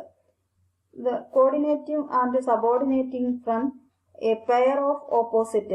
Coordinating compoundum subordinating compoundum മാത്രമാണ് ഓപ്പോസിറ്റ് ആയിട്ടുള്ള pairs. And so also the epithetized and non-epithetized. അതുപോലെ തന്നെ epithetizedും non-epithetizedും opposite ആണ്. There are the various intermediate changes between one class and the other. These are divisions overlap each other, and both subordinating and coordinating compounds containing substances which are found within epithetized meaning. Then semantics. The causes of semantic changes. Semantics means a branch of linguistics which had a comparatively recent development. People of all times have noticed the fact that the meaning of words changed in course of time, but a serious and scientific study of the branch was first undertaken by the French scholar Briel. Briel has formulated 3 principles according to which semantic changes take place. They are the law of specialization, the law of differentiation, the law of irradiation. Specialization has already been explained and illustrated with references to the specialization of meaning. With regard to the specialization of suffixes, which is the result of the human tendency for economy of effort, comparative and superlative suffixes of Sanskrit may be taken for examples. Semantic എന്ന് പറയുന്നത് ഒരു ലിംഗ്വിസ്റ്റിക്സിന്റെ ഒരു ബ്രാഞ്ചാണ്. അതില് മീനിങ്സിന് change വരുന്നു എന്ന്, വേർഡിന്റെ മീനിങ്ങിന് മാത്രം change വരുന്നു. അത് ഒരു course of time serious and scientific study of the branch was first undertaken by the French scholar. ഇതിനെക്കുറിച്ച് ഈ മീനിങ്ങിന്റെ ചേഞ്ച് വരുന്നതിനെ കുറിച്ച് ആദ്യമായി പഠിച്ച ബ്രിയൽ എന്നുള്ള ശാസ്ത്രകാരനാണ്. അദ്ദേഹത്തിന്റെ അഭിപ്രായത്തിൽ, according to his principle, which semantic changes take place in 3 branches. 3 തരത്തിലുള്ള സെമാൻറ്റിക്സിന് ചേഞ്ചസ് വരുന്നുണ്ട്. Law of specialization, law of differentiation, law of irradiation എന്നിങ്ങനെ. സ്പെഷ്യലൈസേഷൻ എന്നതുകൊണ്ട് ഉദ്ദേശിക്കുന്നത് references to the specialization of the meaning with regard to the specialization of the suffixes, which is the result of human tendency for economic effort. Comparative and superlative suffixes of Sanskrit may be taken for example. അതായത് specialisation ആയിട്ടുള്ള സഫിക്സസിന് മാത്രം changes വരുന്നു എന്നുള്ളതാണ്. Differentiation is the cause of word derived from one root in different sense is known as differentiation. Differentiation എന്നുള്ളത് കൊണ്ട് ഉദ്ദേശിക്കുന്നത് use of word, ഉപയോഗത്തിലിരിക്കുന്ന word ഉദ്ഭവിക്കുന്നത് from one root in different senses, ഒരു റൂട്ടിൽ നിന്ന് ഉണ്ടാകുന്നുവെങ്കിലും അതിന് മറ്റൊരർത്ഥമാണ് ഉണ്ടായി വരുന്നത്. നോണസ് ഈ പ്രക്രിയയാണ് ഡിഫറൻസിയേഷൻ കൊണ്ട് ഉദ്ദേശിക്കുന്നത്. ഇറാഡിയേഷൻ എന്ന് വെച്ചാൽ when a syllable or suffixes found in words conveying a particular meaning is used in the other words or roots conveying a different meaning, it is called irradiation. അതായത് ഒരു റൂട്ടിൽ നിന്നുണ്ടാകുന്ന വാക്കുകൾക്ക് ഡിഫറെന്റ് മീനിങ് ആണ് വരുന്നതെങ്കിൽ അതിനെ ഇറാഡിയേഷൻ എന്ന് പറയുന്നു. ഒന്നില് മീനിങ്ങും വേർഡും ഡിഫറെന്റ് ആണ്, റൂട്ടും ഡിഫറെന്റ് ആണ്, അതാണ് ഡിഫറൻസിയേഷൻ. സ്പെഷ്യലൈസേഷൻ ആകുമ്പോൾ ഏതെങ്കിലും ഒരു എണ്ണത്തിന് മാത്രം സ്പെസിഫിക് ആയിട്ട് എന്തെങ്കിലും ഒരു കാര്യം ഉണ്ടായിരിക്കും, ധാതുവോ അല്ലെങ്കിൽ പ്രകൃതിയോ ഏതെങ്കിലും ഒന്നിന് സ്പെഷ്യലൈസേഷൻ ഉണ്ടായിരിക്കും. Types of semantic changes. According to Tucker, all semantic changes can be broadly classified under 3 heads: specialization, generalization and transference. 3 തരത്തിലാണ് ടക്കർ സെമാൻറ്റിക് ചേഞ്ചസിനെ ഡിവൈഡ് ചെയ്തിട്ടുള്ളത്. Specialisation: it is the process by which a word having a wide sense attains a narrow sense. ഒരു വാക്കിന് wide ആയിട്ടുള്ള ഒരു അർത്ഥം ഉണ്ടാകും, അതിന്റെ കൂടെ തന്നെ having a wide sense attains a narrow sense. ഒരു നാരോ സെൻസിലുള്ള ഒരു വാക്കിന് മറ്റൊരു ഭാഗത്ത് ചെല്ലുമ്പോൾ അതിനൊരു വൈഡ് ആയിട്ടുള്ള മീനിങ് ഉണ്ടായിരിക്കും. Word Pankajam, original sense anything born in mud, എന്ത് സാധനം ചെളിയിൽ ഉണ്ടാകുന്നോ അതിനൊക്കെ പങ്കജം എന്ന് പറയാം. പക്ഷെ കോൺട്രാക്റ്റഡ് സെൻസിലേക്ക് വരുമ്പോൾ ആ പങ്കജം എന്ന വാക്കിന് അല്ലെങ്കിൽ എനിത്തിങ് ബോൺ ഇൻ മഡ് എന്നുള്ള വാക്കിന് ലോട്ടസ് എന്നുള്ള അർത്ഥം സിദ്ധിക്കുന്നു. സെയിം ആസ് ശ്രുതി, original sense word worthy of being spoken about, meaning ഉള്ള എന്തെങ്കിലും ഒന്നിനെ കുറിച്ച് പറയുന്നതിനെയാണ് ശ്രുതി എന്ന് പറയുന്നത്. പക്ഷെ കോൺട്രാക്റ്റഡ് സെൻസിലേക്ക് വരുമ്പോൾ ആ ശ്രുതി എന്ന വാക്കിന് അല്ലെങ്കിൽ വർത്തി of being of spoken about എന്നുള്ളതിന് വേദം എന്നുള്ള അർത്ഥം വരുന്നു.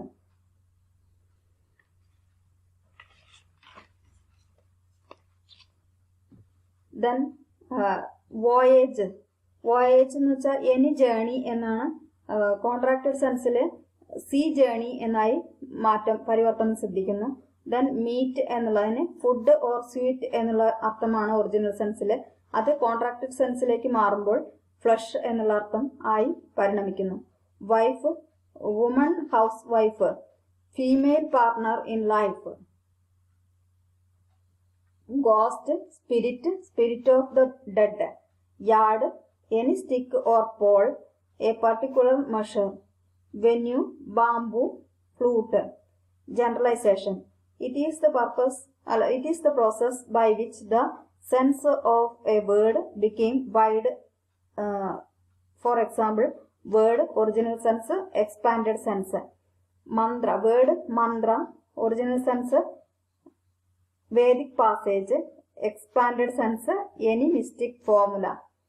Word thaila, original sense oil of sesame, expanded sense any oil, തൈലം എന്നുള്ളതിന് ഏതെങ്കിലും ഒരു എണ്ണ എന്നുള്ള അർത്ഥത്തിൽ കിട്ടുന്നു. വേർഡ് പ്രവീണഹ, clever at lute, expanded sense expert. പ്രവീണഹ എന്നുള്ളതിന് എക്സ്പേർട്ട്, വിദഗ്ധൻ എന്നുള്ള അർത്ഥം കിട്ടുന്നു. കുശലഹ, ഗ്രാസ് കട്ടർ. കുശം എന്ന് വെച്ചാൽ പുല്ല് എന്നുള്ള ഒരർത്ഥമുണ്ട്. കുശലൻ എന്ന് പറഞ്ഞാൽ സമർത്ഥൻ എന്നുള്ള ഒരർത്ഥമുണ്ട്. സ്കിൽഫുൾ, സെയിം മീനിങ് കിട്ടുന്നു. ഏറ്റവും കൂടുതൽ കഴിവുള്ള, നിപുണൻ. ഗവേഷണഹ, searching of a cow. Now the expanded sense research, ഗവേഷണം. Book, a wooden tablet. Book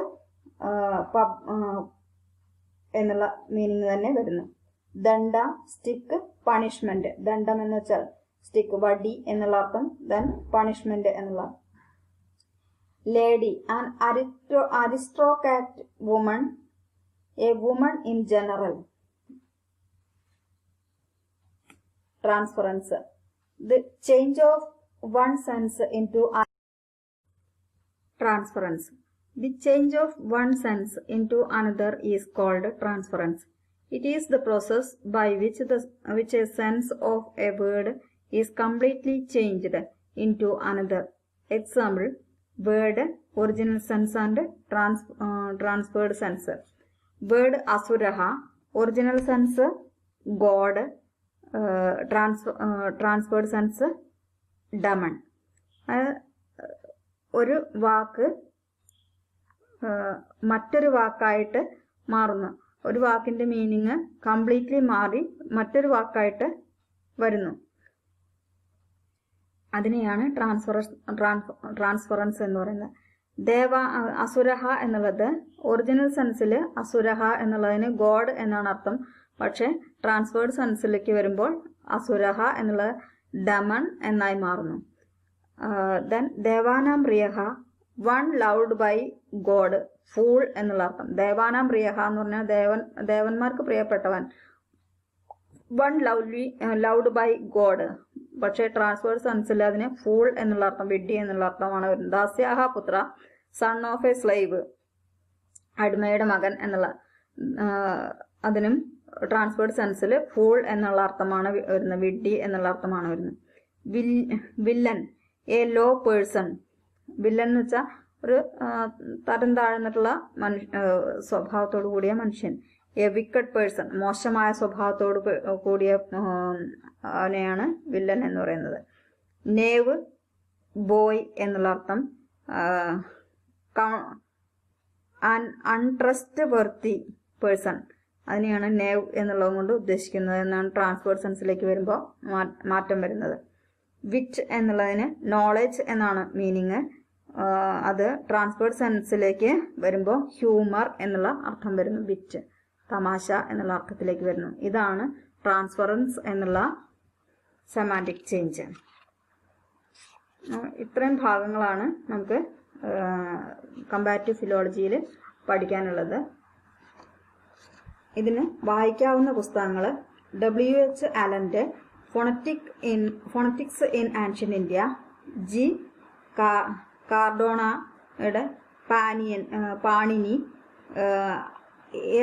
L ബ്ലൂംഫീൽഡിന്റെ ലാംഗ്വേജ് എന്നുള്ള text, then T Burrow Sanskrit language, PD Gune an introduction to comparative philology,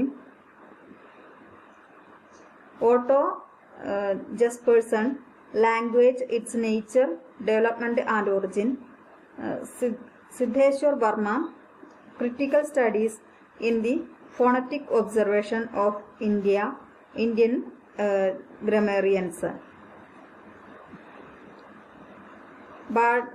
Balakrishna Ghosh, a linguistic introduction to Sanskrit. Then Sriman Narayana Murthy, an introduction to Sanskrit linguistics. George Yule, the study of language. David Crystalന്റെ linguistics. ഇത്രയും. Then T.K. Ramanandra Iyer, a handbook of comparative philology. ഇത്രയും ബുക്സാണ് നമുക്ക് ഇതിന് reference ആയിട്ട് ഉപയോഗിക്കാവുന്നത്. അപ്പം ഇത്രയും പറഞ്ഞുകൊണ്ട് comparative philology നമുക്കിവിടെ അവസാനിപ്പിക്കാം. Thank you all.